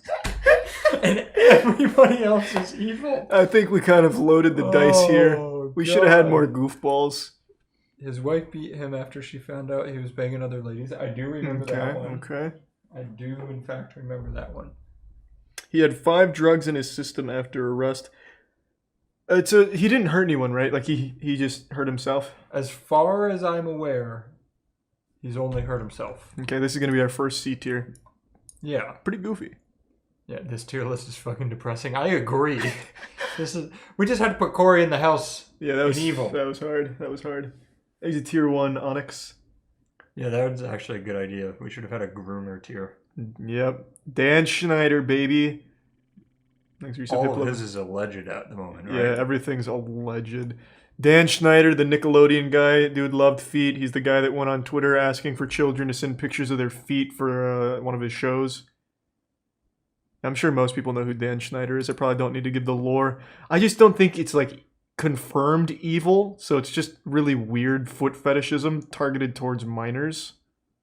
But I guess it's not exclusive to minors. It's just all we've ever heard about since he only made shows for kids. That's true. I think he's got to go in evil. I honestly think this can actually fit in a bad show. That's true. What if we skirt the system as we're learning every celebrity does? What if we skirt the system and just rate them based on, I didn't like his shows. Well, let's not get carried away. iCarly slapped. That was a good show. I liked almost all of the shows. Yeah. I don't actually know a show I didn't like. Also, Noah Monk stood up for Dan Schneider, kind of, when he was on our podcast, saying that he never got any weird vibes from him or anything. Mm-hmm. So I feel like he was just super fucking odd with feet. There's never been any allegations that he actually fucked any kids or anything like that. So I think we can just put him in bad show, or even C, even. Yeah, why do we have bad show there? Was that literally made for James Corden? Well, no, and Bill Nye. Bill Nye, yeah. Yeah. Okay. It just doesn't really fit between C and evil. Yeah. So move it to the top under Goofy. I'll put it here. Okay, I like that. Yeah, that gives us something, because now it feels like C is real bad. Yeah. And I want to say it again, racism and evil, same. We know racism's evil. They're both bad. Yeah, it's very bad. What did Chumley do? We're getting there. We're almost there. Don't Just ruin it. Hold your horses. John McAfee. You're the expert on That's this big. That's big Goofy energy. Like Goofy was made for John. 100%. This guy claimed he had every government secret of all time. Yeah, absolutely. He was also accused, not convicted, of killing his neighbor who had poisoned his dogs, allegedly. So if, as far as murder goes, someone poisoning your pets is probably a good enough reason, I would argue, under the right circumstances. And he also talked about fucking whales. Apparently he had a big fetish for shit. He liked to be shit on. According to reports, he would hire prostitutes to sit on a custom seat that he designed with a hole in it, so that way he could lay under it and they'd shit on his chest. That's just solving problems. Yeah, that's like he knew what he wanted and he got it. That's big Goofy energy all around. He also had body doubles. He had he faked a heart attack to get out of a prison sentence in Barcelona, I think. Yep. He also had his own little private military at one point. True, on his island and everything. Yep. He kind of invented the Goofy category. Yeah, he is big I will Goofy. say people are not happy about Schneider being in C tier. Yeah, a lot of people like real unhappy about it. I don't feel right either because it's so weird with his feet I and kids. agree, but the problem is evil isn't split up, so there's murderers. There's and actual dog killers, murder, and the people who have been actually convicted. What? I said thanks for the Prime vaccine. Oh. Sorry.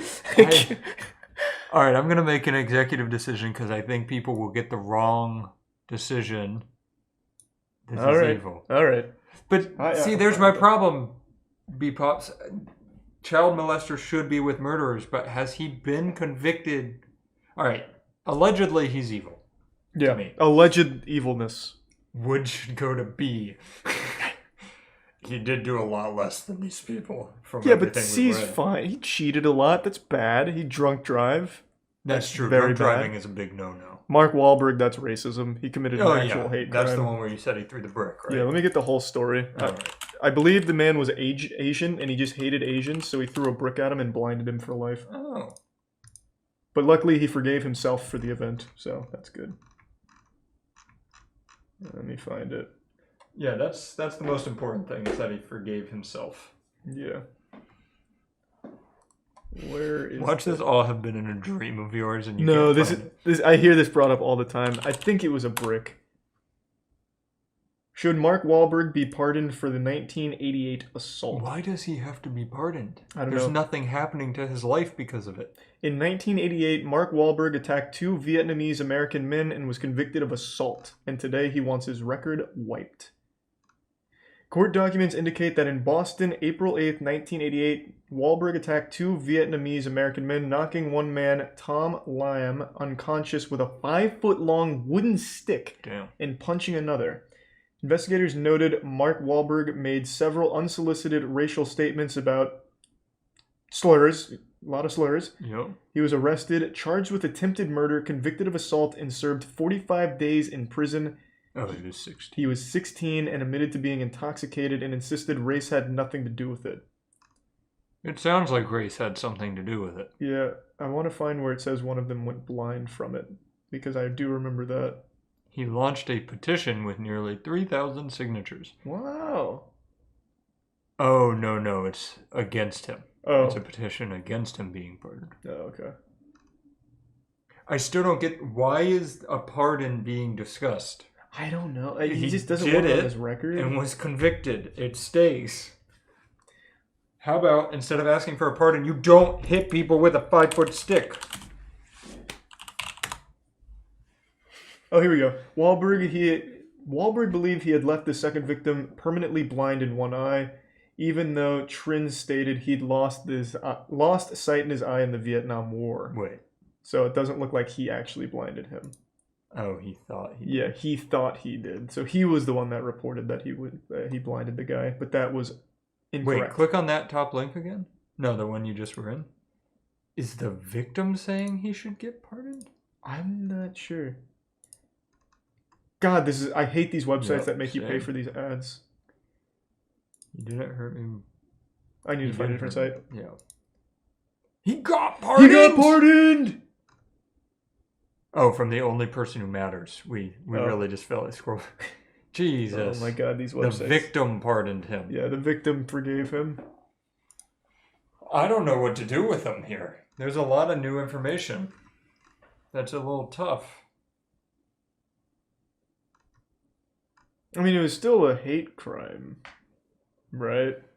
He's claiming it's not. But if he said racial slurs... In 1986, 15-year-old Wahlberg and 3 friends were charged with chasing 3 black children and pelting them with rocks while yelling slurs until an ambulance driver intervened. And then the next day he put him in racism. Yeah, I think this stays in racism. He may not be racist currently. Yeah, he might be much better, and I'll give him that. But you know what? I'm not racist today, and I wasn't when I was 15, so... He's more racist than I ever have. I did not know about that second part here. I thought it was only that one hate crime. Okay, he stays there. Yep. Chris Brown, evil. Evil. Beats the shit out of women. Yeah, I don't even think we need to talk about that one. It's just evil. I don't think that goes without saying. Twitter would be very upset to see Chris Brown and evil, though. They have not only forgiven him, they suck the fuck out of his dick. Like, imagine, his music's so good, though. Like, how could we not like him now? It's crazy. Like, he would beat those women if you saw them on the street, it seems like. Because he beats the shit out of women. It's baffling to me that Chris Brown is still allowed to exist as a human and, like, have notoriety. I just can't believe he's still famous and adored by people that he would probably beat. I don't Because he has a history of just beating women. It makes no sense. Vince Offer. I don't remember what he did, but he went to jail. It was something with a prostitute, right? I think, if I remember correctly, he beat a prostitute because she bit his tongue. I mean, you shouldn't be biting tongue. You should, that was very improper Right. procedure from her, very That's unprofessional. Assault. Yeah, he was defending himself. This is all a joke? Yeah, please. Yeah, Jackson, cut this out. Okay.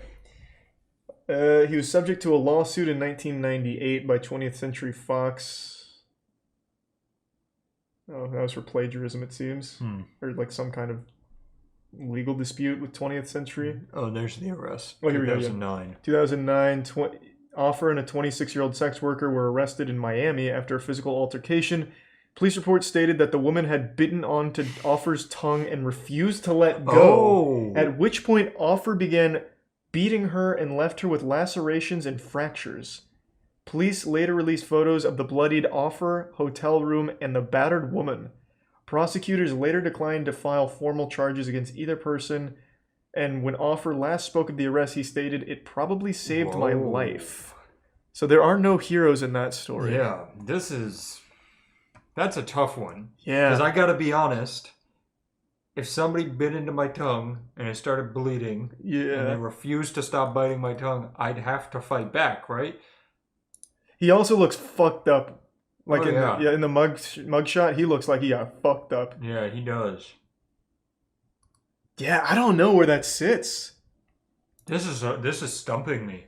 At the very least, though, I bet there wasn't a whole lot of blood at the scene because he probably had the ShamWow nearby to soak it all up. There was probably none, let's be honest. Yeah, no, that shit was probably spotless. You know what they're both lucky about? That he didn't have the slap chop, because they would both be on the floor in pieces.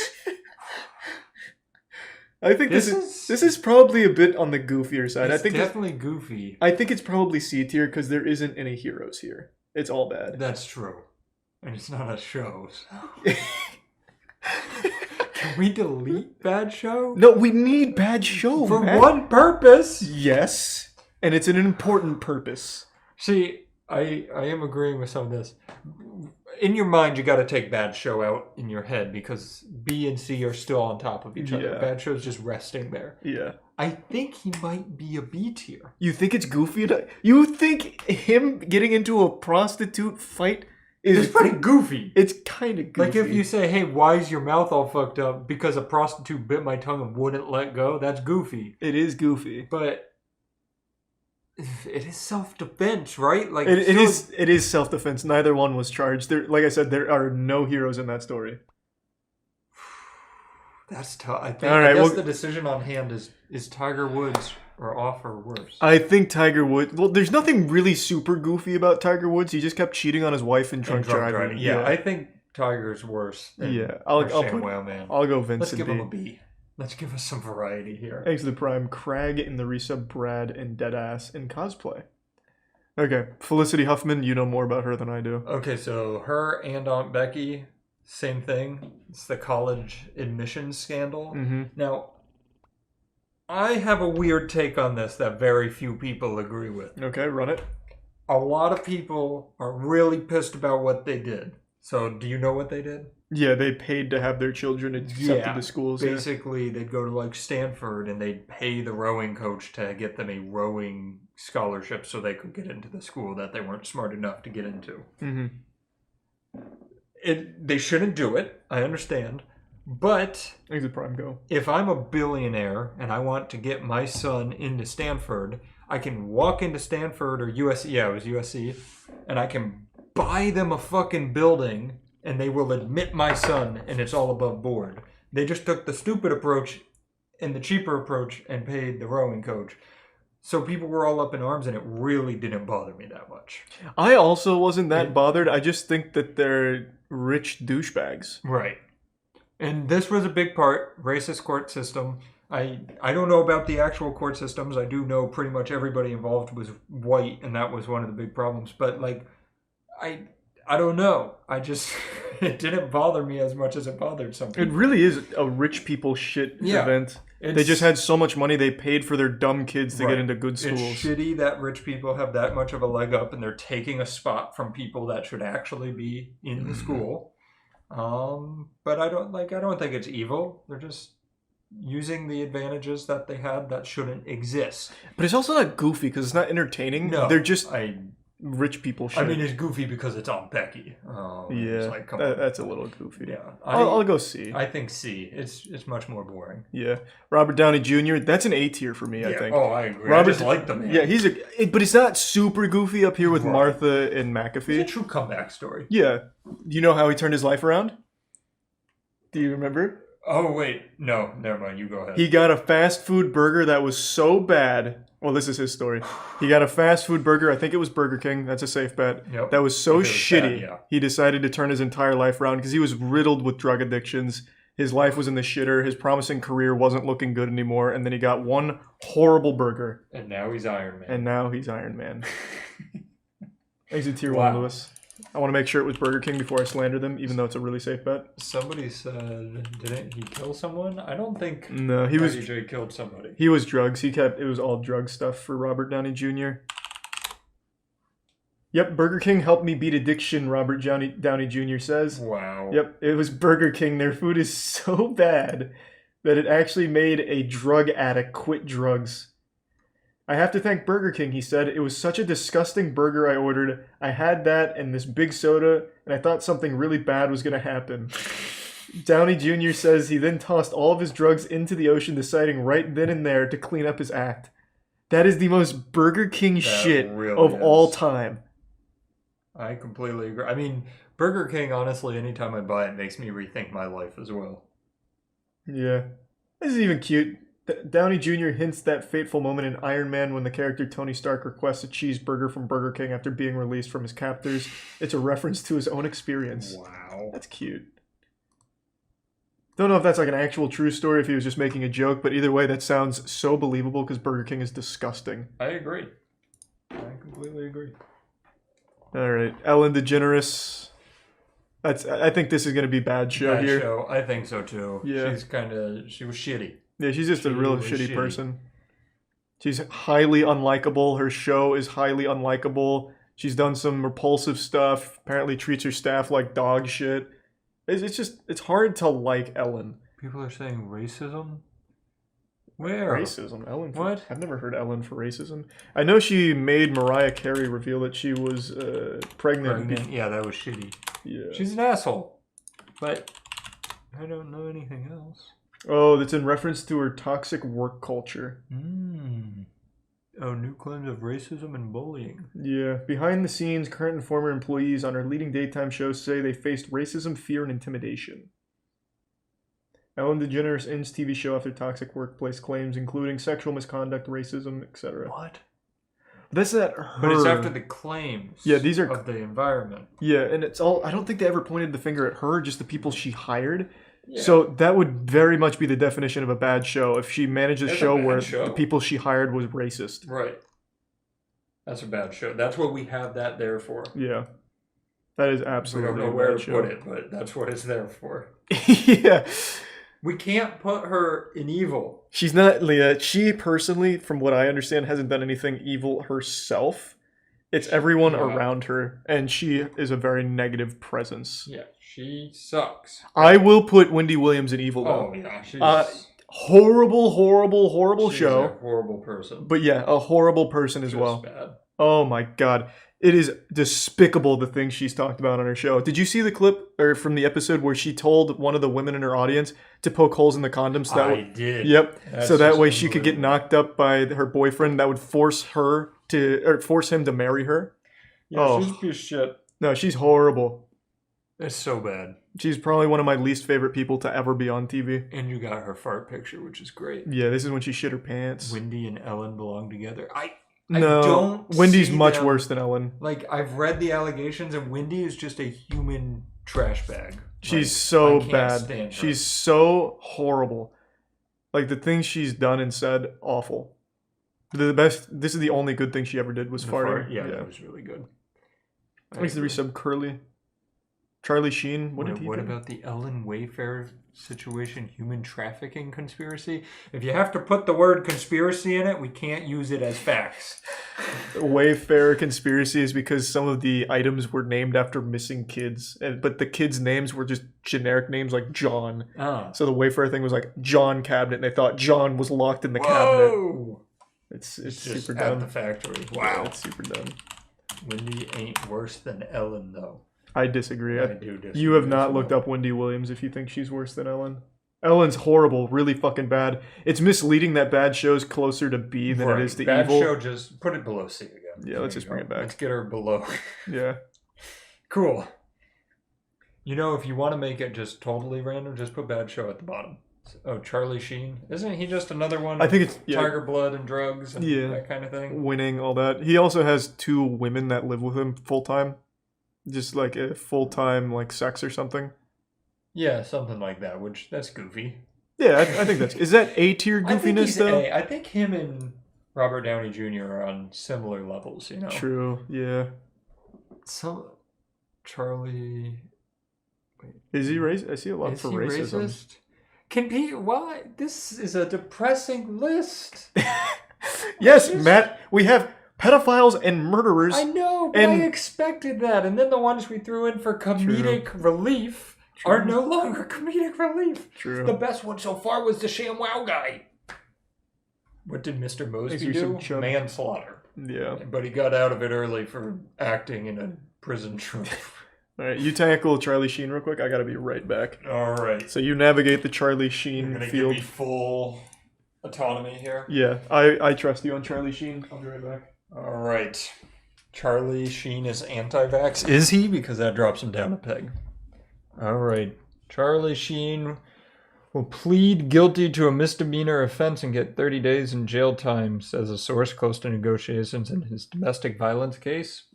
He intends to... Why do they get 30 days? I don't get it. He was arrested and got a raise of $1.8 million. Pleaded guilty to misdemeanor assault as part of a plea bargain.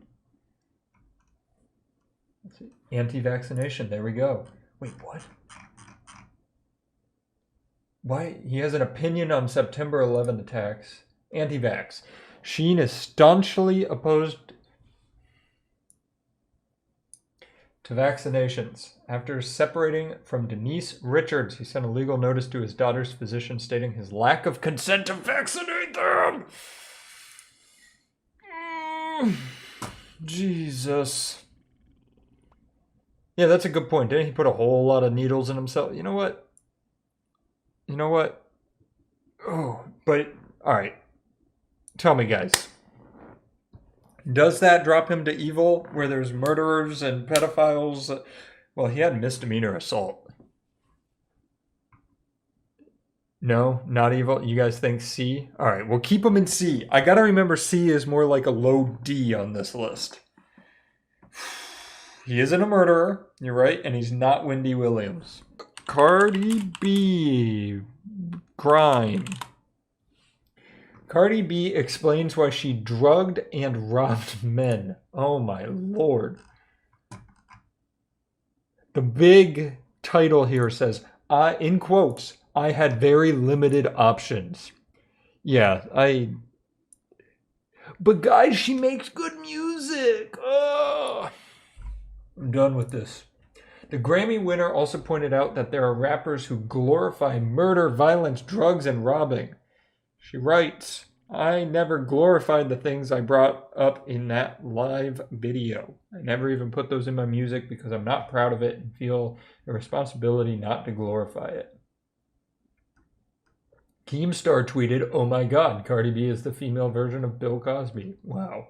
Her music alone should put her down here. Yeah, I will consult Charlie on Cardi B when he gets back. Don't you worry.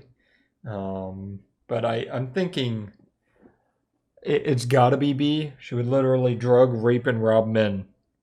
Allegedly. Because I don't know if it went through. Allegedly, she would do this. I think she admitted it, right? Okay. But did she ever say rape or just rob and drug? Evil, evil, evil. Okay. See, I see drug and rob. See, I don't think she admitted to rape. All right, I'm going to look it up.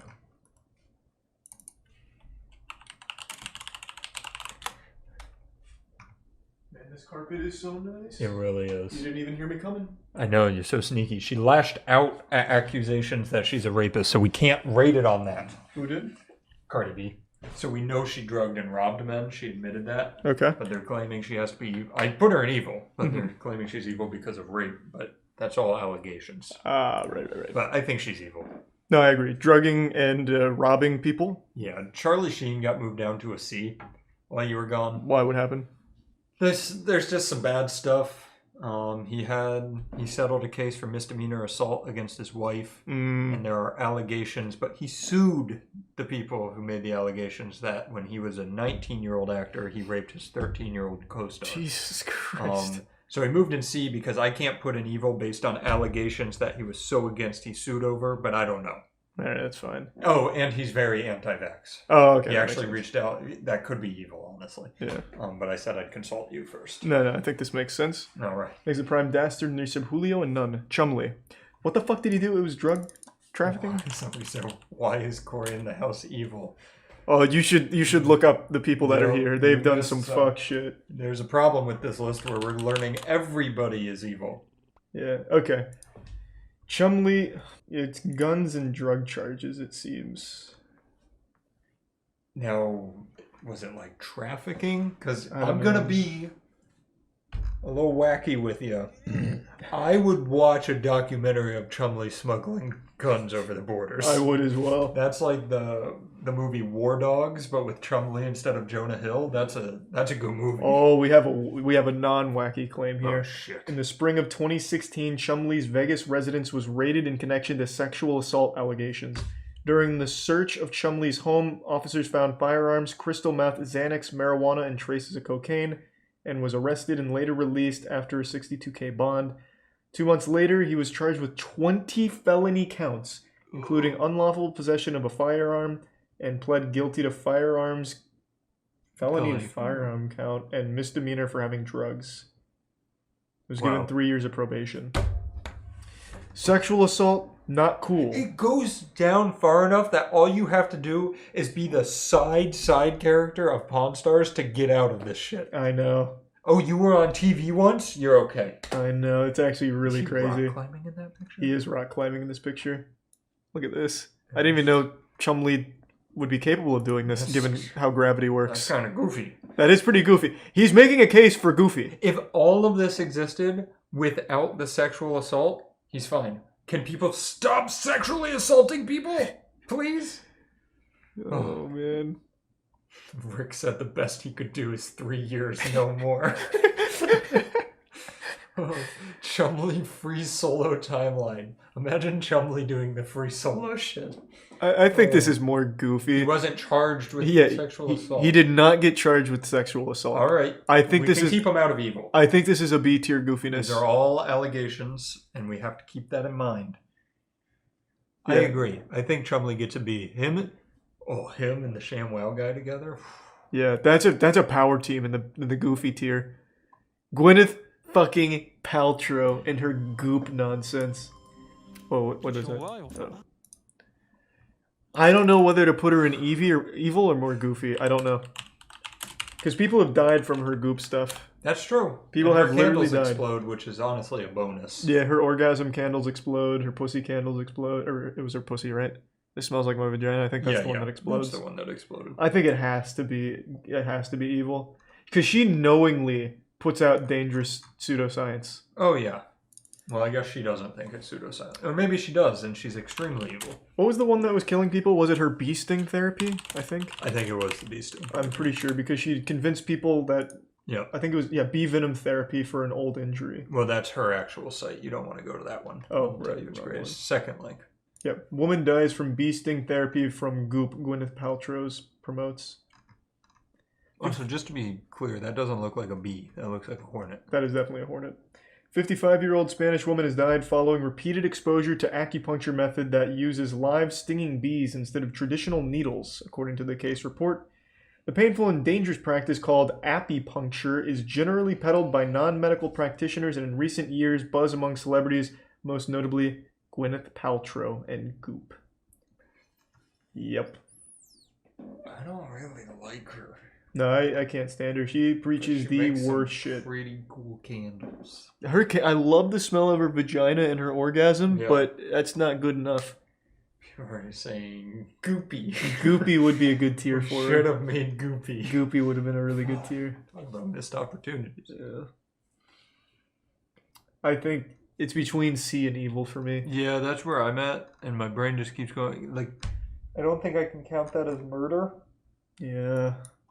But I don't feel right not putting her in evil. I know. She's not as evil.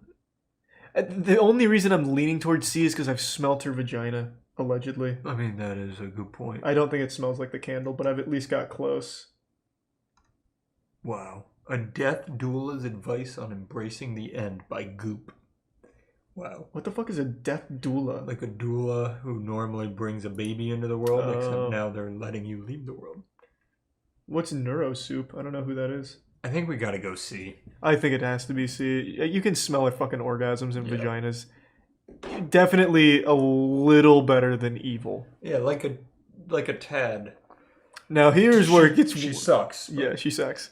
This is where it gets wacky. We got Bill Nye. And we know where Bill Nye goes. Yeah, Bill Nye, to my knowledge, has never done anything wrong. Except... one Netflix show.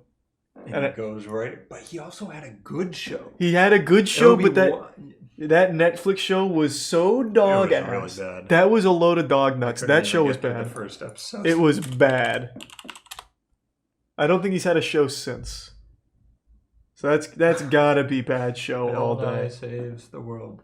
People did not like a lot of the stuff he said on that. Well, he didn't. If I remember correctly, he didn't even really do any like science shit in the show. Yeah, not much. He completely stopped doing what he. But here's the thing: I love him, and the problem is we made the bad show category specifically for this, but we put Ellen in it. Yeah. So now he's up there with Ellen for no reason. Yeah, Ellen is absolutely significantly worse than Bill Nye too. That's and the rough. C tier is where we could move Ellen to because C is worse than bad show. Yeah, let's just bring Ellen to C tier. All right, we could bump bad show up to under Goofy. Yeah, but then you kind of... This is our spectrum from evil to goofy. So if we have bad tier here, it's evil to bad show. So maybe bad show needs to be like off to the side. I know, it needs to be like hovering or over deleted. here. Don't you ever say that. We could put Bill Nye in A. No, bad show though, man. I know, it was made for him. It was made for Bill. What if we put it above Goofy? Oh, let's not get crazy. But what if? What does that look like?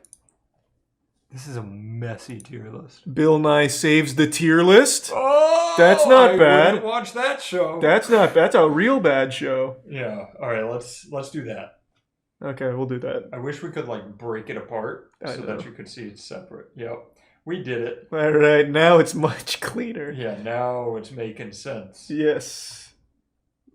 You don't like this guy. I don't know anything about him. Mike He's just Lauer. a douche. He's just a You douchebag. might have allegations against him. I just have always thought he's a douche. Let's hope there's some allegations then. Bill. This is not him. How do you spell his last name? There it is. L-O-W. Oh, wait, no. That's Lowry. L-A... I think it's L-A-U-E-R, right? Nope. Lowry. Oh my god. Okay. Don't worry. We'll get there.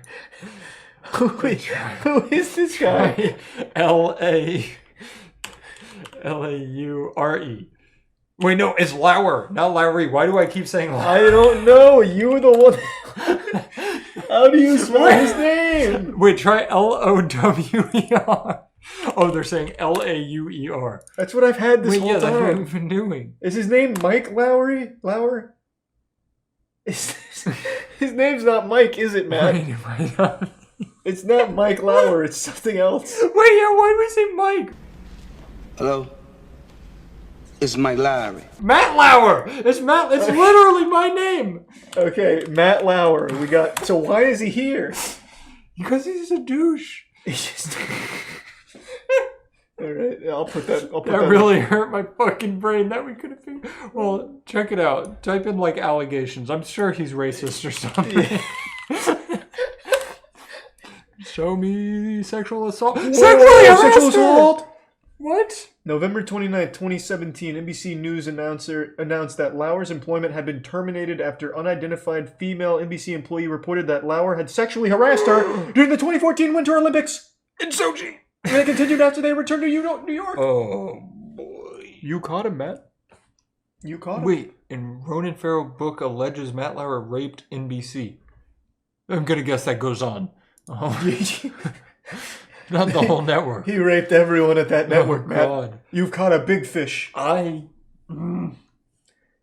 Alleges that Matt Lauer anally raped her in his hotel room at the 2014 Sochi Olympics. Oh, so that's evil. That's straight up evil. That's evil. It is an allegation, though, but this was 2017. That stopped my smile instantly. Yeah, I hate him. This happened in 2017. So what was the verdict? Because it looks like it was going through court. Oh, here's the timeline.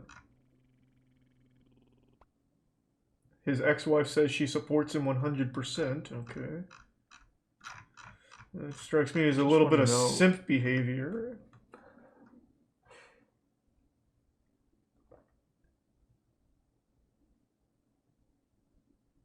See, this is where... He keeps denying it, obviously. Yeah, this is where it gets tough, where they're just allegations. Yeah. If it was confirmed, obviously straight to evil, and I don't like them. I'll keep it in C for now, since it's not completely... Well, we had a hard time finding him. I'm just putting him in evil. I wish... He was a hard man to find. I agree. I wish we named C like scumbag or douchebag. Yeah. Because C doesn't do it justice. He had a button under his desk to lock girls in his office. What? Desk button.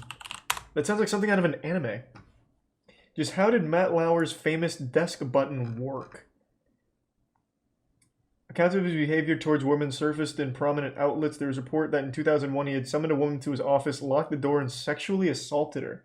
There was also a report that he once gave a colleague a sex toy as a present. What is this desk button shit? There's a lot of allegations. Oh, headlines rushed forth. Matt Lauer's desk had a button that locked his door. Other NBC execs might too. Matt Lauer wasn't the only one with a button under his desk.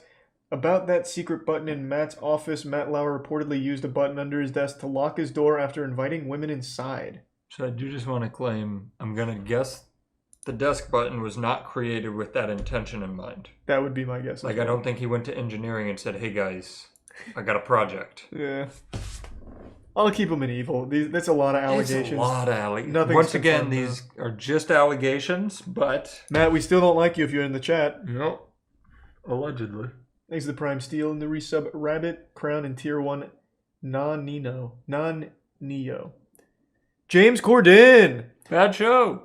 No, this is evil. His comedy is so goddamn bad. He is. We have gone through swaths of rape and murder charges and allegations, and James Corden fits right at home amongst all of that. that. Carpool karaoke is getting put there. God, that show's bad. That's bad. No, that's real bad. Yeah, no, I think James Corden, he's got to be like some kind of project to see how bad he. Yeah. Can we do renaming here? This would have helped us so much. This would have been actually a game changer. And because people don't like James this, Corden and racist. All right, yeah. And James Corden. Because then, oh shit.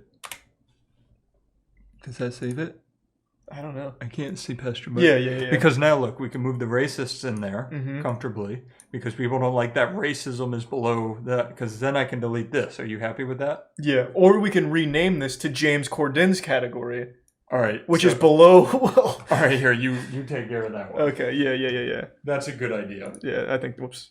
I think that is a good idea. Poor James. Well, now that we can just have evil, which includes True. Racism. Yeah, because racism is evil. Yeah, we can have we James... rename C to scumbag? Yeah, maybe that would be helpful. Damn.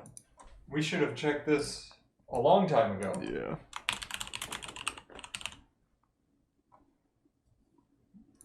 Okay.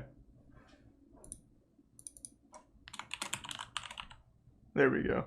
You know what else would have been helpful? Huh. We could have done super evil or confirmed evil and alleged evil. Okay.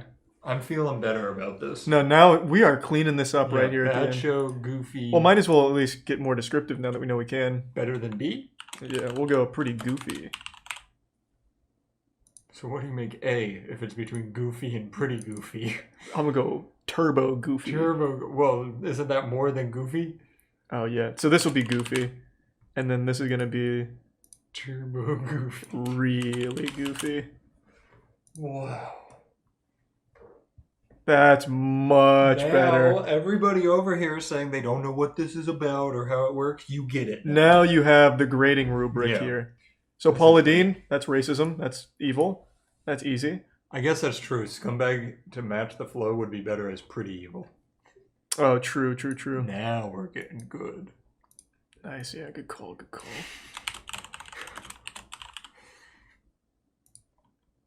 Google apparently thinks Mark is racist. Yeah, Google really does, so we got to go with it. Yeah. Paula Deen confirmed racism. Yep.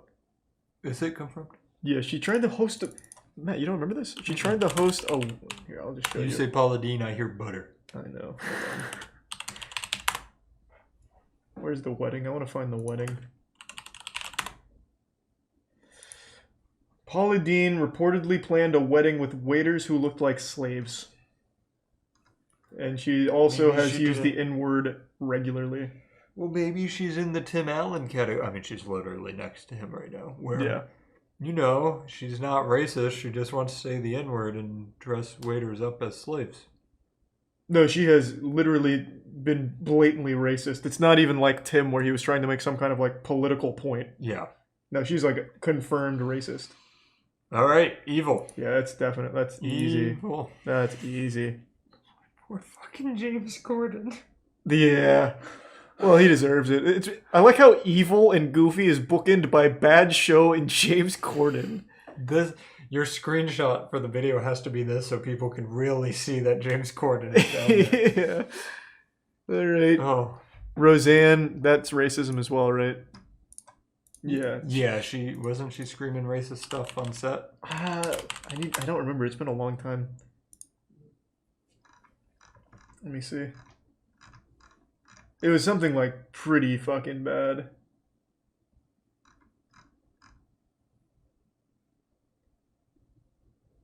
Because she was just about to get her show back and then they kicked her off of it after all of it. Yeah, I think she had like a true breakdown. Yeah. But was it racist? Because if it was just a breakdown and people were like, she's crazy, then... It's the Wikipedia doesn't have it. Yeah. Roseanne's Twitter full of racism and conspiracy theories. Was it all on Twitter? Maybe. There was a video of her going nuts on set. Fuck, it's been so long since I've seen all this. Yeah, this is a tough one. This is a lot. Oh, that's pretty extreme. Oh. Thanks to the resub Ang. Once again, it seems like she was having like a true breakdown. Yeah. Well, I mean, even still, though. It's bad. Yeah. Yeah. That's pretty evil. Oh. Yeah, this, I'm just gonna keep that. What about Pretty Evil? Because it seems like everything's on Twitter, and she apparently had a full-blown mental breakdown. I think we put her in Pretty Evil. Yeah. Like, she sounds actually insane. Like, genuinely insane. Yeah, I remember seeing one of yeah, that line is what I remember. Which one? This one? The bottom one of that first paragraph. Oh, yeah. That's what I remember seeing. Yeah. We'll go Pretty Evil because she's not as racist as the other racist. Quite make a racist wedding, but she seems racist. Thanks to the resub, Joe. Papa John! You know, they actually came out with the audio from Papa John, and I don't remember now, but it was... fuck, I need to find it. Hold on, I need to find Papa John. Ooh, with our new rankings, that's actually a good point. Some of those might come out of Pretty Evil. Which ones? Like, maybe the college scandal one can go to Pretty Goofy. Oh yeah, that can be pretty goofy now. And Charlie Sheen can be pretty... Tiger? Yeah, Tiger can be pretty I guess goofy. he had multiple DUIs. He just got lucky that he didn't kill somebody with it. True, we'll keep Pretty Evil because of the DUIs. Yeah. Yeah, they released the whole audio of this. We'll just go Pretty Evil because we all remember the initial stuff, and I don't think... Yeah. I don't Pretty think Evil's a good choice. Yeah, we'll just go Pretty Evil. Pee Wee Herman. Do you know Pee Wee Herman, Matt? I do, but I just remember allegations against him from growing up. Well, this is a cool story because Pee Wee Herman was arrested for masturbating in an adult theater in 1991. Isn't that what adult theaters are for? Yep, it ruined his whole career. He exposed himself inside an adult theater. That's goofy. He was arrested Friday night after undercover detectives raided his house. I like that they have undercover detectives raid the guy who masturbated. So tell me how the one guy who masturbates in an adult theater gets arrested and all of this sexual assault goes uncharged. He wasn't the only one. 3 others were arrested, so there was a lot of dick out in that theater that night. Do you think they were like together? It had to be like a group of friends. Yeah. Pee-wee and big misadventures, what the newspapers said. I feel like if that's all he did... But he had a kids show, so that's why it ruined him. That's true. I mean, it's obviously bad, but you know how they could have... It's not like he was doing it to the kids show. He was in an adult theater. Why even have an adult theater, though? If you can't masturbate. Exactly. I think that's definitely goofy. I don't think it's really goofy, but it's goofy. Right, he's not up there with McAfee. But... No, not McAfee or Stewart. And then Amy Schumer. I just think that's going to be pretty evil. The comedy, like she could go into James Corden. She could go in James Corden. They're very similar. We could have James Corden be James Corden and Amy Schumer. Or we just keep it James Corden. Yeah, I think it fits him a little better. I think this makes sense. Like, they're not guilty of killing anybody, but they are guilty of murdering comedy and humor. They're saying she raped someone? Whoa, what are you talking about? What? Amy Schumer. You know how depressed this list is making me? She said she was assaulted. Wait. Oh, and then there's this. Wait a second, did Amy Schumer rape a guy? I trust this article. Yeah, this does not seem like a very well-written article. She is a joke thief, you're right. It's James Corden of personality type. Yes. Yes, it is. Yeah, I don't know. It seems like an unreliable site. Either way, she belongs in the James Corden category. No questions asked. That's easy. That's easy. Poor fucking James Corden. What do you mean? It's his fault that he can't make a good piece of content. It's not like he's like born with some disease that makes him insufferable. No, I'm saying poor James Corden because you're bullying him. Oh, right. Yeah, right. The rest of the world seems to like him. No, they do not. They're pretending. Oh. Well, now that I know. Thank you. No, they're literally lying. All right, I think that's a good list. It is. I think it's a very good list. I think we've broken new ground here. We've done it. Holy shit. Thanks to the Prime Doom and the Resub Xavier. They want to Prime know Regal. you're pretty evil, but we don't listen to them. We make the list. Yeah. I talk about a lot of worthless nonsense that I just find goofy and entertaining, but what I'm about to talk about today, what I'm about to start yapping and blabbering on about, has to be a new gold standard for the most trivial. This is more meaningless than a filler arc in Naruto, yet I can't help but care about it. Like, my voice is cracking because I'm almost embarrassed that I actually care. I read about this, like, right before leaving the gym, and for some reason I thought about it the entire drive home, so I got home, put my Skechers down because I'm one of the few people under the age of 60 and over the age of 9 that wear Skechers, and I just marched up here and I'm like, you know what? I need to talk about it.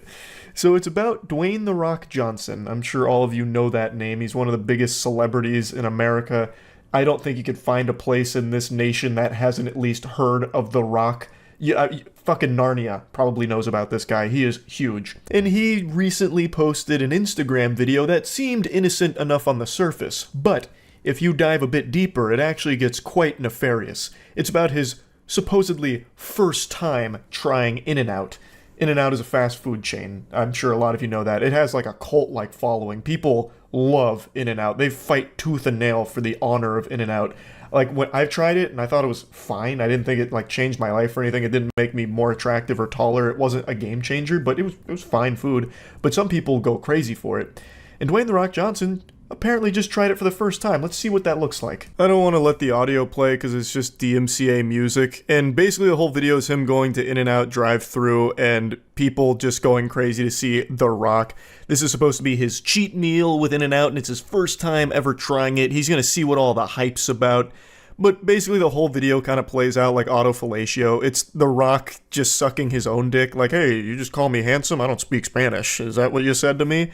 That kind of thing. And then he makes his order here, he gets like his big meal. It's just complete throwaway garbage here. There's more empty calories in this video than there is in the french fries that The Rock is buying here. The video is honestly less about In-N-Out and more about just The Rock being famous. Like, this whole video is just The Rock showcasing he's famous and filming people's reaction to them seeing him in all of his benevolent glory. He is an angel and he is blessing them with his presence. He couldn't even be bothered to do the bare minimum of eating the meal on camera, so we were denied a Rock mukbang. What a shame. But here's his caption: "My first ever In-N-Out burger experience. Rolled up in my pickup and tried to be cool AF with my order." And then emojis for car and sunglasses. God. But I didn't know the lingo. Didn't know who to pay, where to pay. I didn't know shit. What do you mean you didn't know the lingo? You just place an order. I don't know why he's pretending. You know, it's not like this is complicated jargon. But I'm a quick study. Loved everyone's positive vibes in there. Holy shit, it's The Rock energy. God, he just can't. No one has The Rock's dick in his mouth more than he does. Like, good God. Goodness gracious. Can you smell what The Rock is cooking? It's his own wiener. Oh my lord. His favorite meal. Love the grub. And love how everyone in the drive-thru looked at me like I have 3 heads when I gave them a tip. Thank you, In-N-Out, for being awesome. I'll see you down the road. So it clearly reads like it's supposed to be some kind of promotional thing for In-N-Out here. And it's all just standard celebrity trash, but this is the 3rd time he's done it. He keeps pretending that he's trying In-N-Out for the first time every couple of years. Why? Why are you lying about that? You could just say, like, I love In-N-Out, so I'm going back to In-N-Out. Let's go. Can't wait for more In-N-Out. Why does it always have to be your first time? We know it's not. So there was 2 articles written about this, like, why does The Rock keep lying about it? And I have no fucking idea. Why would you just keep lying about it being your first time going to In-N-Out? The other 2 videos are still on your Instagram page. It makes no sense to me. It's like the weakest lie ever. I remember when I was a child, I used to do lies like this for April Fool's Day, where I would tell my friends that the Buccaneers quarterback Brad Johnson was retiring, and they'd be like, "Is he really?" And I go, "Nope, I gotcha." It's like, what? Why are you even lying about that? It's so lame. Is history in the making. It is Sunday night, approximately 11 p.m. It is Cheat Meal Sunday for all of us around the world, certainly for me here. And the reason why this is history in the making is because this is the very first time that I have ever tried an In-N-Out burger or In-N-Out fries or anything from In-N-Out for that matter. Now, I've picked up some In-N-Out burger before through the drive-thru a few times for some buddies of mine. I've never tried it, so this is a first. That's such a convenient excuse. I've been through the drive-thru, but I've never actually eaten it. I've only ever picked it up for other people. That's like the timeless classic of, oh no, those aren't my drugs. I was actually just holding them for a friend.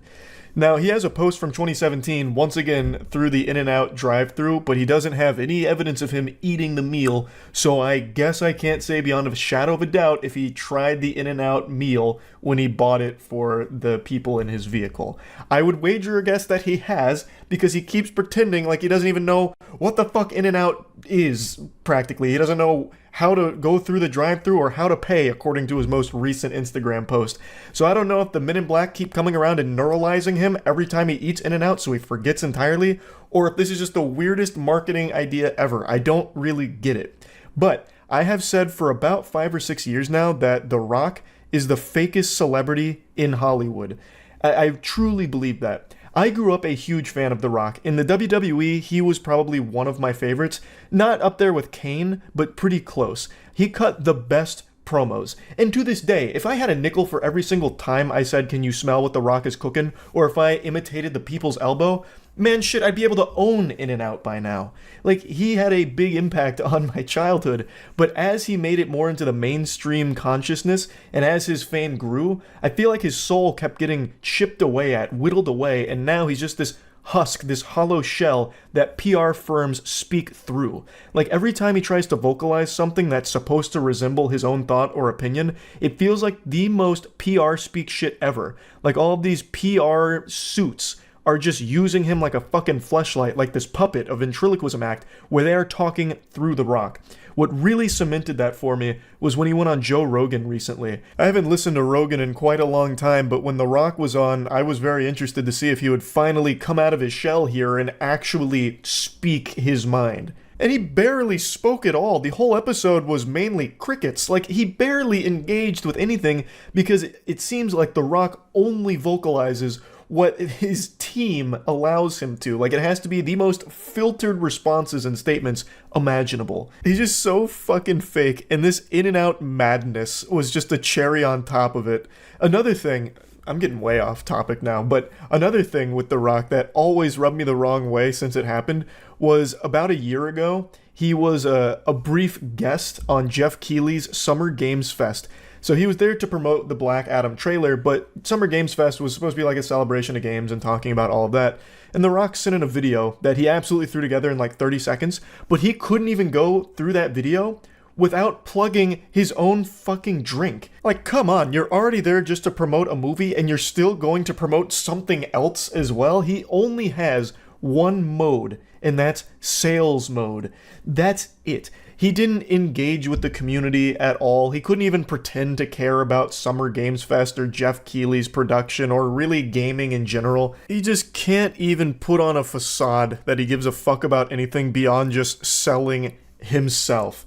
Like, even in this In-N-Out clip that I showed you, the second one where he pretended that he, trying it for the first time, let me show you how it actually ends. Check this out. They're called double doubles, loaded with lettuce, tomato, onion, pickles, and cheese. Of course, we got fries here. Get this. The fries are good. So we're off to a good start. Now, the question becomes, I have the one and only Terramana tequila. What is going to pair best with, you know what? I'm the founder of Terramana, so fuck it. We make up the rules. So I'm going to go with Blanco and Reposado. Here we go, ladies and gentlemen. What a pleasure this is. My very first In-N-Out burger. That is a good combo. Here we go. Yeah, he couldn't even eat a meal without plugging his own shit. That's all he is doing anymore. He just says what his PR firm wants him to say, nothing else, never doing anything that even resembles like his actual personality or his actual thoughts. And then he's just constantly selling his own products and selling himself. That's it. Like, that is so fucking sad. So yeah, just a really weird thing here that he keeps pretending that he's never had In-N-Out. So every year or a couple of years, he'll be like, oh, I'm trying In-N-Out for the first time.